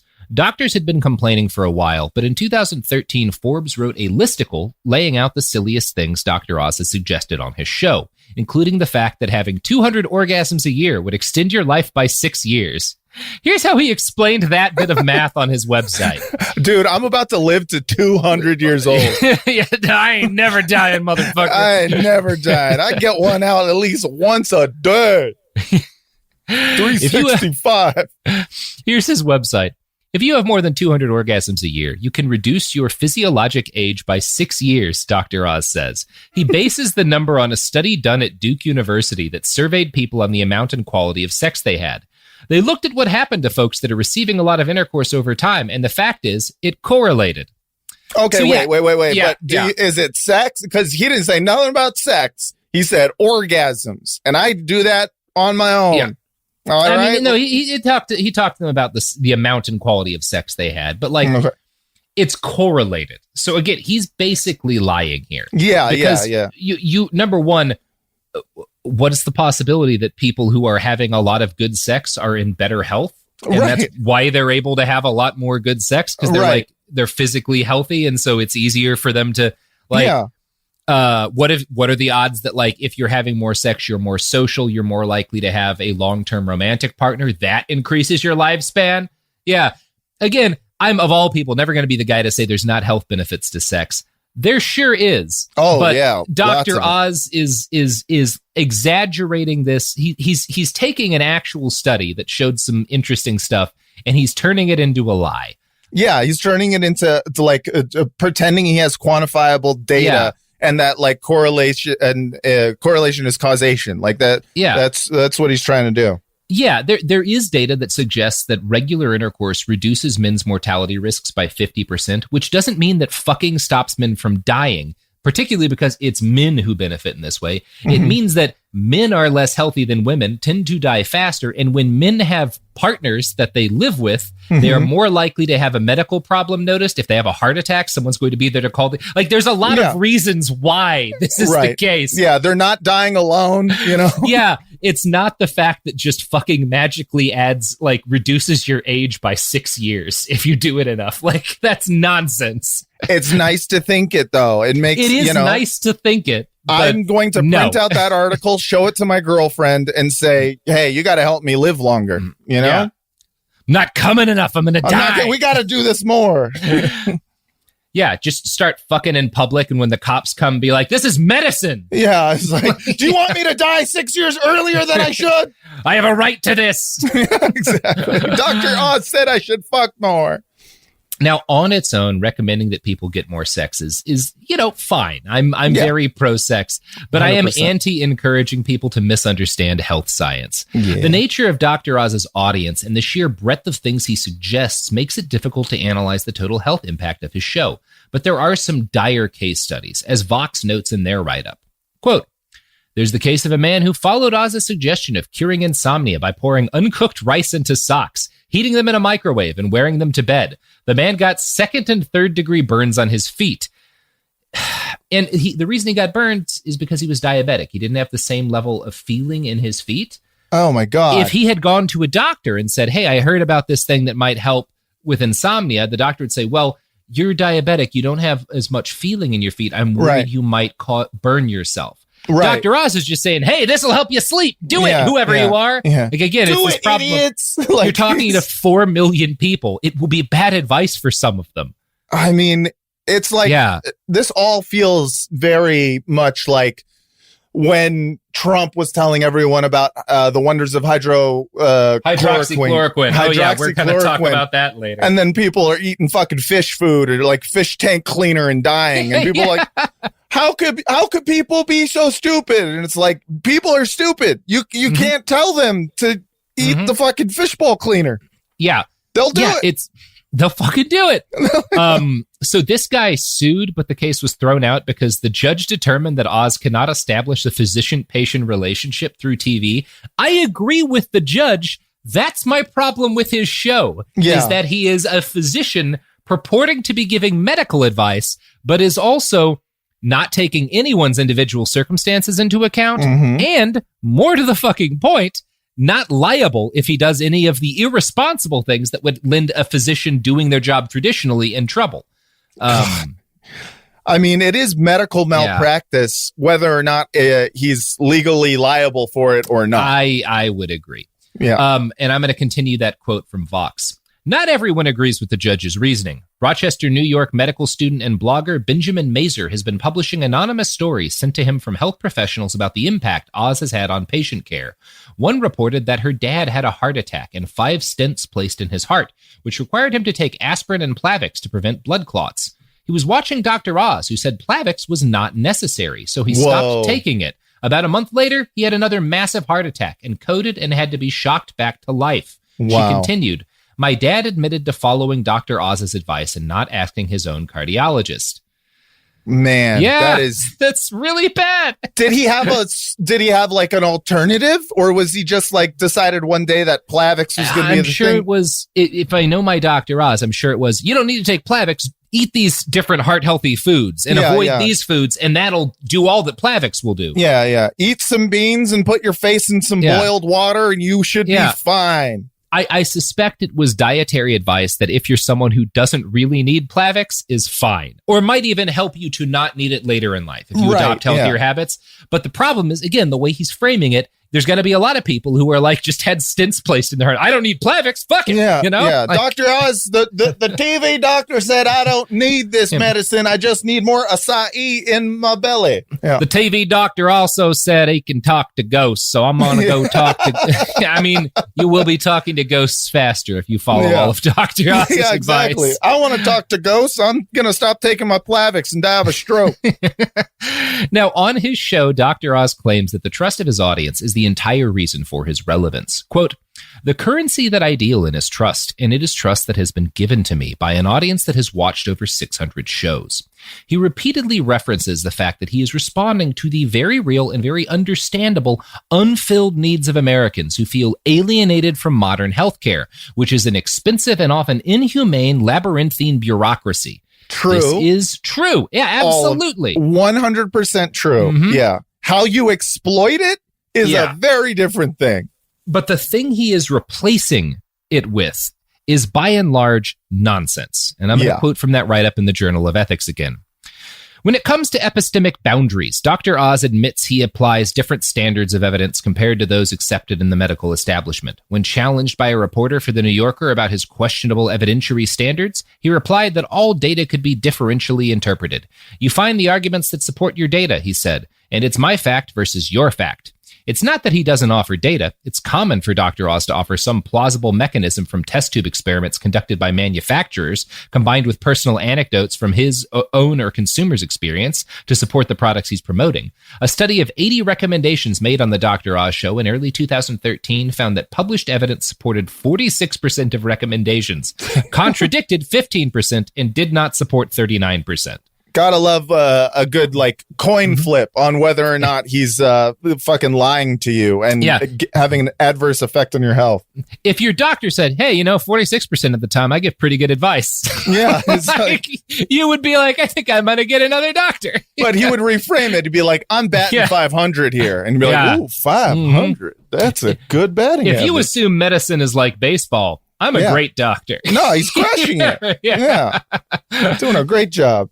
Now, to his credit, the Journal does note that a decent chunk of the blame for Dr. Oz's success lies in the very, very flawed state of mainstream medical science. Quote, "We settle for incomplete, selectively published data in journals heavily subsidized by pharmaceutical companies and for outcomes that don't give firm answers. While not on par with offering anecdotes as evidence, the fact that debates persist about what constitutes sufficiently high, unbiased quality evidence to support decisions in the profession as a whole creates a wedge that Dr. Oz seems to exploit."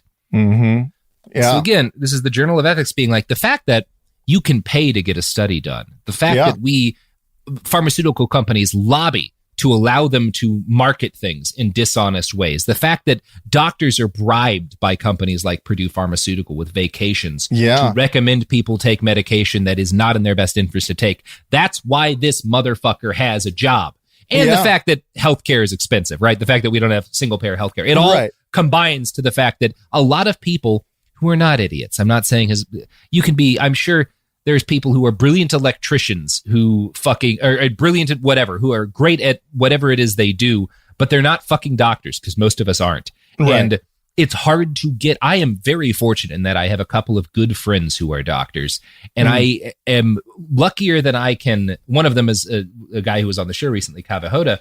I'm luckier than I can say to be able to every now and then send them a message being like, "Hey, what should I do here?" Even if it's a question of I'm having this problem, I don't know what kind of doctor to see to get this dealt with. I don't know whose job this is. And I don't want to my ex a while ago had a non-cancerous brain tumor, and it was a fucking nightmare figuring out. It took a series of different doctors and tests to figure out what kind of doctor she needed to go to get the medication that would help.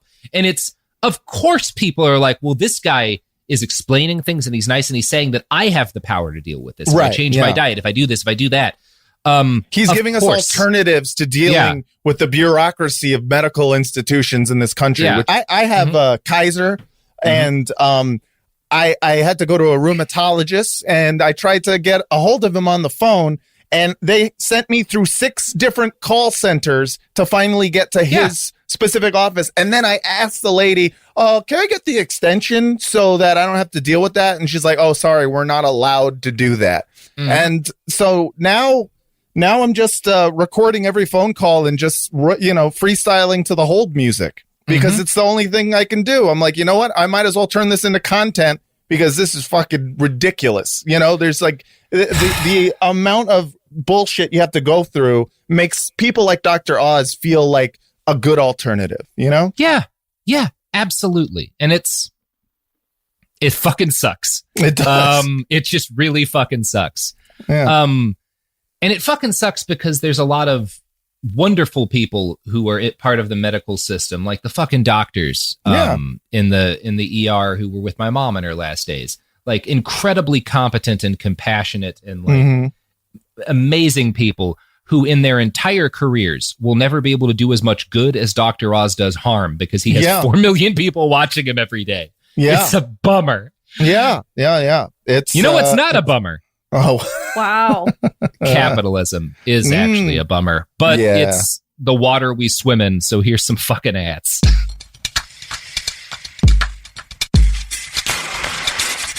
We're back.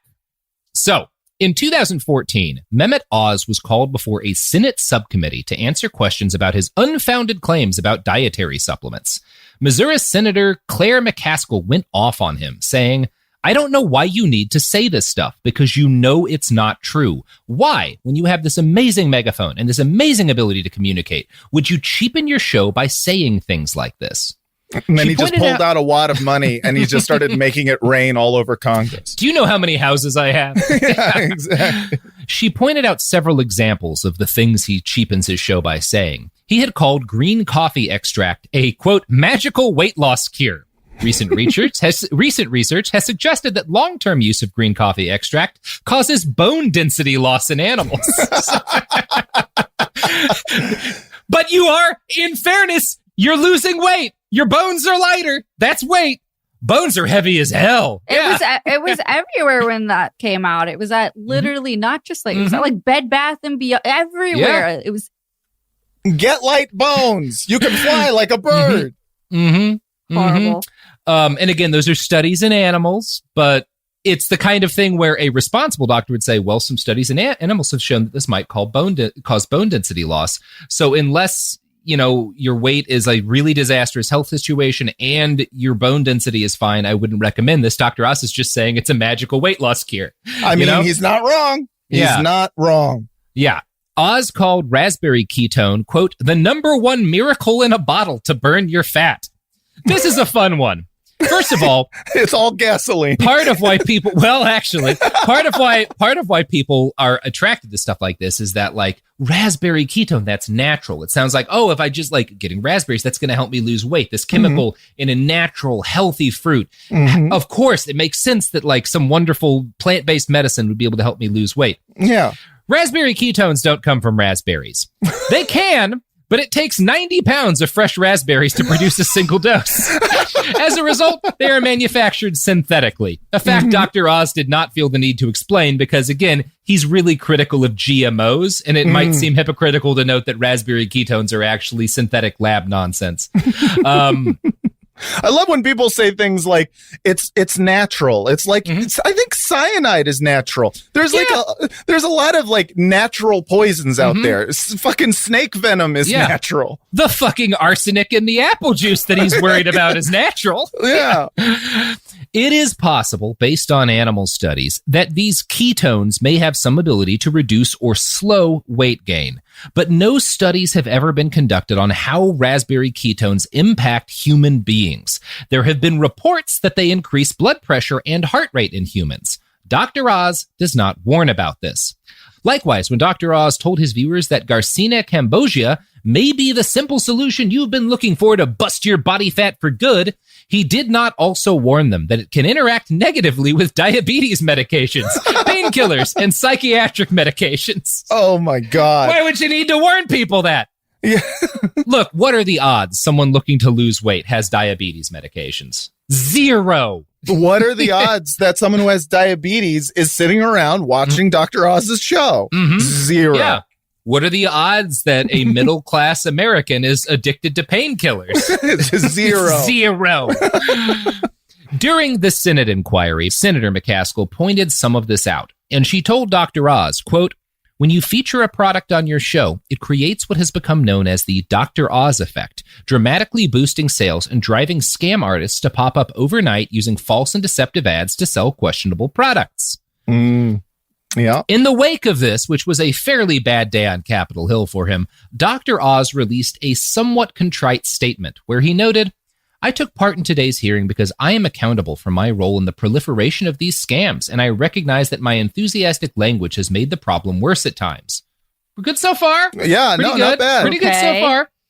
Oz added in his statement, "To not have the conversation about supplements at all, however, would be a disservice to the viewer. In addition to exercising an abundance of caution in discussing promising research and products in the future, I look forward to working with all those present today and finding a way to deal with the problems of weight loss scams." God, it's amazing. I'm just talking about. I'm just asking the question. We have to have conversations about this. You know, a conversation would be noting, for example, green coffee extract causes bone density loss in animals, right. and perhaps be worried. Yeah, that's a conversation. conversation. Well, you and I have had about these things as a conversation. I love it. I love people who are like, I'm just asking the question. I mean, and I'm not a doctor. I'm a guy who's addicted to an unregulated plant. Oh my God. Which I just took more of while standing next to my unregulated gun. Yeah, dude, you're living the unregulated dream doctor right now. Yeah. So, Dr. Oz, also making this statement, pointed out that he believed the greatest disservice he'd done to his audience was to not recommend specific products, which had provided room for a wide industry of shysters to stick his name on their website. So like, I was just saying green coffee extract, and a bunch of companies I couldn't verify started selling it with my name on it. I should have recommended a specific brand. Yeah, what I need to do is cut deals with specific companies so that you can only be taking their bone density loss drugs. Yeah, I mean, exactly. Good call. Fucking amazing. Yeah. So in the wake of this day on Capitol Hill and this amazing response, physicians across the country asked Columbia University in a letter, basically, what the fuck? Why is this guy still on your faculty? Columbia claimed it was because of their commitment to, quote, the principle of academic freedom and to upholding faculty members' freedom of expression for statements they make in public discussion. Hell yeah, dude. That's like their version rad. of the like anti-cancel culture letter. You know, they're just like, stop trying to cancel Dr. Oz. It's freedom of speech. Yeah, freedom of speech. Oh my God. I mean, doctors also are held to different standards than the rest of us. They take an oath. Come on. If like your Uncle Jimbo says, hey, you know, take some green coffee extract, it'll help you lose weight. Yeah. Nothing wrong with that. Yeah. It might not be good advice, but that's just a guy saying a thing. Doctors are held to a different standard. Yeah. It's on you if you listen to your crazy Uncle Jimbo. It is definitely on the doctor if he recommends you lose some bone density so that you look better in that dress. Mm-hmm. It's fucked awesome. Up. It's fucked up. So on April 15th, 2015, 10 prominent physicians sent a letter to Columbia University calling Oz's faculty position there unacceptable and citing his, quote, egregious lack of integrity. The only change wrought by the congressional inquiry and the flood of condemnation from the medical community seems to be that Dr. Oz started endorsing specific supplements and pseudomedicines. God, he's Alex Jonesing it. He's Jonesing it hard. He's so much smarter than Alex, though. Yeah. You focus it just on the health. None of this nonsense, like political shit. Everybody's going to love you and you'll make way more money. Yeah. A 2018 analysis of his show by the Health News Review found, quote, in the Dr. Oz show, 13 out of 19, 68.4% shows had ads relating to general show content.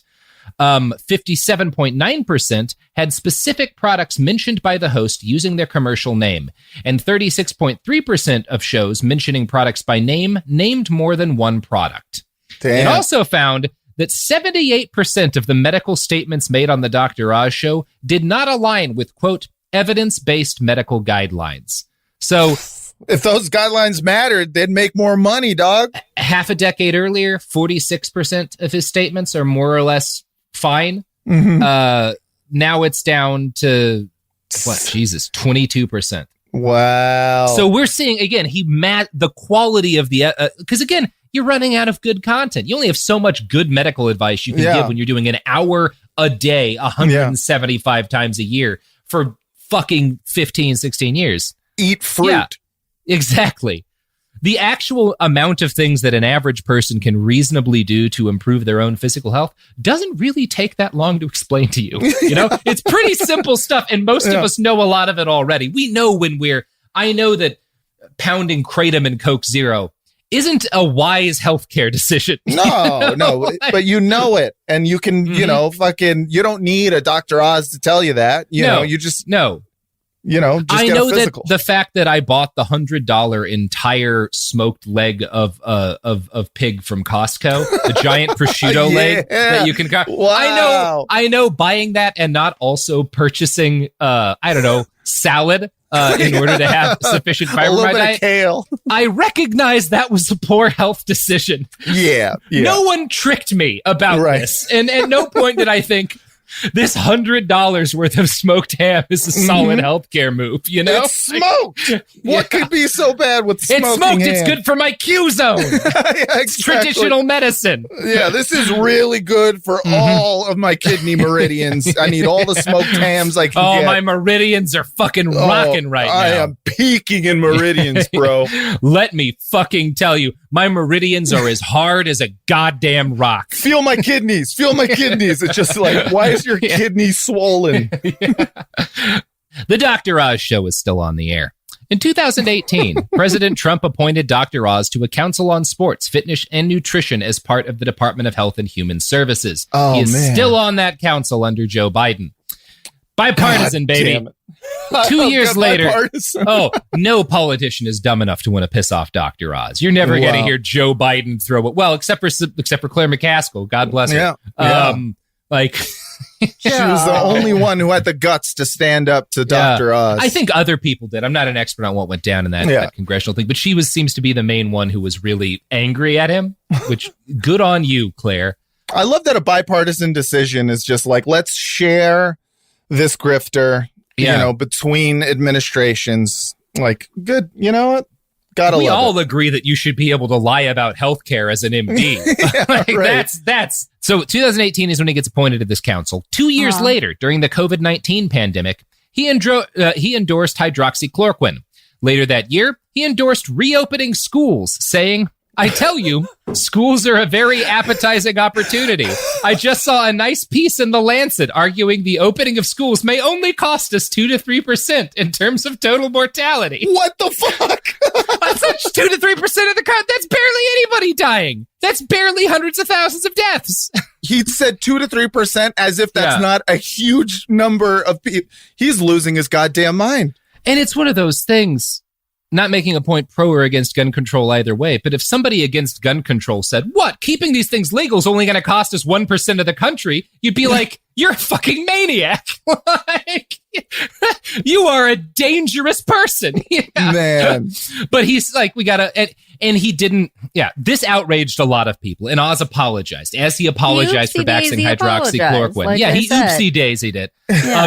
He claimed regret that his comments had confused and upset people, and basically pointed out the Lancet wasn't saying 2 to 3% of the country was going to die. It was, I think, more like 3% of like, I don't know, people in schools or something, like would get sick, and like it was but the way he phrased it was, it's only going to cost us 2 to 3% of the country. Like, Oopsie I don't daisy. care what the actual study. Again, I don't care what the study is. I care what you said to your audience of millions, and also I care about the fact that in any case, that's fucking evil.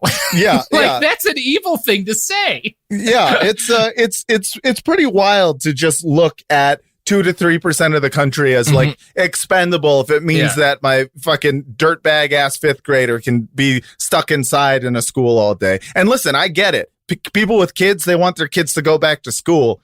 But that's easy. You don't say the quiet part out loud, you know? Yeah, it's one thing to say, hey, look, living in a society, there's all kinds of cost benefit sort of analysis. Sure. We have to do, like, right, cars improve a lot of efficiencies in certain ways and people like have them. They're also going to cost X many lives, you know.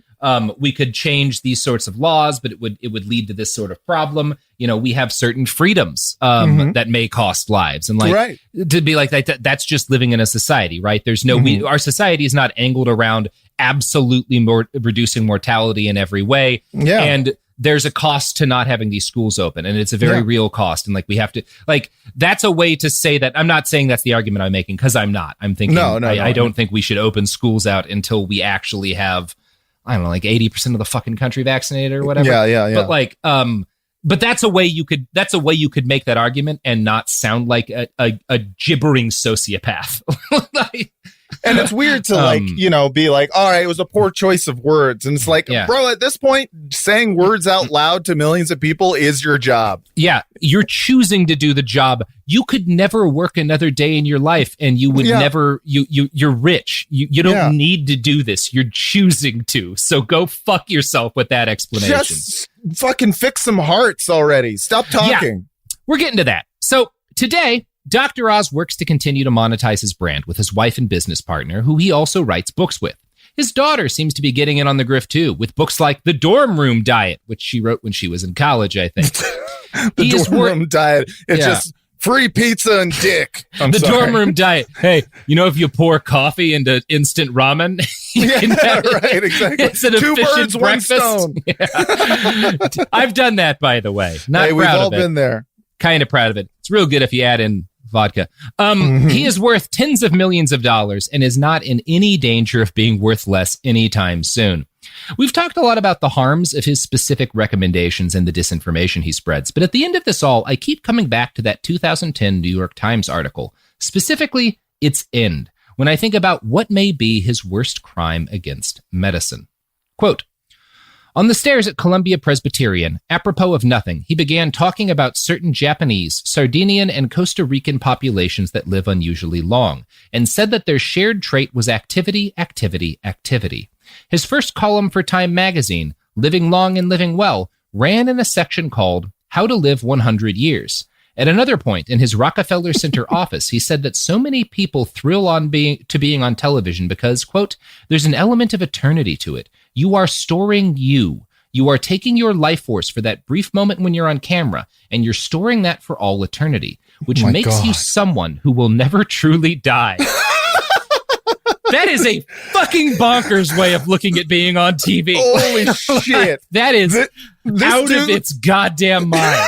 He's literally 1 year away from wanting to be buried with his cats, you know? Like, this dude wants some pyramids and some live cats in a casket with him. He's a pharaoh. Yeah. I'm going to continue the quote. And he described his own investment in television by saying, I've always felt that. When I looked at my tombstone, it shouldn't say, Mehmet Oz banged out 10,000 open heart operations. I've probably done 5,000. Am I any better at it than 10,000? He shook his head. It's just a different number on a tombstone. No, it's not. It's 5,000 other people whose lives you've extended. Those are actual human beings. Those are human beings. It's not about like how better at you're already great at it. It's about saving additional lives. My God. That's wild. He has dramatically, he still does perform surgery, I think, sometimes. He certainly was in the late aughts because he's a doctor. He just doesn't do nearly as much. He used to do a lot more, and he's cut it by more than half, the amount of actual heart surgery. And it's the one thing he's good at. I mean, he's amazing at it. So one of the things that I should note here is that right now, even with the assumption that every available training position for cardiothoracic surgeons is filled, we are looking at a projected shortage of 1,500 cardiothoracic surgeons, or 25% of the workforce by 2025. 4 years. Fuck. There is a desperate need for the thing that he's definitely one of the best in the world at, a tremendous and terrible need for it. And he has stopped doing that in order to give people bad medical advice that will hurt some of them on TV. And damn, I want to be really clear here. I am not saying that just because you become a cardiothoracic surgeon, you have to do that until the day you drop. You don't. You can quit.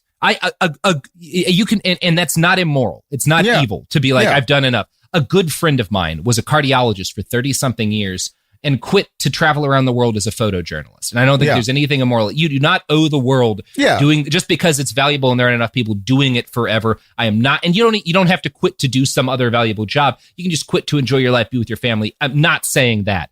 Yeah.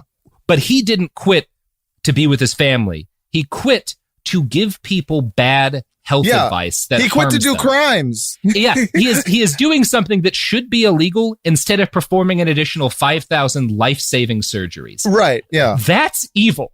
Yeah. No, that is bad. That is definitely immoral to like have the ability. It's like being Superman and having the ability to save someone from a burning building, but being like, fuck, dude, I'm kind of on my way to do this TV interview that's going to get me more Instagram but I'm going to sell people pills instead. Yeah, exactly. Lex Luthor can suck it, you know?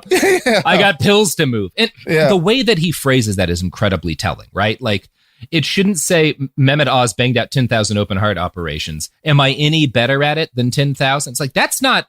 I care that you get better at it to the extent that it improves patient outcome, but like I don't care.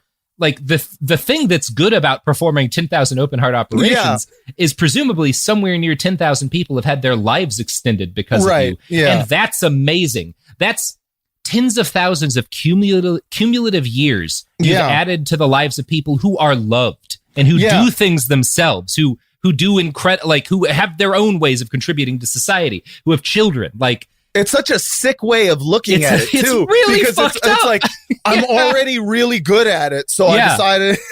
I want to go get into TV now. It's like, and it's like if he'd been like, I did my I performed 5,000 surgeries. Now I want to become an actor. Like, fine. You have that right. Absolutely. I'm never going to say that's immoral, it depends on the movie, but for sure. Yeah, if you're in Michael Bay movies, we might have another talk. Exactly. Yeah. But that's, again, it's not that he's decided he wanted to go into TV. It's not that he decided to go into entertainment. It's that he decided to do a job, to go from doing a job where he was unequivocally saving lives to doing a job where he often gives people advice that could shorten or at least reduce the quality of their life. I mean, I guess he got tired of helping people and was like, time to make some fucking bank. Yeah, it's time. I mean, it's not just make some bank, but he's like, man, I saved 10,000 lives. I'm going to have to kill 10,000 just to fucking net neutral this shit, He's, he's just trying to balance the scales of his good and evil. It's so fucking frustrating. I really dislike this man. Yeah. He's so handsome, though, dude. I mean, very that's the handsome. Thing. He's very handsome. He made a lot of money, so that's good. That is good. And he's out there every day giving hope to people who are currently dying of a very, very treatable ailment and saying, "Nah, dog, put your feet in some hot rice. Put your feet in some hot rice, motherfucker. And see what happens, dude. Just see what happens. Like someone's got to be doing that job." It's this fucking thing.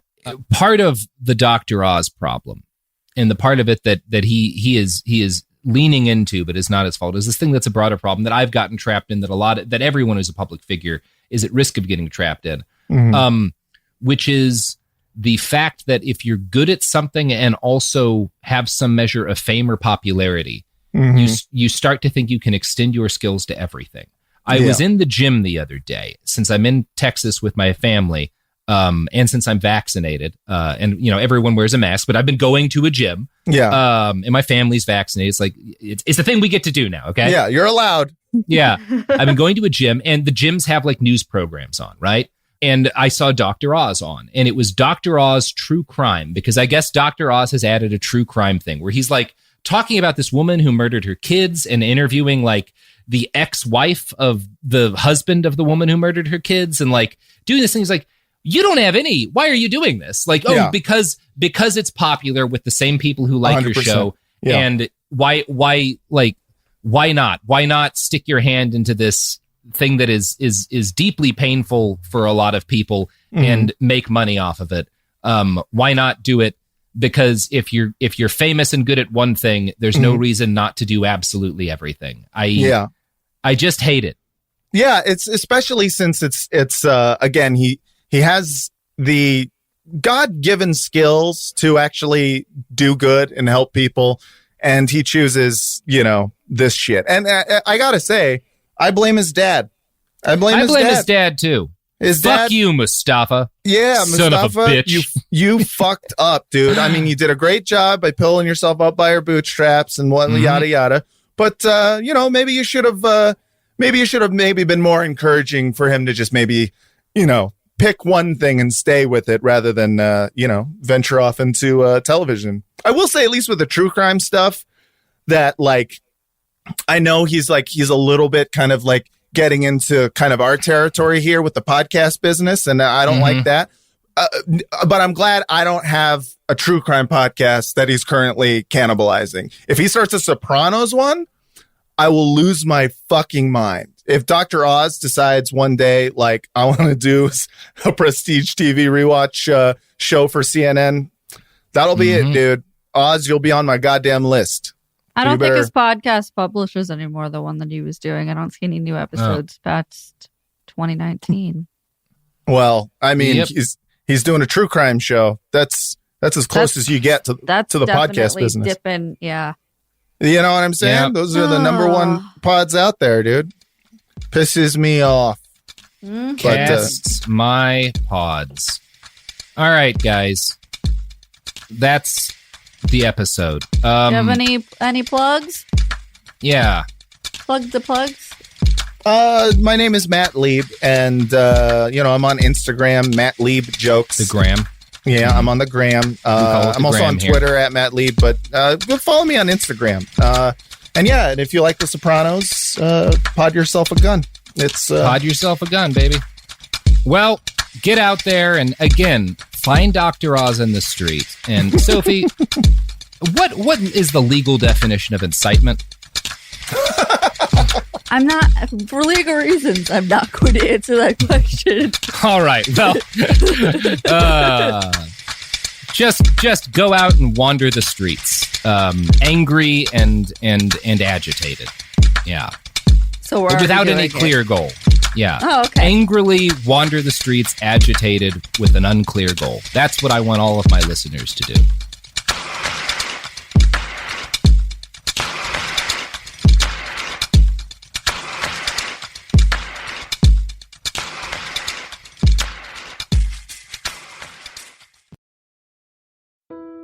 When someone you love is facing cancer, you want to do more than send a card or flowers that will wilt in a week. You want to actually help. That's where the Balm Box comes in. Our care packages are built from research with over 500 cancer patients and caregivers, packed with items people actually use during treatment. Think soothing, practical, thank goodness I have this kind of relief. For you, it's not just a gift. It's a way to show up in a moment where words fall short. For them, it's comfort, calm, and a reminder they're not alone. From chemo-friendly boxes to mastectomy recovery kits, even options for men, we've made it simple to give something that's elegant, premium, and genuinely useful. And yes, domestic shipping's always free on orders over $50, because making someone feel cared for shouldn't be complicated. So skip the empty get well soon. Send real help, real comfort, and maybe even a laugh. Visit thebalmbox.com. That's TheBalmBox.com. Balm, like healing and care. The Balm Box, because cancer patients don't need bouquets and brownies. They need balm. Ever feel like you're being chased by the marriage police? Welcome to Boys and Girls, the podcast where dating isn't dating. Arranged marriage is basically a reality show, except the contestants are strangers and your entire family is judging. You're sipping coffee with one maybe, grabbing dinner with another, and praying your karmic Ken or Barbie appears before your shelf life runs out. Trust me, I've been through this ancient and unshakable tradition. I jumped in hoping to find love the right way, and instead I found chaos, cringe, and comedy. And now I'm looking for healing. Boys and Girls dives into every twist and turn of the arranged marriage carousel. The meet awkward, the near misses, the heartbreak, and let's not forget all the jokes. Listen to Boys and Girls on the iHeartRadio app, Apple Podcasts, or wherever you get your podcasts. This season on Dear Chelsea with me, Chelsea Handler, we've got some incredible guests like Kumail Nanjiani. Let's start with your cat. How is she? She is not with us anymore. Okay, great way to start. So this is a great beginning, and hopefully you'll be able to, I don't know, maybe you will cry. Amanda Seyfried. Life is so short. If you feel something like that, you have that fire in you for this experience. It's not for a guy. It's for the experience of being in love, and like it's bigger than a guy. Elizabeth Olsen. I love swimming naked so much. And I know you love taking pictures of yourself naked. Yes, I love to be naked. I just want to be in my bra and underwear all the time. Ross Matthews. You know what kids always say to me? Are you a boy or a girl? Oh my God. All that's the time. So funny. I know. Love it. So I'm always like, hi. Or I try to butch it up for kids, so they're not confused. Yeah, but you're butching it up is It's basically like an angry woman. It's like Doris Day. Right? No, I turn into B. Arthur. Listen to these episodes of Dear Chelsea on the iHeartRadio app, Apple Podcasts, or wherever you get your podcasts. Segregation in the day, integration at night. When segregation was the law, one mysterious black club owner had his own rules. We didn't worry about what went on outside. It was like stepping in another world. Inside Charlie's place, black and white people danced together. But not everyone was happy about it. You saw the KKK? Yeah, they was dressed up in their uniform. The KKK set out to raid Charlie, take him away from here. Charlie was an example of power. They had to crush him. From Atlas Obscura, Rococo Punch, and Visit Myrtle Beach comes Charlie's Place. A story that was nearly lost to time. Until now. Listen to Charlie's Place on the iHeartRadio app, Apple Podcasts, or wherever you get your podcasts.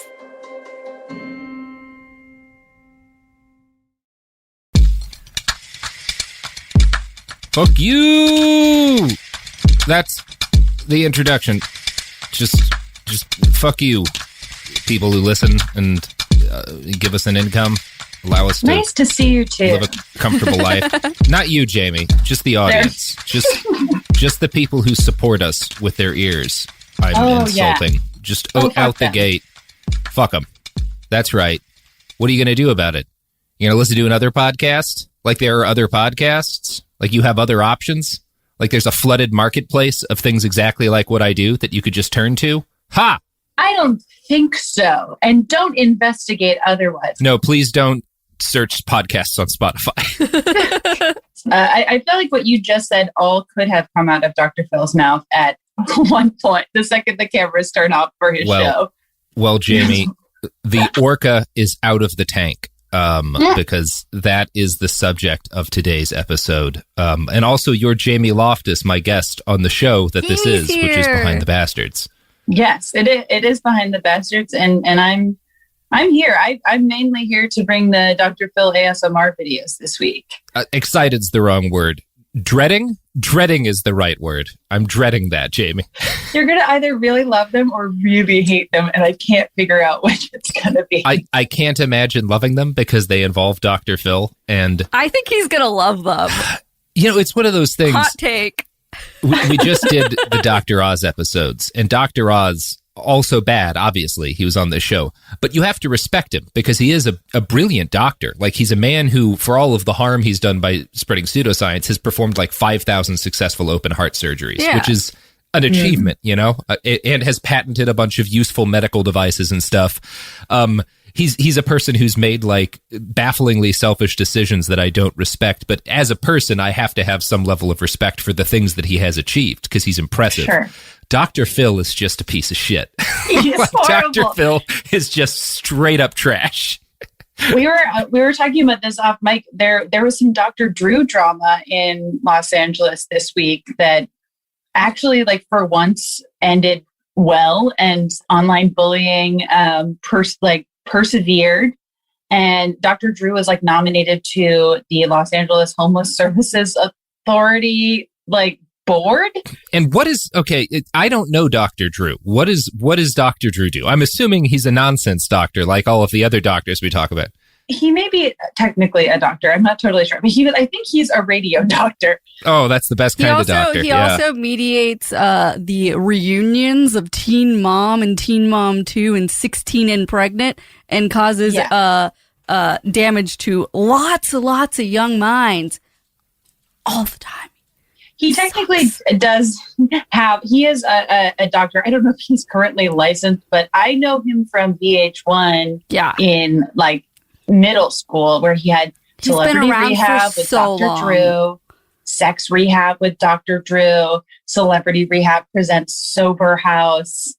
And that sounds like my nightmare. Like that sounds like the hell that I would go to is Sober House. Oh no. I could have shortened my description and said he's Adam Carolla's best friend, which is also true. Which is all you need to know about him. Oh yeah, no.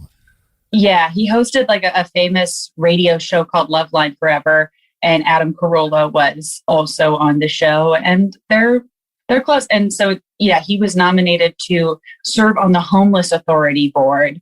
And it only took about a day, where activists just bullied people into withdrawing the nomination pretty quickly. And he had a few spicy little comments about it. He was like, he basically was like, these online bullies are trying to cancel me for not being a good doctor and irrelevant for this job. So, sometimes bad doctors fall. I love to see it. Well, that's fascinating. I'm so happy to have learned about Dr. Drew. But today we're talking about Dr. Phil, and it's time to it's time to have us a Philgasm. Okay. A McGrawsm. A McGrawsm. McGrawsm. A McGrawsm. McGrawgasm. Yeah. So Philip Calvin McGraw was born on September 1st, 1950 in Veneta, Oklahoma, about 4 hours from where I grew up. His father was Joseph, and his mother was Anne Geraldine, or Jerry, is what she preferred to go by. He had 2 older sisters and 1 younger sister. When he was a kid, his father moved the family down to the oil fields of North Texas, which are about as unpleasant a place as I've ever encountered on this earth. Not a good place to just exist. You don't want to, as a general rule, stay away from oil fields. Not nice places. So his kind of southern desolation is Phil McGraw's early childhood, which, I can tell you from experience what that does to a kid. And it makes you either a washout or ambitious and angry. One of the two. You either wind up an alcoholic working on an oil derrick, or you do everything possible to escape the desolate South. Anyway, Phil's going to take that second one. I like where you went with it. Yeah. I have strong feelings about that part of Texas and that part of Oklahoma. Phil was a precocious child, and his parents seemed to agree that he basically raised himself. He expressed a hunger for money from a young age, and he was coddled. His mother thought he could do no wrong.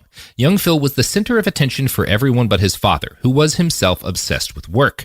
The elder McGraw would end up moving the family 6 times for the sake of his career. By age 11, Phil was spending summers driving a freight truck owned by his grandfather in Munday, Texas. By age 12, he was flying planes, illegally, without a license, as he traveled with...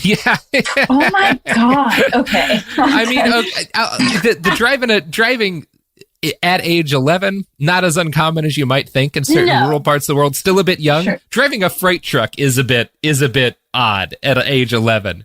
That is a shark jump. And then driving a plane unlicensed. Pilot at age 12?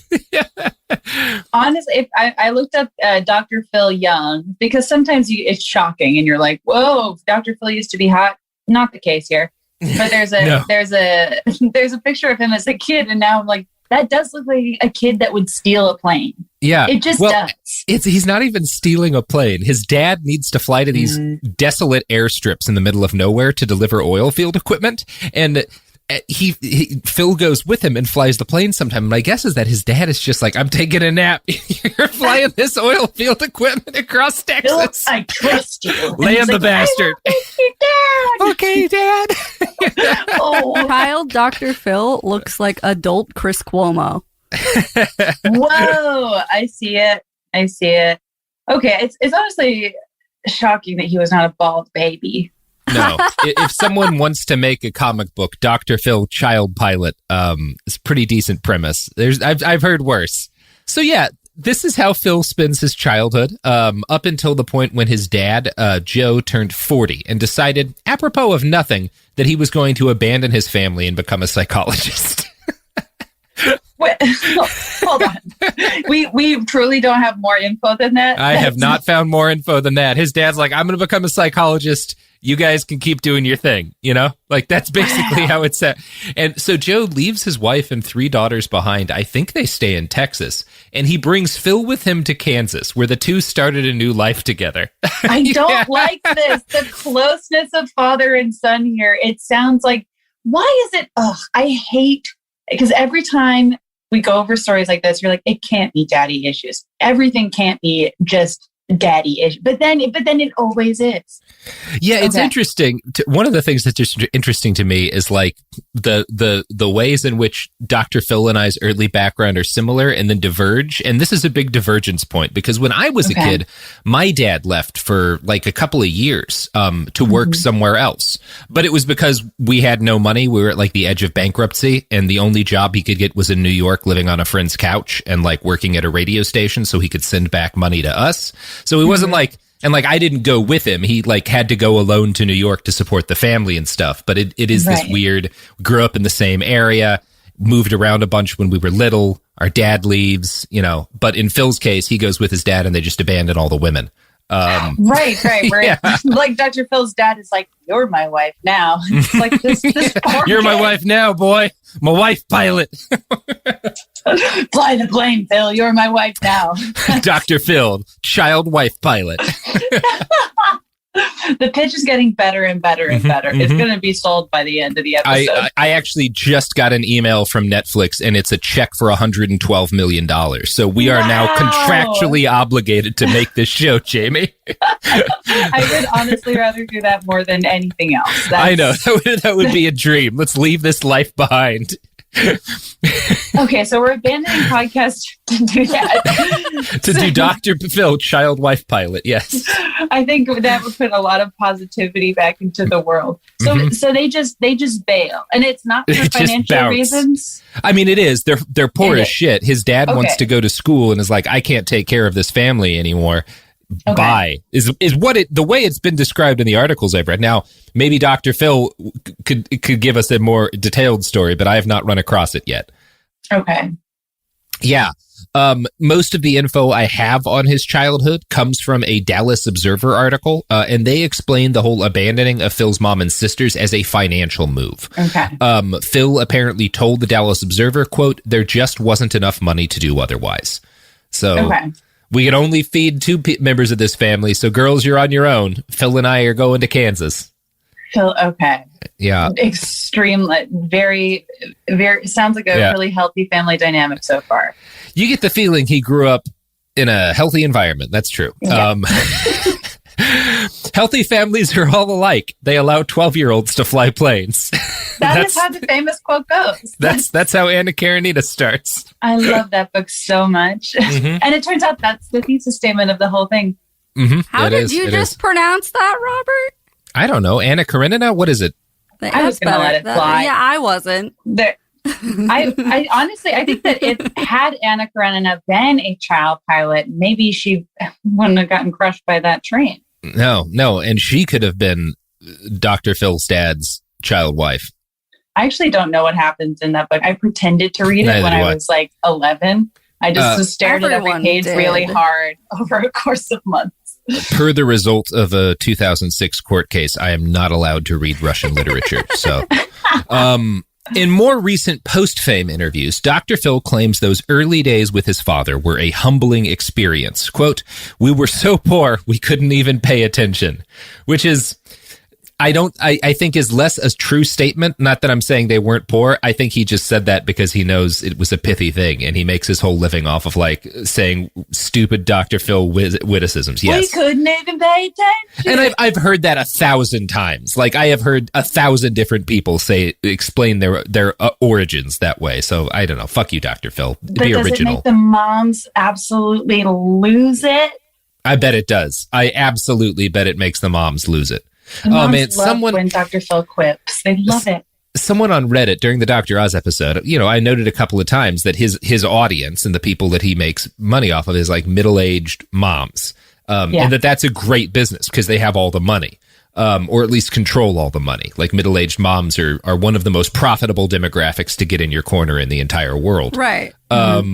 And someone was like, that you're being like unfairly negative towards middle-aged moms. I was like, it's just a statement of fact. Like, look in the audience of a Dr. Oz show. Like, it's not 16 to 30-year-olds like men. It's a bunch of moms. Like, my mom loved Dr. Oz. That's who his audience is. It's not like a negative statement. My mom loves Dr. Phil. No, I don't think that's a negative. No. State. So if anyone's hearing that, and that's not like what they're intending to say. That's just who the audience is. Yeah. It's the target audience. Yeah. It's like saying like men 18 to 35 listen to Joe Rogan. That's not like, it is negative to listen to Joe Rogan, but I'm not being negative when I say that. I'm just accurately describing his audience. Yes.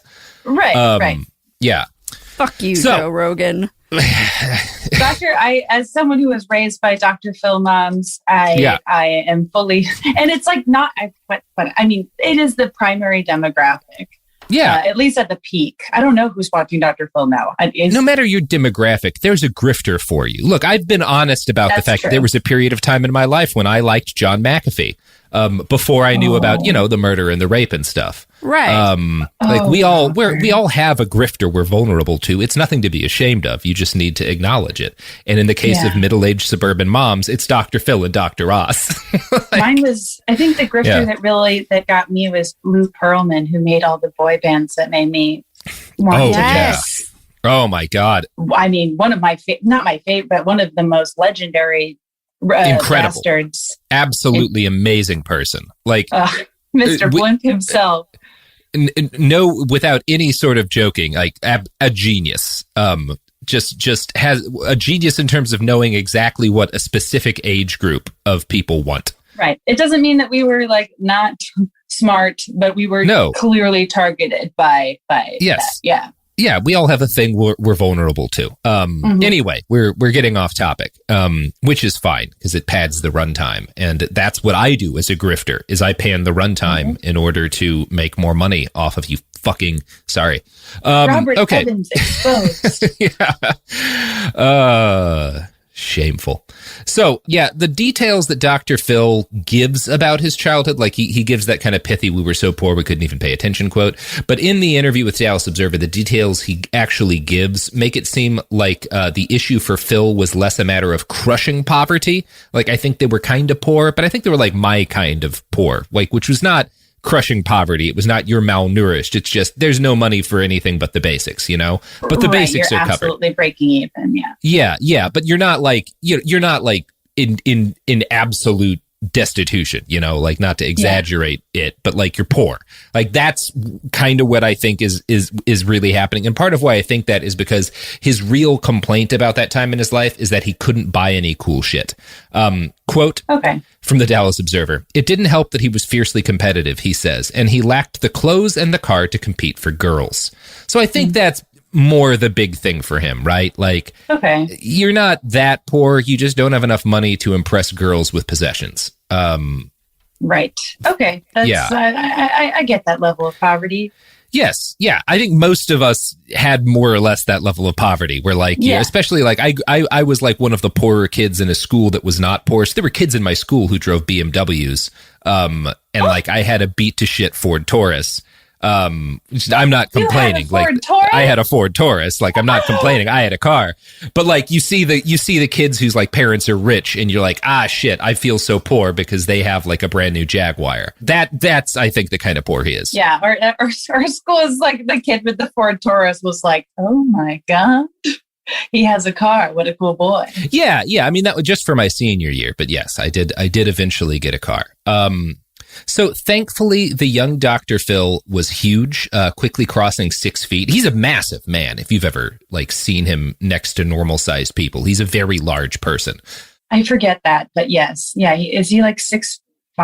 He's like an inch or two taller than me, and I think quite a bit broader. Like, he's a big motherfucker. But most of that's mustache, Robert. Most of that's a lot of it's mustache now. But when he was younger, he was in good shape, and he was very muscular. And as a result of how big and strong he was a shoo-in for the high school's football team. Classic. He later recalled, quote, "I was Phil the jock, and that was my currency." And by currency, he means that's how he got girls, right? He didn't have the car, but he was able to get girls because he had, he was on the football team. He was tall. He was apparently quite good at football. In Phil's senior year, his father moved to Wichita Falls to start his psychology practice. Not yet a doctor, Phil spent his entire senior year living alone. He didn't go with his dad this time. He supported himself, and he played football because he was there was a period of time where he might have made it into the NFL. So he didn't want to leave his high school and disrupt that. He said, quote, "It wasn't what you were supposed to do, but I was pretty independent." Interesting. College scouts had started eyeing him pretty early on, and it seems like he had a real chance of getting at least picked to play college ball. He did get picked to play college ball. His dad had gone to the University of Tulsa on a football scholarship, and in short order, Phil was picked by scouts for the same college. So he gets a college scholarship to the University of Tulsa. He becomes the captain of the freshman football team, and he says he was very good. A lot of articles you'll say were very good. We're going to talk about this in a little bit because his team at least was shit. Right. not just not good in the year, but one of the all-time least successful college football teams in the history of college football. No. Yeah. I'm trying to think of that is such a celebrity that grows to be evil. I feel like that is a pattern of I could have been a big sport ball that was his Hitler's art school, right? Yeah. Right. That and you just know at parties he doesn't let people forget it. Yeah. Mm-hmm. I'm looking up celebrities who played high school sports. Matthew McConaughey. It just seems not making it big in college sports is potentially a villainous origin story. I mean, I never had any. I was on the high school. I did I did 1 year of football in junior high. I never had any chance of going pro, and I didn't like football. There was a period of time where I might have been able to do well at fencing. I was in a special pro. I was pretty good at fencing. That's at cool. FA. But no, I got bored eventually. I love that for you. I could see that for you. I mean, take it back up. If you're really tall, it helps. Yeah. But never at the college level or anything. So I ran track in junior high, but then I threw up one time and I quit permanently. And to this day, I do not run. I was captain of the varsity basketball team, and I'm really, really short. Holy shit. I had So I'm the most athletic of our bunch. Sophie is the most successful athlete in this call. Amazing. Yeah. Send pics. Yeah. Oh, there are pics. That's great. There are pics, Jamie. I will personally send them to you. I will say, having watched the video of that guy shot putting a fucking bobcat, I think that should be an Olympic sport. That was the most amazing thing I've seen in such a long time. You know what that was? Is the greatest example of quality husbanding that I think I've seen on Twitter. Oh my God. You did good, man. That's exactly what you're supposed to do. That's wholesome masculinity right there, is shot putting a wildcat away from your wife. Wait, what a hero. Well, and it's also, it's not going to do any damage to the cat. Now, he did get out his gun to shoot the cat, but it charged back at the family. And I feel at that point, the cat had chosen violence. He gave the animal a chance to end the interaction. Thank you for that fine forensic analysis. That's my opinion on the by now weeks old video of a guy hucking a bobcat across a yard. To be fair, he chose violence. Yeah, the cat chose violence. That's my end statement here. So, yeah. Anyway, Dr. Phil, a lot of interviews you'll see he was very, very good. Could have gone pro. I don't know how accurate that is. I'm not great at football, but I found an incredible analysis on the sports website Grantland about a game that he played in, that his freshman football team played in, that is like one of the most famous games in college ball history because of how badly his team did. Grantland calls it one of the craziest games in NCAA history. For starters, the bulk of Phil's team were like actively dying of the flu while they played. Quote, an especially virulent strain of flu had been cavorting through the Tulsa athletic dorm, somehow overcoming the formidable sanitary standard those 3 words imply. And 15 of Tulsa's 22 starters were shivering, feverish wrecks. They tried to act energetic, but they were so weak, Tulsa coach Glenn Dobbs remembered in 1985. My sons Glenn III and John were on the team. Their eyes were glazed with fever. The team doctor pleaded with the coach to call off the game, but Dobbs, a former Tulsa star, who, because the world just does whatever it wants, had been an icon for the Saskatchewan Roughriders of the Canadian Football League, refused to surrender. I just never liked backing out, he said afterward. Tulsa had 2 defensive linemen who were well enough to travel. One of them passed out before the coin flip. So this game is a fucking disaster from the beginning. I love this shit so much. It's so good. Finally, a sports movie for me. Yeah, everyone's just so puking and shitting to death. Yeah. Also, someone named Glenn III is involved. Like, just the funniest fucking thing. Passing out before the game starts. Oh, that is just... And kudos to the Grantland writer. It's a very entertaining article. Grantland, I miss Grantland. Yeah. By the end of the first quarter, Phil's team was down 14-0, which is a significant, like, it's not a great start to a game, but it's not insurmountable. However, by the end of the game, they were down by a record-breaking 100 points to 6. Oh my Jesus. Did Phil get any of the points? No, I don't believe so. Not at all. I think it's one of the greatest ass kickings in college ball history. Wow. Like in the entire history of the sport. Like Dr. Phil's team got their asses beat almost the worst. Way to lose, Phil. Yeah, it's like a famous ass kicking. So it does like several rounds of like going back to being sad and then going back to being funny and then going back to being sad and then and finally landing on being the funniest shit I've ever heard. It's incredibly funny. So Dr. Phil brags about this game today, saying that it and that football in general helped awaken in him an interest in psychology by teaching him that people with advantages don't always win. That said, the author of that Grantland article takes pains to point out that there is actually no evidence whatsoever that Phil played in this game. And the facts that do exist from this time make it seem kind of unlikely. I don't know how to, like, it was far enough back that there's not any comprehensive way to know for sure, really. But the doubt thrown onto it by this investigation might mean that as a grown-ass multi-millionaire, Dr. Phil lied to David Letterman about playing in one of the worst ass kickings in sports history, and I have no idea what this says about him. Like, I don't even know how to analyze that. There's so many levels there. Because like, if he did play in it, you're like, oh, what a... Yeah, okay, that's fun. Yeah, you like, I can see, like, if I partook in a famous ass kicking in a sports history, I would brag about that as an adult. It would be funny, you know? That's you get fun. Enough distance from it, sure. Lying about it, though. Lying about it is baffling.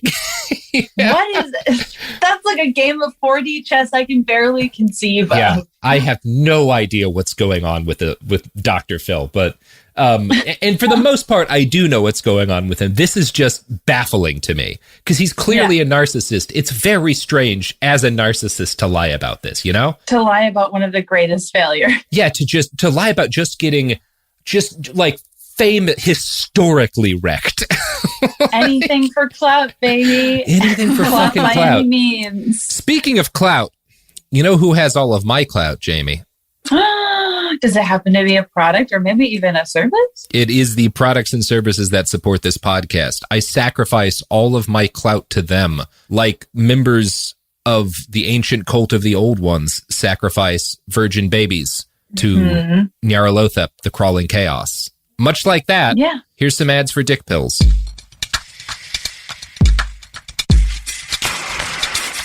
All right, we're back. We're back. We're back. Worshipping the old gods, I don't know, might deliver up some of my bodily fluids to a Shoggoth later. Who knows? We're talking about Dr. Phil. Anything can happen. So anyways, after this, at some point, I don't know the exact year, but at some point pretty soon after this disastrous game, because Phil was definitely on the team, at some point after this, Phil had another sports disaster. He went in to tackle a running back and he got hit really hard. And I don't mean just like, sprained something. I mean, he woke up blind.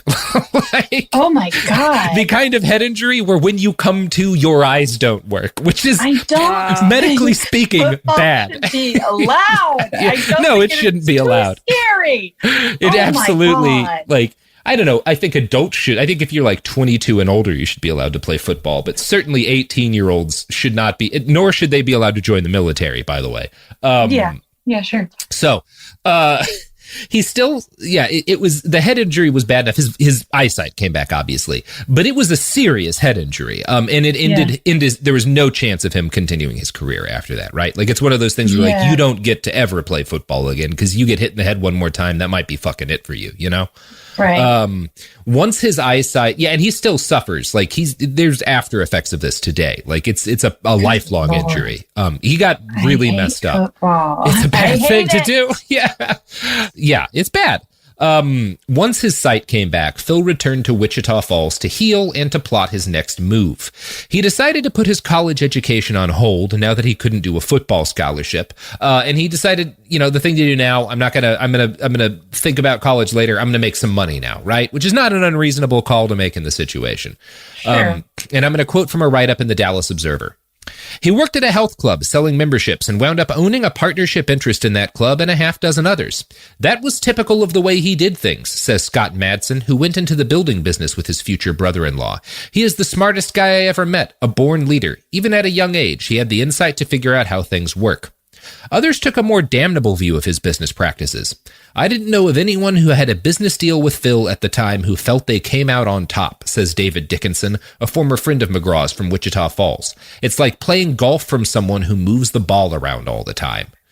So how young is he when he gets into business? It's he's like he's like maybe 20 at the most, like 19 or 20. And very quickly, becomes a part owner in the sports club he's working at, becomes part owner in like a half dozen other clubs. Like so he doesn't have a degree yet of any kind. No, but he's clearly very good at it. Specifically, the thing that Phil is objectively one of the best people in the world at is negotiating. Yeah, like he is a terrifying negotiator. I haven't run into any disagreement about that. He's got all the grift. He's got all the like the strong traits grifters have. Yeah. And he's very good at negotiating in a legal manner, which is a separate skill just from grifting, and is honestly the best kind of grifting because you can't get in trouble for that shit. Yeah. If he's willing to go into this game that young, that's so. He's wired for it, Or at least maybe the football injury scrambled his wires and made him wired for it. I don't know. His reality is stressing me out. Okay. Yeah. He's triggering my fight or flight response. This is good. Feeling good. Yeah, that's how Dr. Phil works. He really triggers a lot of responses. Yeah. Now, the article notes that that Dallas Observer article notes that when you interview a bunch of people who have known Dr. Phil over the course of decades, you tend to get two very different pictures of the man. One from the people who like him is of an incredibly gifted expert in practical psychology who has a passion for helping people. And the other picture you get of Dr. Phil is a, quote, charismatic opportunist who achieved great things by betraying the people closest to him in order to make a quick buck. One of these spurned former friends is Eldon Buck, who claimed to the Observer, I put Phil in a couple of oil field deals, and everyone pays me but him. Phil is a smart son of a bitch, but he's only out for one thing, and that's Phil. Now, Phil denies all of this, but it is worth noting, as we've just heard, that Buck is not the only person with allegations like this against him. He's not even just one of two, but we're going to get to that story in due time. So he's also involved in oil fields down the line? Yeah, in anything that'll make him money. Like this is kind of all happening over a period of a couple of years. He starts making money and he immediately reinvests that money. He's in a bunch of businesses. I have a very, very close friend who has that kind of brain, who's just always spending off their money into one business or another. And I don't know how they do it, but they just are able to keep track of The fact that like I've got an investment in this business, and through that business I have an investment in this business and an interest in these other 3 businesses, and those give me an interest in this, and like this is how all of that, like I don't understand it, but like it's kind of like being an engineer, you know? Some people have the kind of brain where you can open up like a fucking HVAC system or like the flight control system on an airplane and know what all of the little cords and all of the lights go and do and how to work all of that. Some people have a brain that allows them to just business, you know? I respect people who use it for good, but holy shit, what an exhausting sounding. It sounds like a nightmare. I keep all of my money in a pile, and I will never have investments. Like I will never, like I keep it in a bank, but like I have no investments and never will, because the idea of investing money is terrifying to me and makes me want to huddle around a fire with a spear and stab outsiders. I spent all my savings on Dilbert NFTs. Well, that's gonna appreciate. You know, Jamie. I got a good feeling. It's the only thing they're not making any more of. That's a real thing. The Tashi Dilbert guy made Dilbert NFTs, and the only difference from a regular Dilbert is that he says "fuck" in this one, and someone paid too much money.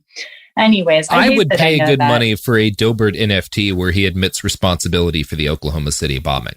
Oh my God. I think that would be a good NFT. If you're listening, Scott Adams, I'll invest in that one. Dilbert admits to making a 6,000-pound fertilizer bomb and parking it out in front of the Murrah building. That's the NFT I want.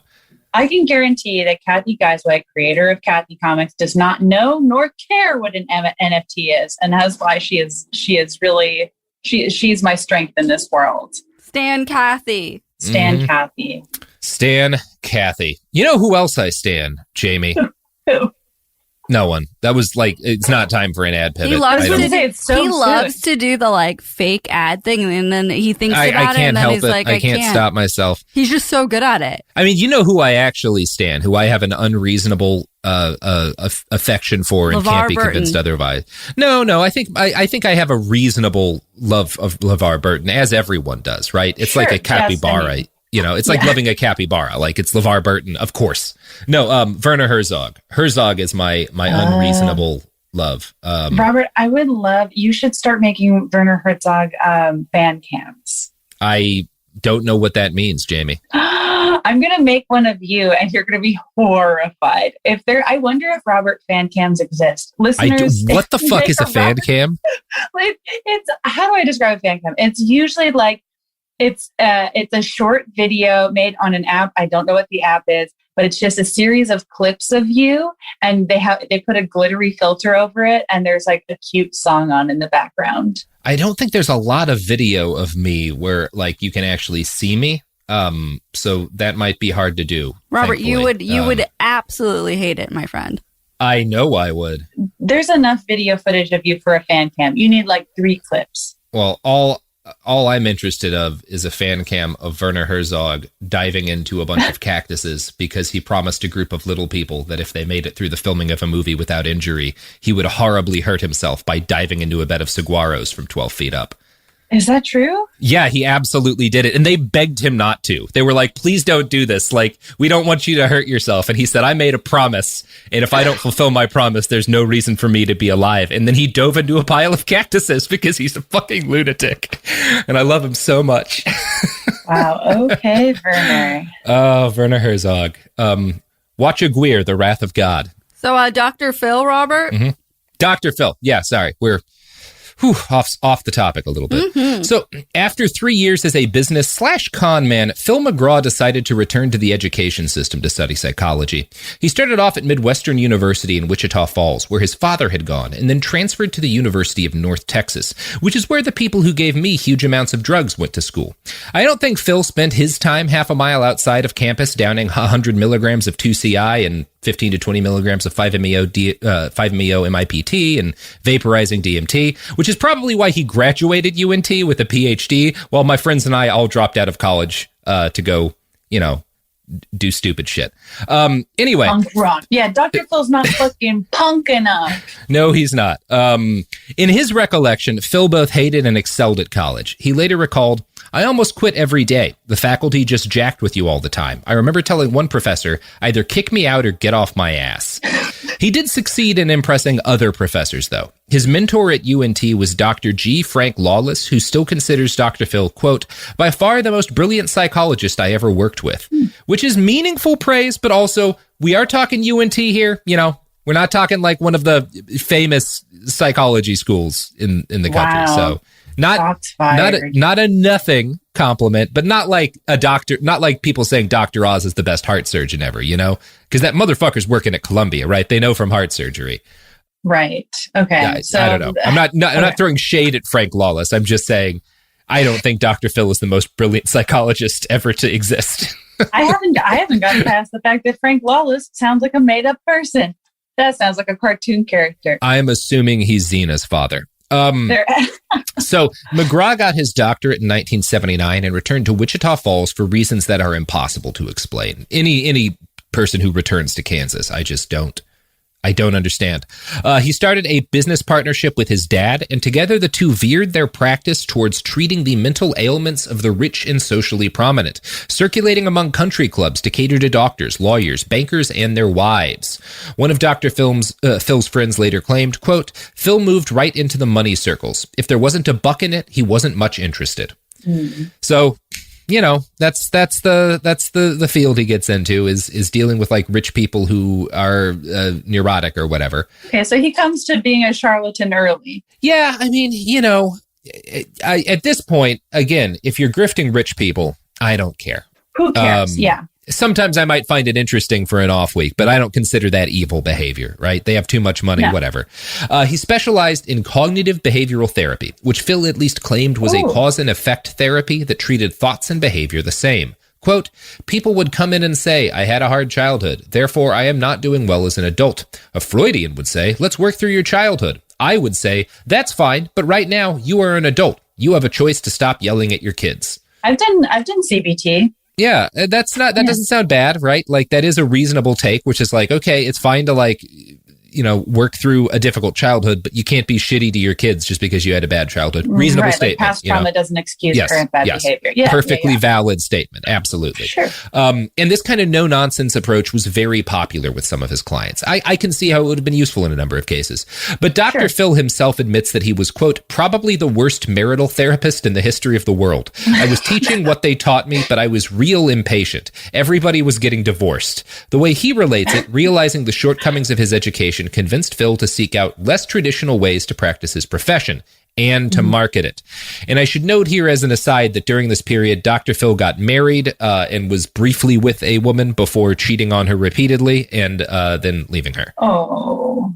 Yeah. So anyway. Well, maybe he should have been a little more patient. Maybe he should have taken some of his own medicine. Yeah. I mean, he does. I mean, to be fair, he admits he was a bad marriage therapist, so I can't call him like a hypocrite. If you're saying I was a shitty husband and a shitty marriage therapist, that all scans, right? You know, like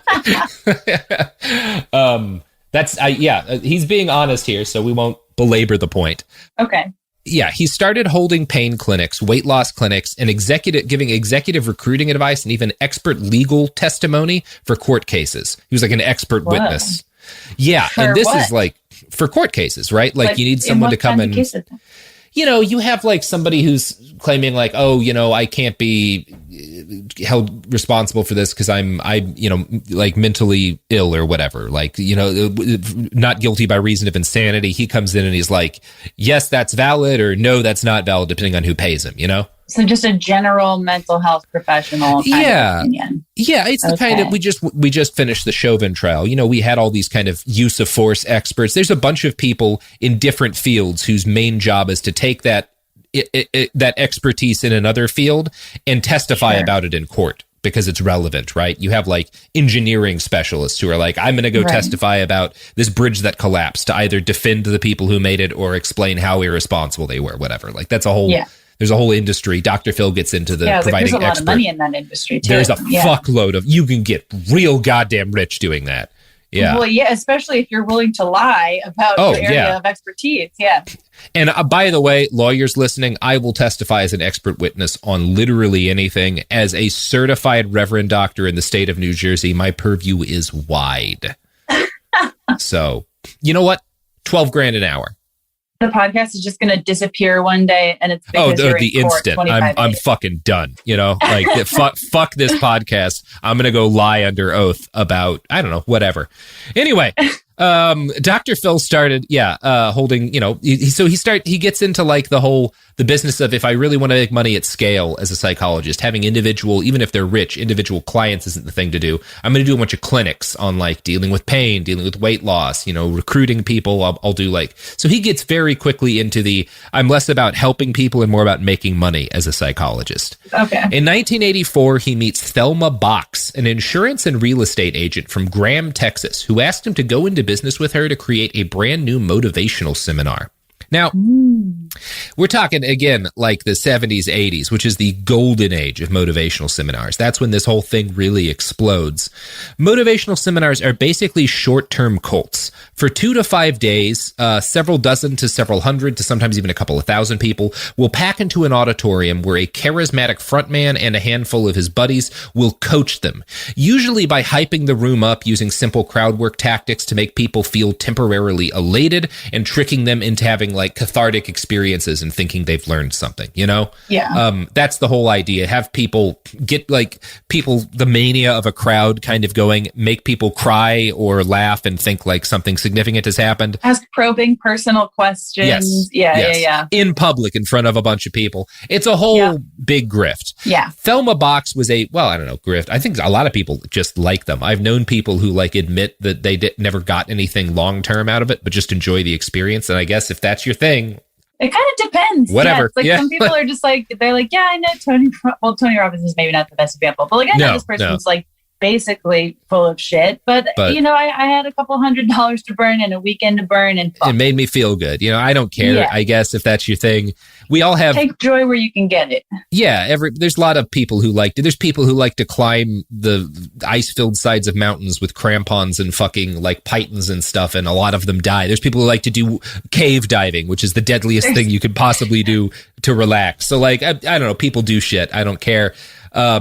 But most of the people doing these seminars are actually like people at some kind of like crisis point in their life, having a difficulty, and that's the problem with it. And it's like, it depends on how you sell it too. Like if you're like promising, if you come this weekend, you're going to leave and make $1 million in the next, that there's varying degrees of bullshit. There's varying degrees. Some of them are just like, I'm going to make you feel good about yourself so you can go out and attack the world. And I guess that's kind of less problematic, where it's like, okay, like whatever, you know, it's basically expensive good church. Fucking luck. Okay. Yeah. Like you will not make me not hate myself, friend.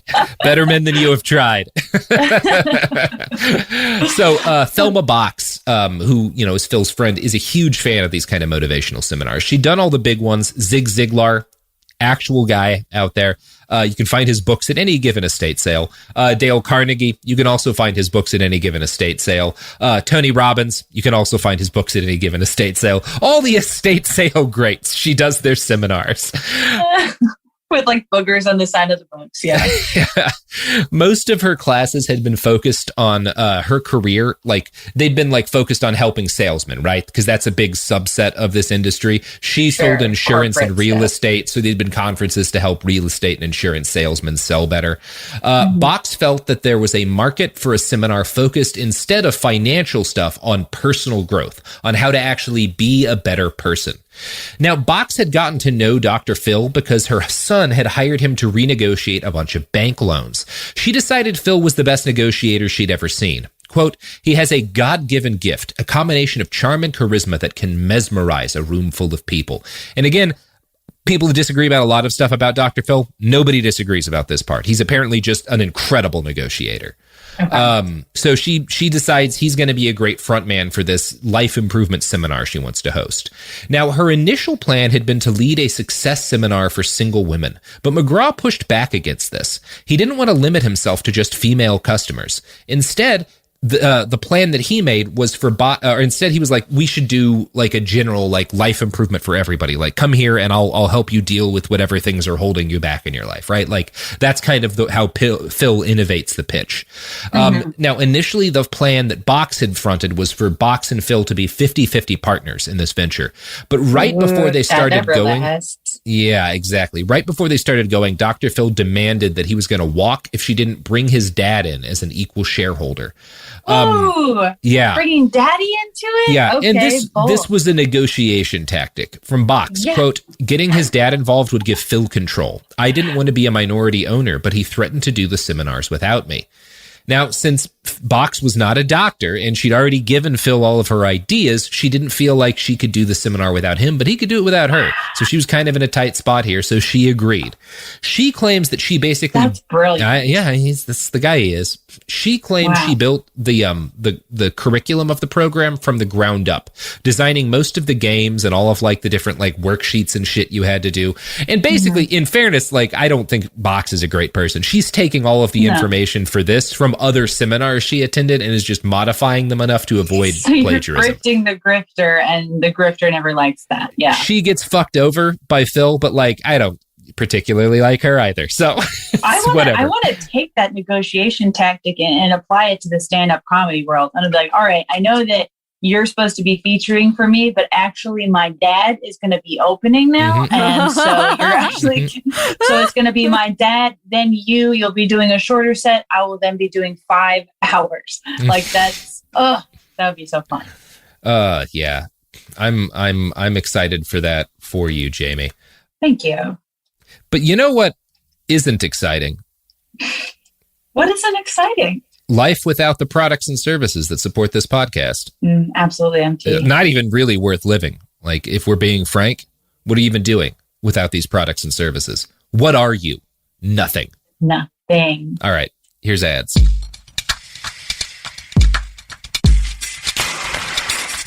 We're back. I hope you all spent money, because this whole fucking wheel of blood doesn't keep turning if you don't put money into it, people. Oh, boy. You know? Yeah. That's how it works. Yeah. That's how it works. Fine. Would you want this to fall apart? No. Yes. Anyway, so yeah, the basic idea of these seminars that Box mostly cooks up and Phil is supposed to present is to teach people how to find out what they want from life by making them more accountable, by expressing vulnerability, stripping away self-deception, which all just means like making people cry in a big room surrounded by other people, you know?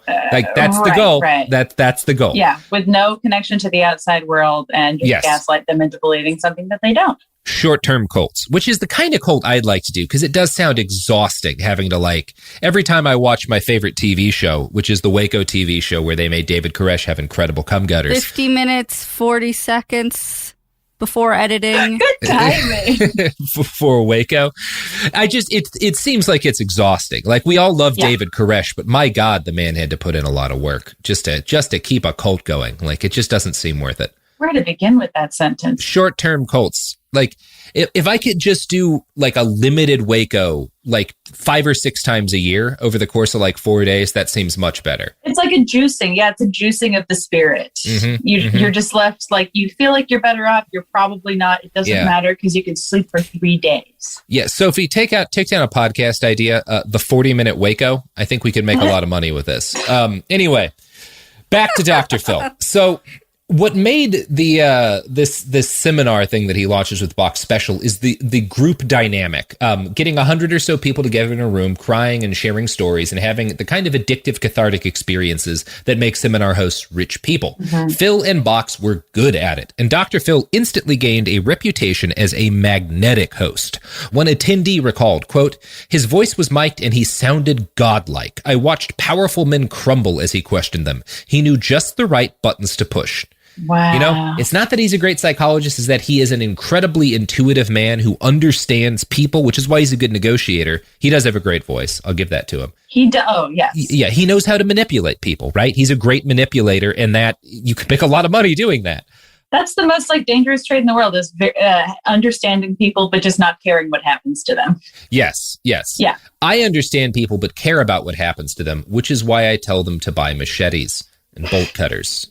And Claymore anti-personnel mines. Yes, definitely saving lives. By the way, when you're ordering your Claymore anti-personnel line, use promo code BASTARDS for 15% off if you buy 4 or more. Claymore. Wow. Fuck Robert. anyone in front of you. What? No. Sophie. Robert, Dr. Phil. Okay, yeah. So the seminar series was called Pathways, and it became hugely popular. For a while, they were making fucking bank. And the whole process of doing this awoke in Phil, or at least accelerated, a deep desire to get on TV. He started pushing for his own talk show, schmoozing with a Hollywood producer who made the mistake of attending one of his seminars. Phil succeeded in talking said producer into filming a pilot episode of a show where 3 people went through Dr. Phil's training and told their stories of, like, you know, how it had helped them. Okay. The show sounds incredibly boring, and clearly it was not picked up. Now, over his years with Pathways, McGraw developed into a talented showman. One of his coworkers, David Dickinson, later recalled, "Once he got in front of the room, it didn't take long to feel the power. He loved being godlike and worshipped. The only reason it didn't become a cult is because Thelma wouldn't let it." Yeah. Wow. So, okay. He yeah. really does sound like Chaos Frasier. Mhm. Yeah. Chaos Frasier, yes. Yeah. Dr. Phil was on Frasier. For all you Frasier heads, Dr. Phil Oh, was God, literally you're right, he on was. the show, the episode The Devil and Dr. Phil. I mean, the thing is, if you actually, Frasier was a big show for my family growing up. And so, like, while my mom was dying, we watched a lot of episodes because, you know, there wasn't a lot that she could do. And it was kind of a thing that was nostalgic for all of us. Yeah. But one of the through lines of the series is that Frasier's not a good psychologist. Like, not a good psychiatrist. Like, he's bad at, that's why he's on the radio. Yeah. He's a bit of a grifter too. More, Niles is supposed to be good. Yeah. Niles is competent. Although problematic. Definitely some stalking behavior from Niles. Oh yes, Niles is also canceled. But nobody on that show is a good person but John Mahoney, the only good cop, Frasier's dad. That's absolutely true. And not even Eddie is safe from from cancellation. And honestly, not a good cop. John Mahoney admits to lying on the stand in order to get a man incarcerated during an episode of Frasier. It's just like an offside comment. Yes, he absolutely does. I forgot that. He's just such a damn charismatic actor. I can't stay mad at the man. So by the late 1980s, Pathways had moved to Dallas, where each year more than 1,000 people would pay $1,000 each to attend a single weekend event with McGraw. That's $1 million in a weekend. So, jeez, again, great money in this. So Dr. Phil is, I don't know if he's a millionaire at this point, but he is well off at this point. Mm-hmm. Now, he, unfortunately, like his dad is involved in the whole thing, and Dr. Phil never had a great relationship with his father. I think he was just kind of using him to get control of the thing, but like he and his dad don't get along. They're both egomaniacs, and to make matters worse, the older Dr. McGraw was basically just kind of like there to cash a check. Like when he would show up on stage, he'd be like erratic and kind of say nonsense and not really help the business at all. So worse than nothing. Worse than nothing. The two men started to hate each other, which a number of employees noted as somewhat hypocritical. Quote, "Come on, here is a guy who was running a relationship seminar and he doesn't speak to his own father in the training room for years. He didn't walk his own talk." That is a fair hypocritical criticism. Fair point. That's hilarious, though. And while Dr. Phil's relationship with his dad kind of went to shit, his relationship with Thelma Box, who had founded the program that made him rich and developed its curriculum, got even worse. The Dallas Observer writes, quote, "Though McGraw and Box were partners for more than 7 years and friends for more than a dozen, his treatment of her didn't seem much better. On November 16th, 1992, Box received a faxed memo from McGraw informing her that he had made a tentative deal to sell his interest in Pathways to Midland philanthropist Steve Davidson. McGraw was ready to move on, his father ready to retire. That's why his father had sold his 1/3 interest, the memo informed her, to a Wichita Falls businessman. Of course, the new partners, quote, understand yours and my relationship and know that I am committed to you as a friend and associate and expect fair treatment. Basically, he sold me down the river, says Box, who recalls having heated discussions with McGraw about either selling her own Pathways interest or buying him out in the 2 weeks prior to the memo. Phil and I hadn't been getting along. He stopped talking to me, and I knew we couldn't go on that way. What he had neglected to tell her, she says, is that he had engineered this corporate takeover scheme by actually selling his interest more than a year earlier. On October 15th, 1991, he signed an agreement for his sale of his Pathways stock for $325,000. I absolutely told her I was selling, McGraw says. What she didn't like was who I was selling to. Okay. Now, you can take whoever's word you want on this, but the author of that article was given a memo that McGraw sit to the buyer of his stock, in which the buyer agreed that the sale would be kept confidential from everyone, including Box. So I'm going to go ahead and say that Phil is the liar here. He basically knew, he wanted to sell out early when his stuff was worth more than hers would be. Like with only a third of it left, she's not going to get as much money for it. And he lies. She's trying to buy it from him for a year after he's already sold it, and he's just stonewalling her. It's a shitty way to treat a business partner. It absolutely is. Yeah, it's hard to care about anyone involved in this whole situation, but he does sound like the party who wronged her. Yeah, and he acknowledges that the material from his first best-selling book was basically lifted entirely from the Pathways curriculum, but he has never acknowledged that Thelma Box actually wrote the curriculum he based his best-selling book on. So.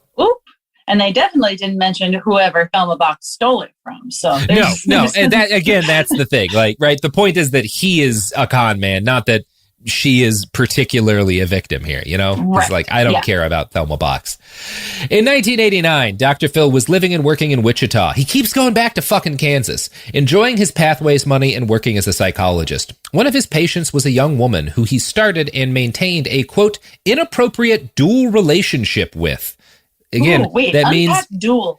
Yeah, he is her doctor and he is fucking her. Oh, don't fuck your doctor. Come on. Yeah, shouldn't be doing that with the patient you're providing psychiatric care to. Definitely don't fuck your patient. Kind of a no-no.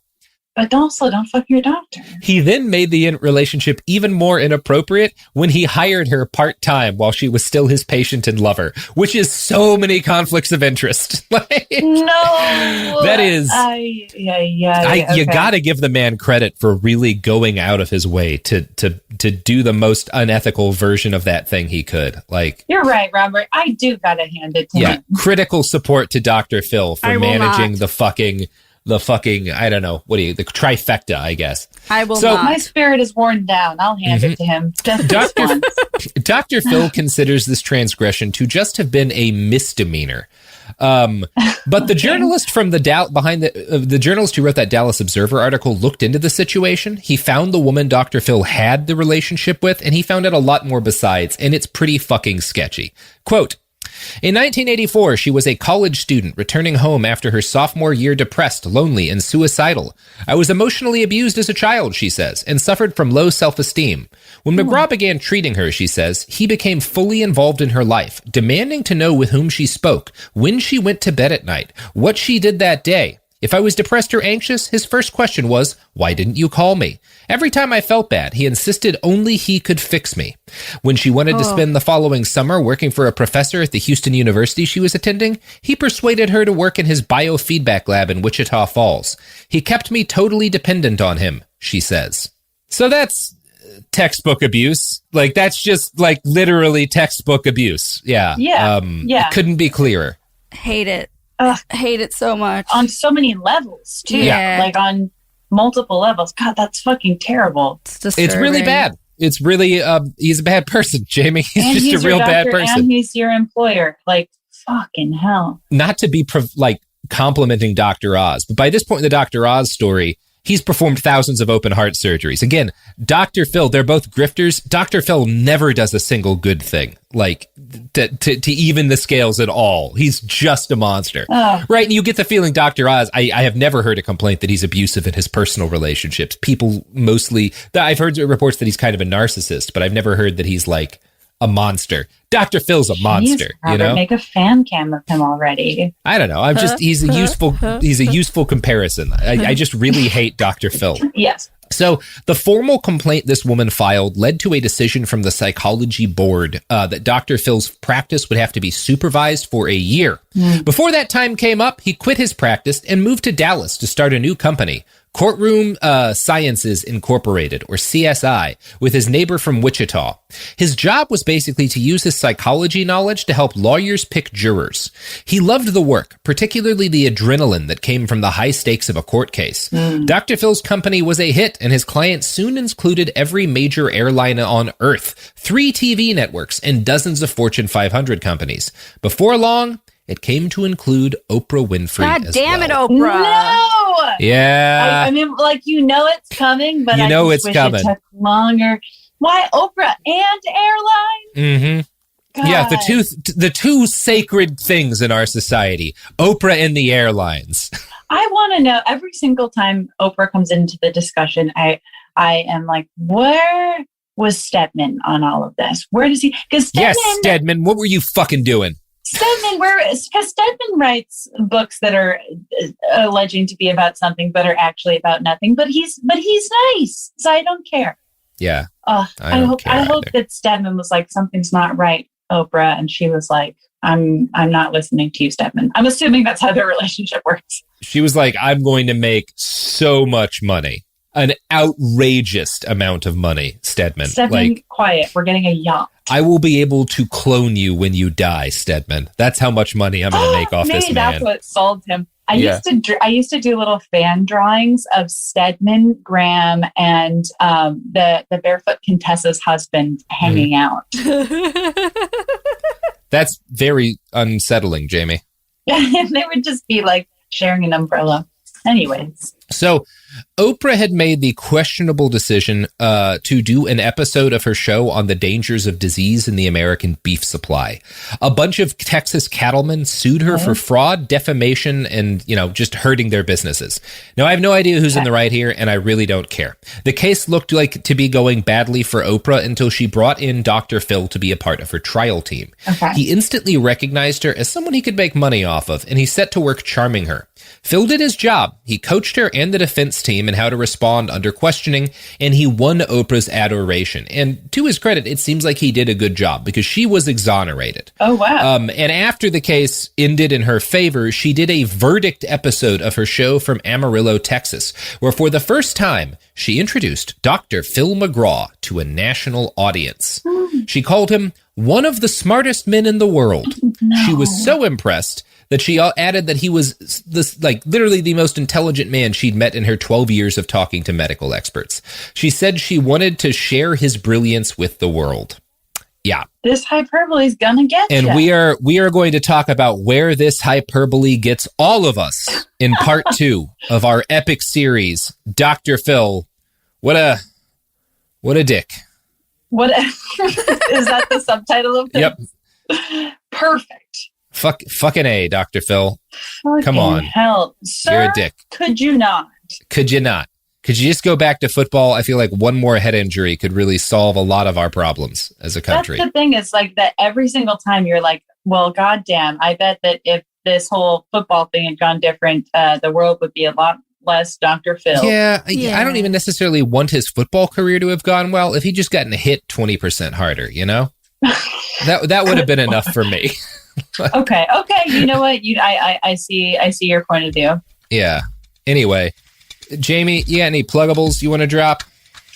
Yeah, just the usuals. You can listen to Bechtel Cast, the Lita podcast, and My Year in Mensa on iHeartRadio. And then I have a new podcast coming up about Kathy comics in June that Sophie is producing. I'm excited.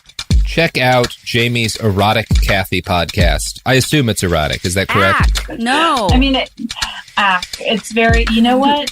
I wish that Kathy was having a lot of sex, but you can't do that in the newspapers. Not then. I mean, she doesn't need to be having sex for the podcast about Kathy to just be like the fundamental eros of Kathy is so overwhelming, Yeah. You just hear that last name Gus White and oof. There's still time. I'll let her know. But fix it in post. It's going to be an erotic podcast. Can you make it hornier, Kathy? Just like 12%. Anyway, I hope the rest of you have a day that's 12% hornier. We'll be back Thursday.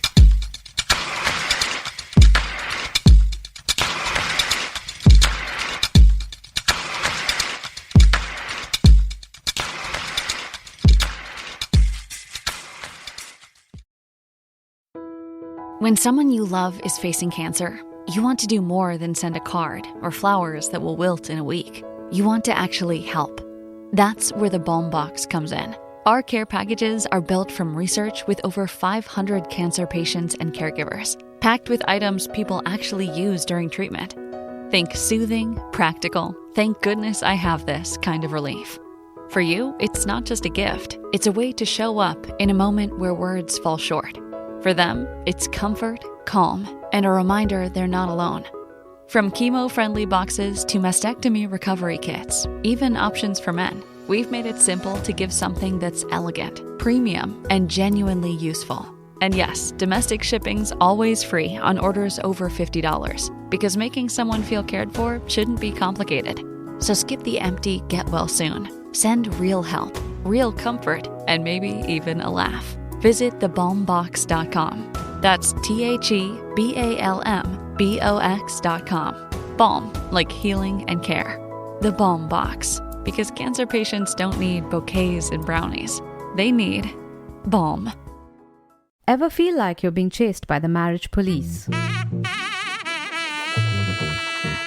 Welcome to Boys and Girls, the podcast where dating isn't dating. Arranged marriage is basically a reality show, except the contestants are strangers and your entire family is judging. You're sipping coffee with one maybe, grabbing dinner with another, and praying your karmic Ken or Barbie appears before your shelf life runs out. Trust me, I've been through this ancient and unshakable tradition.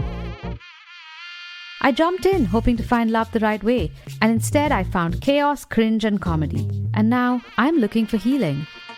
Boys and Girls dives into every twist and turn of the arranged marriage carousel. The meet awkward, the near misses, the heartbreak, and let's not forget all the jokes. Listen to Boys and Girls on the iHeartRadio app, Apple Podcasts, or wherever you get your podcasts. This season on Dear Chelsea with me, Chelsea Handler, we've got some incredible guests like Kumail Nanjiani. Let's start with your cat. How is she? She is not with us anymore. Okay, great way to start. So this is a great beginning, and hopefully you'll be able to, I don't know, maybe you will cry. Amanda Seyfried. Life is so short. If you feel something like that, you have that fire in you for this experience. It's not for a guy. It's for the experience of being in love, and like it's bigger than a guy. Elizabeth Olsen. I love swimming naked so much. And I know you love taking pictures of yourself naked. Yes, I love to be Like, naked. I just want to be in my bra underwear all the time. Ross Matthews. You know what kids always say to me? Are you a boy or a girl? Oh my God. All the That's time. so funny. I know. love it. So I'm always like, hi. Or I try to butch it up for kids, so they're not confused. Yeah, but you're butching it up is It's basically like an angry woman. It's like Doris Day. or Right? something. No, I turn into B. Arthur. Listen to these episodes of Dear Chelsea on the iHeartRadio app, Apple Podcasts, or wherever you get your podcasts. Segregation in the day, integration at night. When segregation was the law, one mysterious black club owner had his own rules. We didn't worry about what went on outside. It was like stepping in another world. Inside Charlie's place, black and white people danced together. But not everyone was happy about it. You saw the KKK? Yeah, they was dressed up in their uniform. The KKK set out to raid Charlie, take him away from here. Charlie was an example of power. They had to crush him. From Atlas Obscura, Rococo Punch, and Visit Myrtle Beach comes Charlie's Place. A story that was nearly lost to time. Until now. Listen to Charlie's Place on the iHeartRadio app, Apple Podcasts, or wherever you get your podcasts.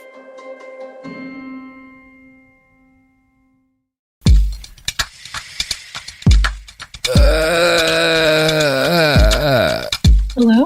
This is Behind the Bastards, a podcast that... Robert, you just sounded like a haunted house. Yeah, I don't know. I never come into this show with a plan. Like, I write 10,000 words a week to do this show, and then I consistently just completely fuck the introductions. I think it's nice. Mhm. I think it's fun brand consistency. That's our Robert. People are thinking that's our Robert. It's it's easy to have a consistent brand when your brand is being like a brain damaged drug addict who is incapable of doing anything but writing long essays about bad people. Simple brand. I think you're being reductive, but also when people hear you say things like that about themselves or about yourself, they go, "That's our Robert." Mm-hmm. I go, oh, There he my is. son, so pure. So humble. Mm-hmm. So probably shouldn't be trusted with large machinery. Anyway, Definitely not. you know who else shouldn't be trusted with large machinery? Because of the horrible head injury. Dr. Phil. Mm-hmm. Oh, okay. I thought that was you introducing me. I was like, this is No, really mean. no, you're Jamie. I would trust you with heavy machinery, although you don't have a driver's license, do you? I don't have a driver's license, but it hasn't stopped me from driving. Hell yeah. Yeah. Well, good for you, Jamie. I could probably get I could probably get a driver's license if I really wanted to. I just don't want to. That's not true. I've failed the test several times. The key thing about cops, Jamie, and this is some free advice for all of you out there, they're never ready for you to just tuck and roll. You know, like if as long as you're driving a cheap car, if they start to pull you over, just tuck and roll and then fucking book it. Like I guarantee you, they will not be ready. Yeah, I like it. They're just not going to be ready. And anyway, we should probably talk about Dr. Phil some, huh? Sure. Yeah, let's do it. Probably chill out with our Phil out. I need to go, actually. Okay, that's fair. What if I just log out of this? This has been the final episode of Behind the Bastards. I'm so sorry. All right. Let's chill out with our Phil out. Just a big old pudgy, bald-headed Phil just flopping around. With a nice moustache. Not even flopping around. Like a skink on a hot rock. Okay. Okay. Later that year, so Dr. Phil helps Oprah out, and like saves her bacon, and she brings him on her show and does her What is verdict bacon episode. in that statement? Money? She was getting sued for a lot of money and defamation and shit. It was potentially something that would have really damaged her bottom line. I was like, I don't know this lingo. Okay. So Dr. Phil later that year would become a regular part of her show. And this was part of a pivot in Oprah's show where she went from doing a normal talk show to what she called Change Your Life TV. Yeah. The goal of Change Your Life TV was to take the experience people had in Phil's seminars, the very public crowd-influenced catharsis of emotional change, and put that shit on television for everybody to watch. Mostly, this involved Dr. Phil confronting people aggressively about their flaws so they would cry and say they learned something. Quote, this is Dr. Phil explaining his methodology. Yeah. In order for people to change, there has to be a dramatic event. I think coming on the Oprah show as an event in itself is a watershed occurrence in people's lives. They get told the bottom line truth about where they are. And in that environment, I don't think they will ever forget it. If you embarrass people on national television, they remember. I mean, that's, that's not untrue. That's not untrue. Okay. Accurate, Dr. Phil. Accurate. Jesus. Okay. Yeah. So he's really heading into the villain years. Yeah. He's solid. I mean, he's been in villain territory this whole time. Right. So on Oprah's show, Dr. Phil focused on clients whose problems were things he could justify yelling about to them or yelling at them for. One early case was a husband who was verbally abusive to his wife, calling her obscene names. Phil could not just condemn the man, but he didn't just condemn the man. He made the man's wife tearfully recount everything he said to her on TV. So he's yelling at this guy for being a dick, but he's also demanding that this woman in detail explain every horrible thing her husband said about her to millions of strangers. Right. The classic air out the worst thing that's ever happened to you for ratings for someone else. Love that. I don't think is great. No, I don't think that's great behavior would be my take on it. Not a psychologist, but Phil isn't really a psychologist either. No. So Phil then, after making this woman laboriously explain the horrible things her husband said to her, got to help provide some of his own homespun wisdom. In this case, he told the wife, "You taught him how to treat you." Now, this is a variation of one of Dr. Phil's life laws for people to follow, which he published in his plagiarized best-selling book, Life Strategies. Quote, "No. We teach people how to treat us. Own rather than complain about how people treat us." My mom had that's good. Book, Robert. Did she blame herself for people being shitty to her? until about 2008. Yes. Yeah. Okay. Well, yeah, that's good. Life strategies, self matters, the ultimate weight solution. God, I hate all of his titles. Yeah. We had them. Relationship rescue. We had that. It wasn't on the main shelf, but it was in the house. It was in the house. It was somewhere up in there. Yeah. Well, I don't know. Did it rescue your relationships? Absolutely not. I think what we got more out of John Edwards. Do you remember him? Or John Edwards. Oh, Sorry, yeah. The talk to the dead guy? Yeah, the one who would record people in the audience talking about the dead people they wanted to hear from and then walking out and being like, aha, I know exactly. Yeah.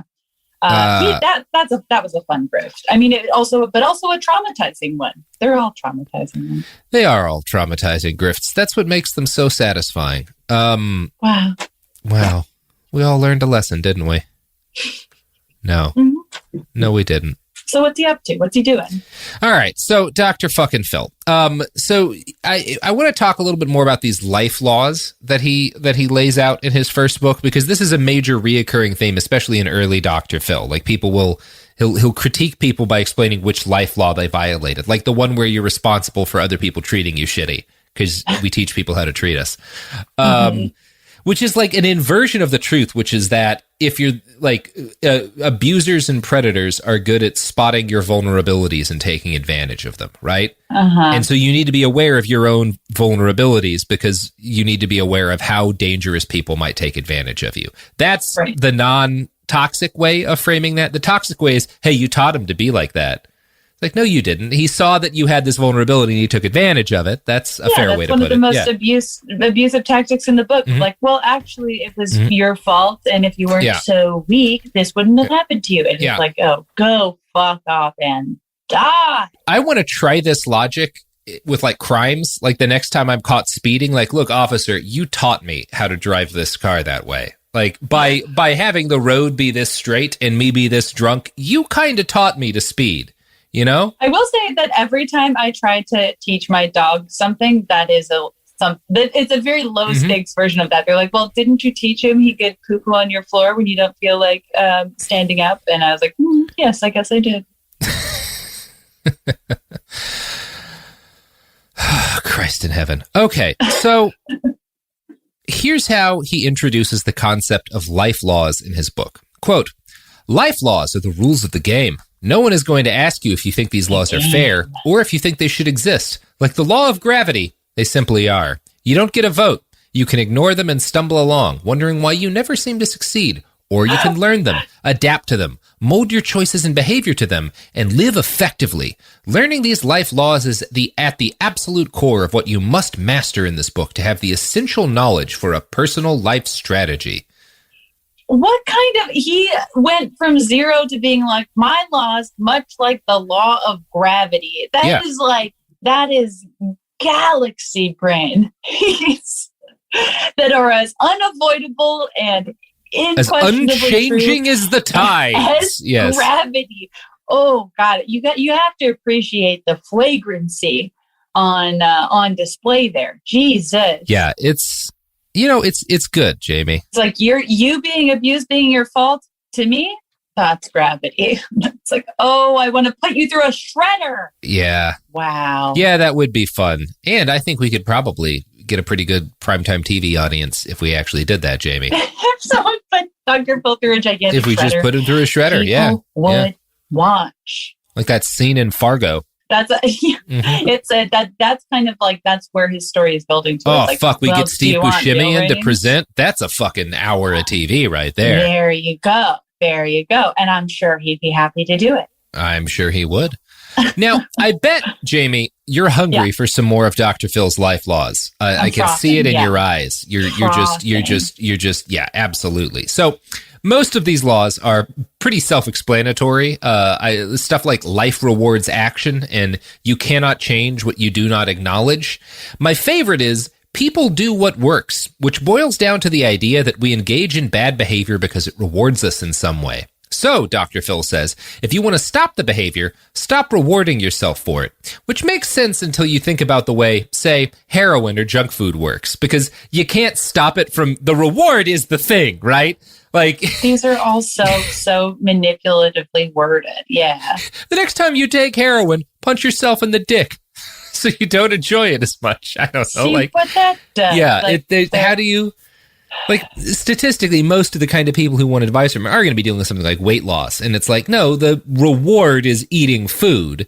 Like, that strategy isn't going to help, you know? It's so frustrating, too, because it's like the way they're worded is so deliberate that it's like, oh, I understand why people fell for this, too. Oh, yeah. Yeah. Yeah, it's just very transparent nonsense for the most part. It's words in a certain sequence and charging you, $18.95 for a hardcover. You got to give the man credit. It is words in a sequence. That is undeniable. That Dr. Phil. That was a sentence. The man uses sentences. You know, you got to give that to him. You can't take that from him. So yeah, some of his rules are, however, a little more sinister. Probably the worst, well, one of the worst is, I don't know, there's a lot of worsts. One is, you create your own experiences. Here's how he explains that one. Don't play the role of victim or use past events to build excuses. It guarantees you no progress, no healing, and no victory. You will never fix a problem by blaming someone else. That's, first of all, not true. And that's just like, I mean, yeah, he's just clearly not even good at the job he's getting famous for saying he's good at. That's so backwards. Yeah, I mean... He sounds like a fucking Catholic priest. He's like, oh, push your emotions down, okay? It's just it's particularly all bad advice for like abuse victims. Because if you're an abuse victim, in a lot of cases, part of the healing process is realizing that your abuser is the person to blame and that all these things they got you to blame yourself for aren't things you did wrong. Absolutely. And that's a big part of healing from that sort of thing. And he's just like, no, don't be blaming this guy just because he was beating you. Maybe you didn't do the laundry right, you know? Maybe you should have got him his beer faster. I'm Dr. Phil. I'm a doctor, you know? Like, God damn it. I really don't like this guy. Yeah, I also want to read you we said earlier, one of his rules is we teach people how to treat us, but the actual wording in the book of how he explains that is even creepier than you might guess. Quote, you either teach people to treat you with dignity and respect, or you don't. This means you are partly responsible for the mistreatment that you get at the hands of someone else. You shape others' behavior when you teach them what they can get away with and what they cannot. This is like, God, you're just like, oh, God, okay, so what did you do that you need to believe this in order to live with yourself? Yeah, that right? So Jesus fucked. Fucking Christ. Yeah, he's really a bad person. I don't like him. We had this at my house. Wow. It was next to, I like clearly remember it being next to my mom's bed. Mm-hmm. Yeah, like, you know, it's the good book. You gotta keep it close to you. We didn't own the Bible. We owned Life Strategies, the John Edward book, and that other one by that guy who said he could talk to dead people. I forget who it was. Oh, John Edwards. There's a lot of dead people talkers. Yeah. So, despite the fundamental emptiness of Phil's philosophy, or perhaps because of it, Dr. Phil became a wild success. His first episode ran in 2002 of the Dr. Phil show, like he spun off pretty quickly, and he's been on the air ever since. He instinctively knew that the real money in this sort of TV was leaning in towards the most tragic and risque stories: drug addiction, spousal abuse, troubled teens, all that good shit. He was happy to throw medical best practices out the window. In 2004, he interviewed a 9-year-old boy whose parents said he was being abusive towards his younger sister. Dr. Phil said the child had 9 of the 14 characteristics of a serial killer. Then he added, Jeffrey Dahmer had 7. Jesus. Oh my God. That is a very well-crafted insult. That's beautiful. Yeah. It's like, so any reputable psychologist or psychiatrist will tell you that one thing you can't do, as in like it's forbidden in the discipline, is to diagnose a child as a psychopath. You're not allowed to do that because they're children. Their brains are developing, and shackling a child with that diagnosis is incredibly unethical. Dr. Phil did it on national television. He does. I feel he still doing it on national television? I mean, yes. He does this all the fucking time. Yes. From a write-up by BuzzFeed, quote, Dr. Phil purports to be a mental health professional, but he's diagnosing from videotape on the air, said then executive director of the National Alliance on Mental Illness, Michael Fitzpatrick, to the Washington Post in a 2004 story about Dr. Phil's bad psychotherapy. It's unethical to do that sort of, if you will, pop psychology. You don't do that for ratings. This is a human being. A spokesperson for Dr. Phil at the time said that McGraw never labeled the child as mentally ill, which is technically true. He merely brought up Jeffrey Dahmer. So there you go. This is like just next level. It all rings like semi-familiar. It is kind of like interesting to think about how used to, as a culture, how used to we are of like Dr. Phil saying the most fucked up thing he can possibly think of at a child because he's been doing it for 25 years. Yeah. And I love how from the beginning. Yeah. I was like, oh, that wasn't an escalation. It was just always that. No, people have been complaining about Dr. Phil in this way from the very beginning of his career, and it has never made a difference for a single second. And it's never made him less money, it doesn't seem like. This is so fucking bleak. I think it's just made him more money, which is good. I mean, he picked a good life strategy, you know? He's getting more money than I do. So, Dr. Phil stopped renewing his license to practice as a psychologist in 2006. He has never held a valid license in California, where his show is filmed. A spokesperson for his show confirmed that he stopped renewing his license because he, quote, no longer worked as a therapist, which I don't disagree with, but I would argue he is absolutely marketing himself as a therapist and is still in the business of therapy. He's presenting himself as someone who has a license. He for sure is. And he's not just still doing therapy on his show. He is selling products to companies that make all of their money from doing therapy. Like I'll get into that now. A Stat News Boston Globe investigation several years ago revealed that Dr. Phil and his son, some dude named Jay, started a business called Dr. Phil's Path to Recovery in the late aughts. This was a virtual reality addiction recovery program where a VR Dr. Phil would walk you through exercises to help you get and stay sober. From BuzzFeed, quote, users don virtual reality goggles and are placed in scenarios with Dr. Phil. In one, McGraw sits at a bar, arms folded across his chest, counseling his visitor on how to avoid the triggers of an evening out when alcohol is present. In another scene, he reclines in jeans on the backyard patio of his sprawling estate, sparkling pool and fuchsia flowers behind him and a wide blue sky above, and shares coping strategies. You'll leave these sessions feeling as though you just had an eye-opening and insightful conversation about your life with Dr. Phil, the Path to Recovery website promises. The product is described as the culmination of more than 4 decades of experience Dr. Phil has working in the mental health profession and addiction recovery. So that sounds helpful. Thank you for that clarifying statement. Mm-hmm. Now, obviously, there's absolutely no evidence that this program helps with addiction in any way. A disclaimer on the website says that it is, quote, solely for general information purposes and is, quote, not intended to diagnose, treat, cure, or prevent any medical health, mental, or psychological problem or condition. The worst kind of person, because now he's just outright targeting the most vulnerable people he can. It's like, I didn't care when he was targeting other grifters. Yeah, and he's not even doing it in a situation where they can choose to be grifted by him. Because by the time they're in addiction recovery, like they're already paying, they probably don't even know that this fucking thing is there. Right. Yeah. Now, despite the fact that there's no evidence that this thing helps in any way, a number of addiction recovery programs purchased Path to Recovery to use. You want to guess why they bought it? Why? Because Dr. Phil gave them free advertising on their show if they bought it. No. Oh, he's a business boy. He's a business boy. He's a really good business boy. Yeah. Dr. Phil offered addiction treatment centers free endorsements on both the Dr. Phil show and his spin-off series, The Doctors, if they first bought his program. BuzzFeed managed to get a hold of audio of one of these pitch sessions where McGraw's salesman told a customer, quote, our job is to get your phones to ring and the admissions hopefully follow. He bragged that Dr. Phil's viewers were older, high-income people, not the addict calling because I told my mom I'd do it. Oh my fucking God. Okay, so we've arrived at cartoon villainy. We sure have, Jamie Loftus. Oh, right. We sure as shit have. Okay. Well, wait, does Oprah ever, because I forget, because over the years, Oprah has endorsed a number of questionable people. And sometimes shout out John of God. There and shout out what's his name, who wrote A Million Little Pieces. The guy who, Jonathan Frey, right? Yeah. She's had to like apologize for having endorsed a lot of fucked up people over the years.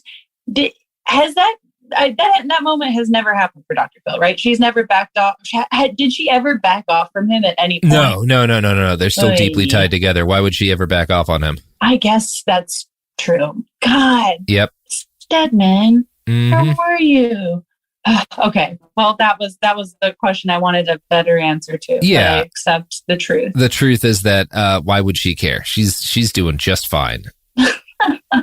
Yeah, she has plenty of money. So like, what do you expect her to do, Jamie? I don't know. It's like you can't expect anyone with that much money to be a good person. You're just setting yourself up. You're just asking to be sad because they just asking to be whack-a-mole right now. Yeah, they never will be. Because it's not lucrative to be a good person. It's the opposite of lucrative to be a good person. That's true. Yeah. You know what is lucrative though, Jamie? Shilling the products and services that support this podcast.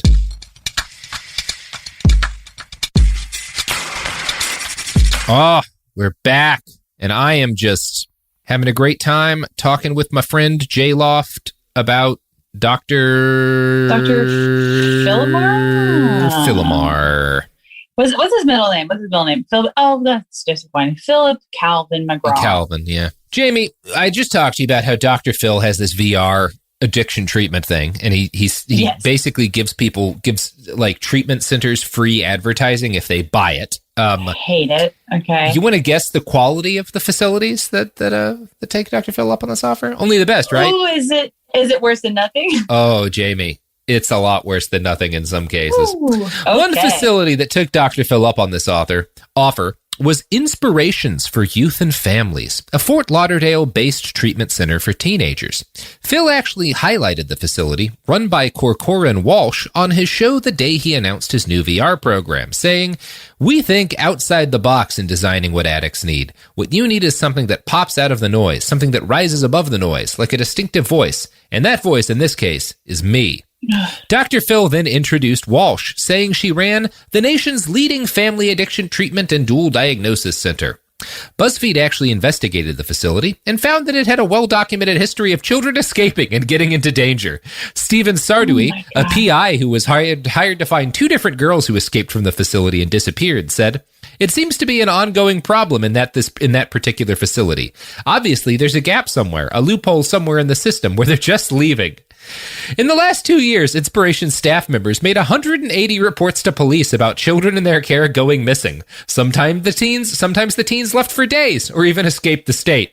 One escapee wound up prostituting herself for drugs. A number of the teens wound up finding drugs one way or another after getting out of the facility. 6 were arrested. 2 were hospitalized. One group who escaped together later robbed a homeless man. BuzzFeed talked to Jill Walters of South Carolina, whose 17-year-old escaped from Inspirations in 2016 and wound up on the street in Miami. She explained why she initially had chosen Inspirations to help her boy. Quote, "They touted this. We were on Dr. Phil. They used that as, we must be a great facility because we were on Dr. Phil. Well, that has nothing to do with how the facility is run. You entrust your child to the care of these people, and something like this happens." It's good shit. God, it wouldn't stop getting worse. That is so fucking off. It's like, I mean, it's pretty bad. It's pretty bad, Jamie. It speaks to like, yeah, just the level of clout he still upholds too, because it's like, yeah, I guess that if you think about it for a while, you're like, oh well, he's not a licensed doctor, and look at what he's actually saying. But it's like the world was reinforcing his bullshit for so long. That is so evil. Oh my God. Yep, it is evil, Jamie. It sure is. But you know what's not evil? What? The products and services that I just advertised on this podcast that we're not actually cutting to again. I have a problem, no. Jamie. I have a problem. You can't stop thinking and about I can't stop pivoting to ads, you know? You've been, I mean, you know what, Jamie? I'm an addict. Oh my God. Get it? What? Oh, yeah. I don't get it. Can you explain that to me? I hated it. That one's a good one. That's a keeper. You know what? We're done with the episode. Go home. I nailed it. Wow. We got to end with Dr. Phil ruining the lives of children. I mean, I guess that is where the story is going to end no matter what. It's where it began and it's where it'll end. Yeah. It's how it will continue, I'm sure. Dr. Phil. Just kill me now. Okay. I am gonna continue to advocate for put Dr. Phil through a gigantic human-sized shredder on live TV. I think that is the kind of dystopian television. Like, we're already at Masked Singer. That's the next logical step for me. Is fair enough. Put a hated evil person through a shredder. Mm-hmm. It's the modern guillotine. Big old shredder. Yeah, it's the best way to do anything, really. Yeah. Is a shredder. Anyway, Jamie. J-Loft. Yes. Jaloftus. Mm-hmm. Joe Loft. Joe Loft? Sure. Joe Loft. Oh, God. Yeah. We're actually still talking about inspirations. So court records also reveal that the center's co-owner, Christopher Walsh, is by his own admission a habitual drunkard who in 2015 sued a resort for serving him alcohol, saying they should have known he couldn't handle it. And boy howdy, does it ever get worse. Let's talk about Todd Herzog. Yeah. Oh, yeah. Boy. Yeah. That's the end of the inspiration stuff. But so Todd Herzog was a repeated guest on the Dr. Phil show. Now, Todd's backstory is that he won Survivor back in the early aughts. He got like $1 million and then became developed a horrific addiction to alcohol, like a life-threatening addiction. Now, Dr. Phil and his producers must have salivated at the combination of disastrous alcoholic and reality TV star. Here's how Stat News described what happened next. Quote, Herzog told Stat and the Boston Globe that he was not intoxicated when he arrived at the Los Angeles studio to film the Dr. Phil show. Okay. In his dressing room, he said, he found a bottle of Smirnoff vodka. He drank all of it. Then someone handed him a Xanax, he said, telling him it would calm his nerves. So this guy who handed him the Xanax managed to sober himself up enough to try to go on TV, and Dr. Phil's people basically allegedly made sure there was a full bottle of vodka and gave him a Xanax. Just because, I think the reasoning is the more of a disaster you seem like on air, the more marketable you are. Yeah. Right. Which is a proven model given the star of the show. That is like Bachelor levels of fuck-uppery. Oh no, yeah. Jamie. Let's get as close as we can to killing people. Dear sweet Jamie Loftus, we are not even at the worst part yet. Oh no. Okay, keep going. Going. So by the time Herzog got on stage, he was so wasted that he could barely talk or function. Dr. Phil and his assistant walked them out themselves, making a big show of helping him while highlighting just how wrecked he was. And I want you to listen to this. Jamie, I want you to watch this, obviously, but I want everyone at home or in your car or pooping or whatever it is you're doing. God, I can't describe the anxiety of seeing Robert Evans has started screen sharing. I know. I know. All right. Here's the Dr. Phil show. Todd, Dr. Phil. Hi, I'm Todd. Nice to meet you. How you feeling, man? Can you walk? Barely. I have to have help. All right. Sorry, I'm very... That's all right. Brandon, why don't you get over there and take Debbie's spot? All right. Yeah, I'll go. I'm sorry, I'm crying because I just can't believe this is happening. So, turn around. Just come turn around. 1, 2, 3. Here we go. What do you guys have? So that's all I want to play of that.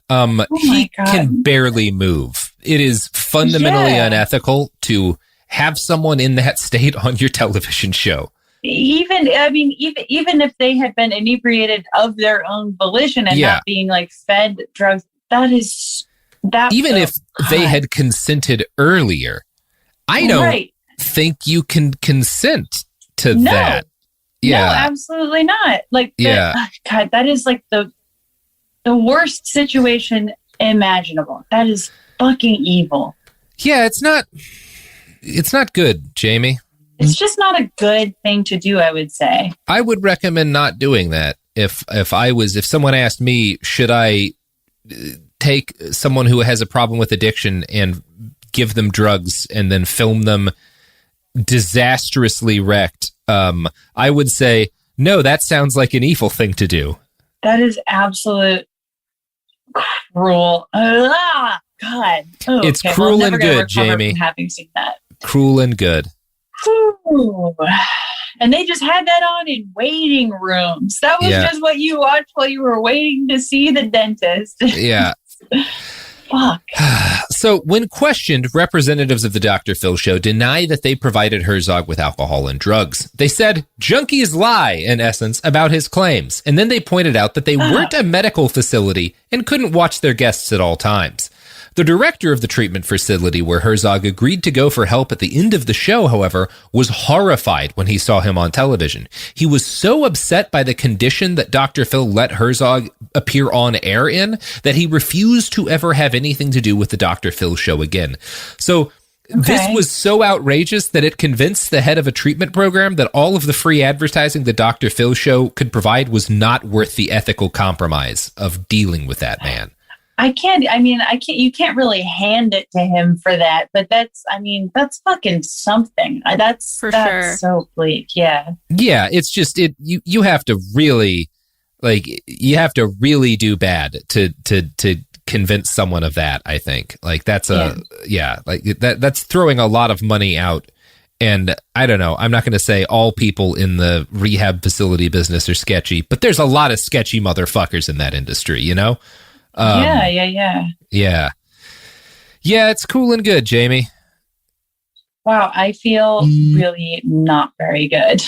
Jamie, thank you so much for saying that. You know, here at Behind the Bastards, that's exactly what we go for at all times. Every time I convince myself that this is going to be a fun one, and every time, except the one time, I'm dead wrong. Yeah, even worse than I could have conceived. All I ever want is for you to feel bad. Thank you so much. That's my whole goal, you know? You're a successful person. I'm not a hero. Person. I'm just, I'm a hero. Okay? I'm a hero, you know? I'm not a hero. Period. Todd Herzog's story does not appear to be an isolated one. No. Jordan Smith appeared on the Dr. Phil show in 2012 in an episode titled Young, Reckless, and Enabled. Smith's aunt claims she contacted the show to help get her niece off of heroin. When they arrived in LA from out of state, Jordan started going through withdrawal. Her aunt told a show producer that her niece needed heroin and something else to help with the withdrawal. The producer suggested that they go to Skid Row and buy heroin together. She then told them not to say who made that suggestion later. Now, guests like Smith receive free addiction treatment at an expensive center after their appearance on the show, which is why many do it. But prior to taping, no medical treatment is provided or offered. Smith and her family were in Los Angeles alone for 2 nights before taping. A less trusting person than me might suggest that the show does this so that these people will be extra fucked up and sad when it comes time for them to be on television. Sure. Yeah, it's very ethical. That is extremely, you have to be thinking so hard to come up with something like that. It's so innocuous seeming. Wow. Yeah, okay. These people's lives are already off the fucking rails. How can we make it a little worse? I'm Dr. Phil. Joel King Parrish brought her 28-year-old daughter Caitlin to Dr. Phil for help kicking a heroin addiction. Caitlin was 6 months pregnant at the time. Her mother assumed that when they landed, they would receive medical attention, since withdrawal could endanger the fetus. But when Caitlin's mom asked the staff for help, they told her to, quote, take care of it. She took her daughter to the hospital, which she left without receiving treatment. Next, from Stat News, quote, the producer texted to say she should stay at the hospital, but Caitlin would not, and King Parrish was terrified the baby would die if her daughter did not get medicine or drugs. King Parrish and Caitlin went to the Dr. Phil studio, where another show staffer joined them. All three got into a cab headed for Skid Row. The staffer shot video, which later aired on the show. In it, King Parrish tells the camera, I am scared to death right now. The camera follows Caitlin from behind. She walks towards homeless encampments. King Parrish said Caitlin was gone for about a half hour while she shot up heroin. So they just went out to go buy a horse at Skid Row and filmed it. That's good TV is what that is. This is genuinely really upsetting. I mean, on top of the fact that that's an extreme disservice to her, that's also like yet another example of like bullshit, high-rated TV heading into unhoused encampments to just frame people in completely contextless, fucked up way. I hate that shit so much. That is awful. It's I think vile. it's cool and good, Jamie. Wow. I think it's cool and good. What? I hate this shit so much. Yeah. Okay. Oh, Loftus. We do have fun on this show, though. We sure do. We sure do. We sure do. Time to bust out the Franzia and really dial this up. Yeah, Fran's out with our glands out. I don't know. I'm stuck. I'm stuck making that exact kind of joke repeatedly. I'm still chilling with fillin'? Chilling with my fillin'. Yeah. Wow. That's gross. Mm-hmm. No, I do it back. It's all deeply uncomfortable. Robert, you know what's not deeply uncomfortable? The products and services that support this podcast? Facts. No, every one of them will gently cradle your head or whatever other part of your body you would like them to cradle. You go to sleep. Absolutely, or wherever. They'll just kiss you, you know? They're just gonna kiss you. Mm-hmm. That's the Behind the Bastards promise. Random kisses from a product. Mm-hmm. Yep. Here's some ads.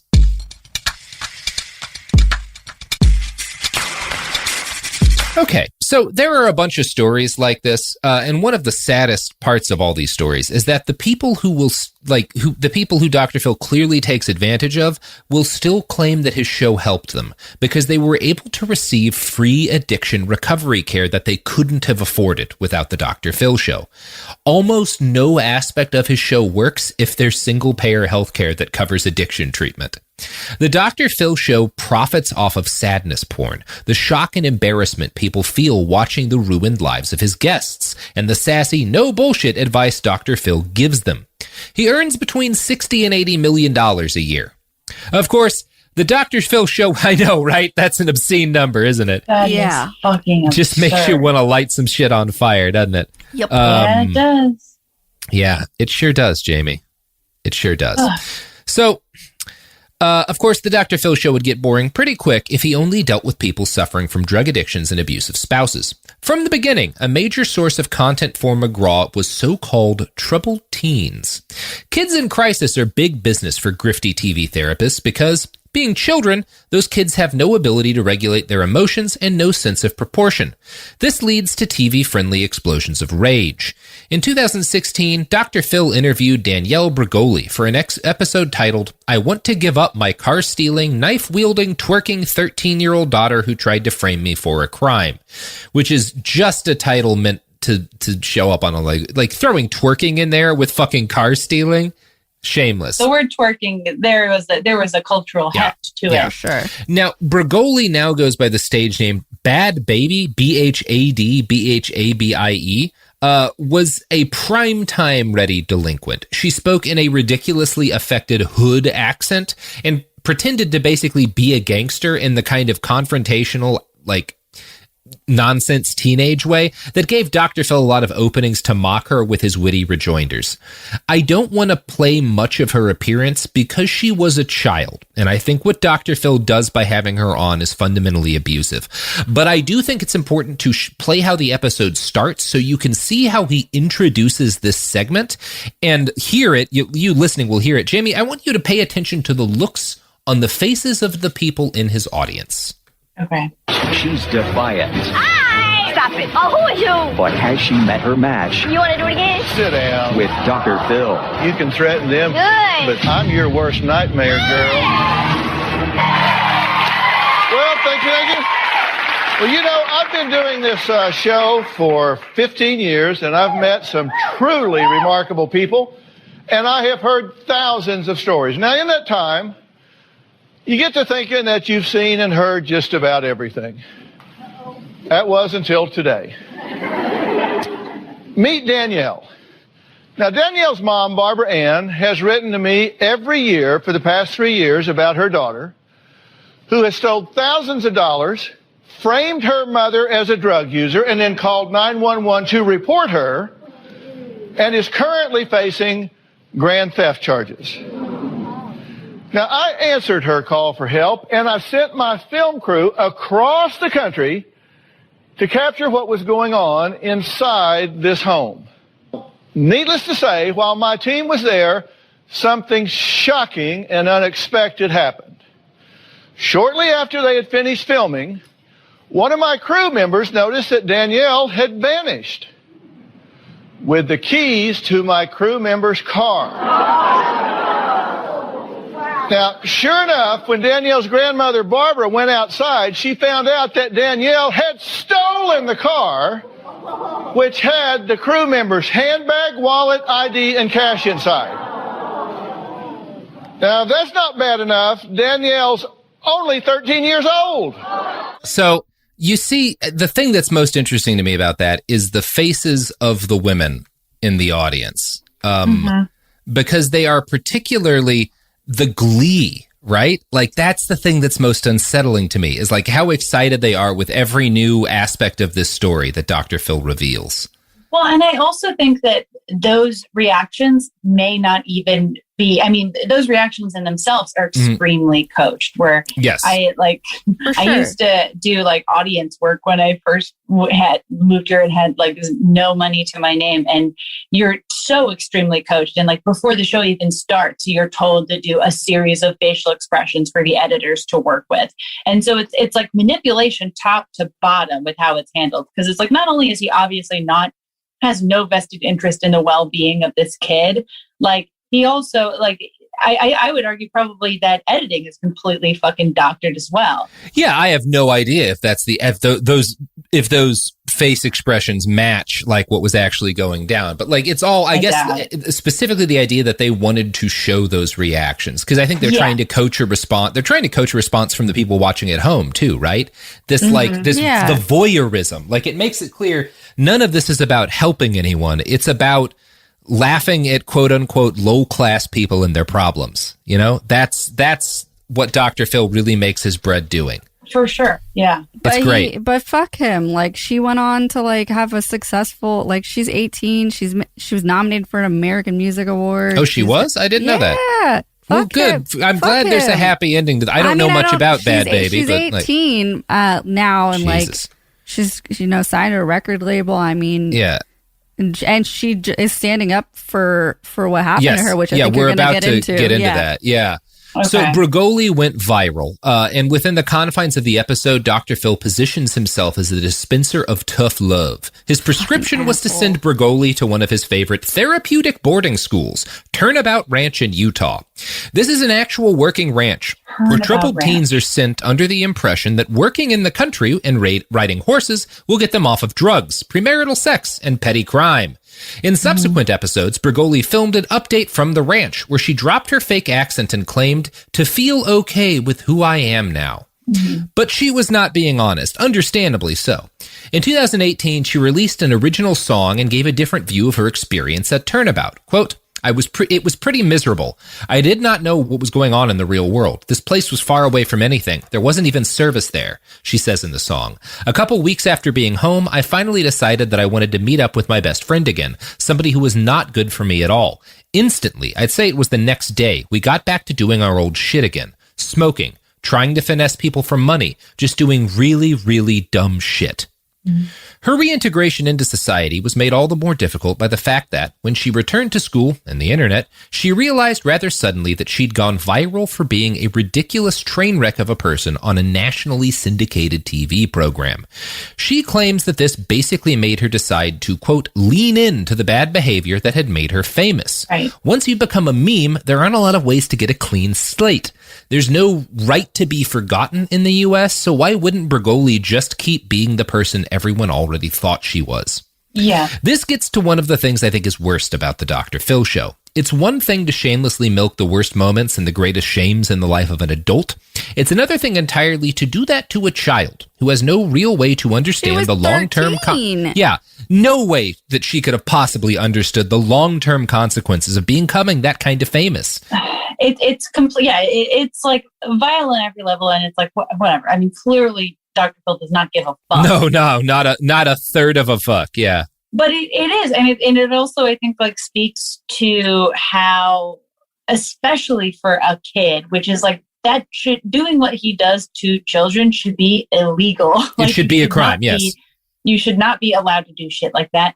And on top of that, it speaks to like how, I don't know. It's like, I remember that clip when it first came out, and there was no popular conversation about like the well-being of the child who's clearly being exploited by a multi-millionaire. Yeah. And I see that. I mean, it's when you're introduced in the public that way and you are coming from a place of poverty and you are not being empowered at all or protected, like, what are you supposed to do? Like, that is such a miserable, cruel situation to be put in. It's fucked up. Yeah. Now, Jamie, that's all pretty bad, right? Everything we've talked about happening to Bergoli is bad. Yes. But to make matters worse, the ranch Dr. Phil sent her and a bunch of other kids to was about as ethical as, the drug rehabilitation treatment programs he was also sending kids to. I'm going to quote again from BuzzFeed. It's not clear if Turnabout is actually helpful to the kids who go, or if it's just another facility that takes advantage of the minors who are sent there to get better. Just last week, 19-year-old Hannah Archuleta sued the school for an alleged sexual assault that she said happened to her while she was staying at Turnabout at just 17. This is likely to be a high-profile case, too, with Gloria Allred representing her. Turnabout administrators provided a statement to me saying they took immediate action after Archuleta claimed she had been assaulted, but that her father removed her from the facility before we could conduct a full inquiry. The statement continued, "We would never take lightly an allegation of mistreatment to any of our students. Now that this incident is the subject of litigation, we must withhold our full response for a later date." Now, the owner of this ranch is Aspen Education Group, which was then bought by CRC, which is now owned by Acadia Healthcare. In an email statement to BuzzFeed News, Acadia's Director of Investor Relations, Gretchen Homerick, said, "It is my understanding that Turnabout Ranch and Aspen Educational Group were closed or sold prior to Acadia's acquisition of CRC Health. In any event, Acadia never operated either of the facilities. Turnabout has gone through multiple owners, and since 2014 has been owned by current and former employees of the ranch. But Aspen Education has been accused of multiple infractions by former attendees, including lawsuits that claimed psychological torture, abuse, sexual assault, and human trafficking. The torture suit was dismissed, but CRC, the owner of Aspen Education at the time, declined to address specific allegations. Arcadia did not answer our questions about these allegations either. So, just not only like a bunch of people involved in this have been alleged of things, including human trafficking. There's been sexual assault allegations at the ranch, but it goes through this revolving carousel of owners because it's like a shady fucking, it's just like they're pumping a quick amount of cash out and then selling it to somebody else. It's so fucking shady. I'm sure that's like integral to it being able to survive at all. Like it needs to be constantly changing hands. That's I mean, the whole teen treatment industry, like I've done a number of back when I was at Cracked, I did a number of articles with survivors of these facilities. Like all of these facilities are basically child molestation factories and like child abuse factories in general. Not always molestation. Sometimes they just kill them from neglect, you know? There was the good ones. That reached the point where like Paris Hilton made a documentary about it last year. Yeah. Yeah, Paris Hilton and actually Danielle Bergoli, Bad Baby, are involved right now with going against Dr. Phil about this exact place. So it's very interesting that you mentioned Paris Hilton. It does. I don't know much about her. I'm always mentioning her. But besides the stuff that was like famous about how shitty she was 15, 20 years ago, but it seems like she's been doing some like good socially responsible stuff lately. Paris, yeah. I don't know. Yeah. It seems like she has. I mean, also, I'm like, I'm not about to. I'm not going to go to bat for the stop being poor lady, but yeah. Right. But yeah, that specific instance, I'm glad she did it. If you have wealth and prominence and you use it to take a swing at the teen treatment industry, that gets you a couple of points in my book. Absolutely. Because it's a fucking nightmare. Maybe we'll do a deeper episode about it at some point. But a lot of the allegations that we just listed about this facility and its many owners predate the episodes of Dr. Phil where he gave free advertisements to the ranch. This means that McGraw and his staff were well aware of the allegations against Aspen and the ranch when they sent children there. When questioned about this, a spokesperson for the show said, "We're aware and we're monitoring things." Since Archuleta went public with her allegations, Bergoli has come forward with more detail about her own experience. She now says she was denied food at times and that camp administrators often refuse to let inmates change their clothes for days on end. Inmates. Quote, Yeah, that's my framing, but yes. You're helpless. You can't call your parent. You can't email your parent. If the state says they have to give you 2 pebbles, they're going to find the smallest fucking pebbles to give you. That's supposed to help kids get over trauma. I would have rather went to jail. Mm-hmm. Like, one of the girls I talked to who did this when she was like 14 or 15, like one of the punishments they gave her was she had to dig up the stump of a mature tree on her own, which if you've never had to remove a stump, it's something like 3 to 4 large adult men usually do with a fucking truck and power tools. Yeah. She just spent days in 120 degree heat, like slowly dying as she tried to force the stump out as a child. Like, these places are all nightmares. Horrible. Shit. Yeah. Bragoli is, of course, not the only teenager featured on the Dr. Phil show. BuzzFeed writer Scotchy Cowell Scotchy, I don't know if I'm getting that right, alleges that while McGraw is happy to feature children of all genders, he gets particularly aggressive with teenage girls. Quote, their most vulnerable private moments, screaming and crying at home, are used on the show until the very end, when their parents decide to send them to Turnabout. Mm-hmm. Every episode of the Dr. Phil show ends with an after the taping segment where the kids find out they're going to a ranch in the middle of nowhere and usually cry, which is, of course, great television.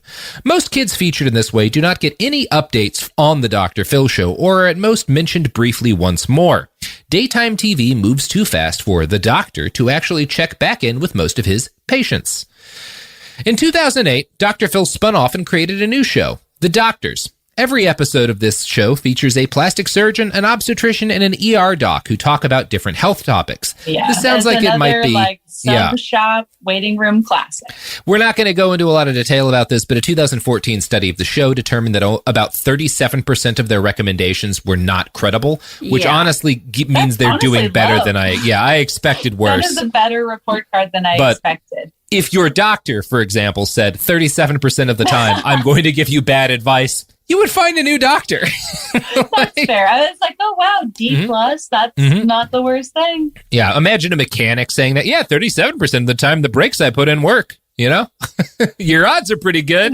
Okay, fair enough. I was like, there's no way they're somewhat correct. 63% of the time. Why? Yes. And again, somewhat being the operative word. Sure. We could go into a lot of other case studies of particularly egregious guest choices, but going over all these sad people and the way Phil exploits them ad nauseum kind of runs the risk of being sorrow porn itself.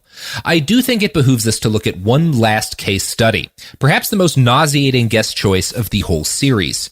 24-year-old Gabby came on the Dr. Phil show in February of 2020. She had promised to act as a surrogate womb for 2 different couples. Gabby had not taken any money from them, and she could not bear children. She is infertile and chronically ill. Her father claims she has psychosis, bipolar disorder, and learning disabilities. In the show, it's revealed that Gabby's mom died right around the time she started pretending to be a surrogate, which was also a period where she was the victim of constant bullying at school. From BuzzFeed, quote, her scam wasn't illegal because Gabby never asked for money or items from the couple she lied to. It's just tragic, hurtful behavior from someone deeply isolated and in dire need of mental health care from multiple past traumas. Most of the episode focuses on the producers following Gabby around backstage, begging her to come on stage when she clearly doesn't want to. They call her difficult and volatile, and though she signed an appearance release, it's not clear to the audience that she has read and understood it. When a producer asks her on camera to confirm she understands the waiver, she doesn't respond and covers her face with the pages of the release. But she's certainly remorseful and seems to feel guilty. In a pre-taped interview, Gabby cries to the producers, "I just want to say sorry to everyone that I've hurt." When she walks off the stage in anguish, McGraw merely sips his water and sighs. The episode is near unwatchable. Yeah, I mean, that doesn't sound like consent was gained at all. I mean, there were so many red flags throughout. It doesn't sound like she's capable of consenting to that. Yeah. I don't even know what to think. I mean, that entire, because I don't trust any of the information that anyone is presenting in this way. But that's just, I mean, very clear. This is not an issue that should be handled on television with an national TV. Doctor. Yeah, by an unlicensed to say doctor. the very fucking least. Yeah. That is just fucking despicable. So, Dr. Jeff Sugar, an assistant professor of clinical psychology at USC, provided a description of the Dr. Phil show that I think acts as good a coda to this episode as anything. Quote, It's a callous and inexcusable exploitation. These people are barely hanging on. It's like if one of them was drowning and approaching a lifeboat, and instead of throwing them an inflatable donut, you throw them an anchor. And that's Dr. Phil, baby! D-Phil! I am so upset about this was like one of my the toughest listens of all time. Maybe because he's just still such a real present public disgrace and danger, but holy shit. I can't even enjoy Dr. Phil memes. I was gonna show you Dr. Phil memes. Not worth it. Fuck it. Fuck him. Put him through a shredder. Put him through a shredder. And you at home, put yourself through a shredder. But a good kind of shredder that makes you healthy. A cool, life-affirming kind of shredder. Yeah. In a way, isn't that just capitalism? Put yourself through a shredder. Oh, yeah. Well, with that, Jamie, I think it's time for you to plug a pluggable and get the fuck out of this Zoom call and go live your goddamn life, Jamie. Go live your fucking life. I'm dying to live my life. So you can listen to the podcast. You can listen to Vectocast. You can listen to Lolita podcast. You can listen to My Year in Mensa, and you can listen to my new show about Kathy Comics that comes out in June. God damn it. God damn it. And all of you at home, Robert, this was miserable. Damn God yourself. Yeah, it was, Jamie. It really was. All right. Well, fuck the internet and fuck life. Behind the Bastards is a production of Cool Zone Media. For more from Cool Zone Media, visit our website, coolzonemedia.com, or check us out on the iHeartRadio app, Apple Podcasts, or wherever you get your podcasts. Behind the Bastards is now available on YouTube. New episodes every Wednesday and Friday. Subscribe to our channel, youtube.com/@BehindTheBastards. When someone you love is facing cancer, you want to do more than send a card or flowers that will wilt in a week. You want to actually help. That's where the Balm Box comes in. Our care packages are built from research with over 500 cancer patients and caregivers, packed with items people actually use during treatment. Think soothing, practical, thank goodness I have this kind of relief. For you, it's not just a gift. It's a way to show up in a moment where words fall short. For them, it's comfort, calm, and a reminder they're not alone. From chemo-friendly boxes to mastectomy recovery kits, even options for men, we've made it simple to give something that's elegant, premium, and genuinely useful. And yes, domestic shipping's always free on orders over $50, because making someone feel cared for shouldn't be complicated. So skip the empty get well soon. Send real help, real comfort, and maybe even a laugh. Visit thebalmbox.com. That's TheBalmBox.com. Balm, like healing and care. The Balm Box, because cancer patients don't need bouquets and brownies. They need balm. Hey everyone, it's Emily Simpson and Shane Simpson from the Legally Brunette podcast. Each week, we're bringing you true crime through a legal lens. Whether you want all the facts on the disappearance of Nancy Guthrie, or you still need to wrap your head around the Diddy verdict, we're breaking it all down step by step. And we're not just lawyers, we're also husband and wife. It makes for some pretty entertaining episodes. Listen to Legally Brunette on the iHeartRadio app, Apple Podcasts, or wherever you get your podcasts. When segregation was a law, one mysterious black club owner, Charlie Fitzgerald, had his own rules. Segregation in the day, integration at night. It was like stepping on another world. Was he a businessman, a criminal, a hero? Charlie was an example of power. They had to crush him. Charlie's Place, from Atlas Obscura and Visit Myrtle Beach. Listen to Charlie's Place on the iHeartRadio app, Apple Podcasts, or wherever you get your podcasts. Almost 30 years together, 4 kids, and some of reality TV's most unforgettable moments. We're taking you behind the scenes in our podcast, Between Us, with me, Heather Dubrow. And me, Terry Dubrow. The unfiltered, behind-closed-doors conversations you wish you could eavesdrop on. And plenty of, did they just say that moments? But I mean, what's the latest rumor? I'm gay, right? First of all, if I were gay, I would be gay. Open your free iHeartRadio app, search Between Us, and listen now. This is an iHeart podcast. Guaranteed Human.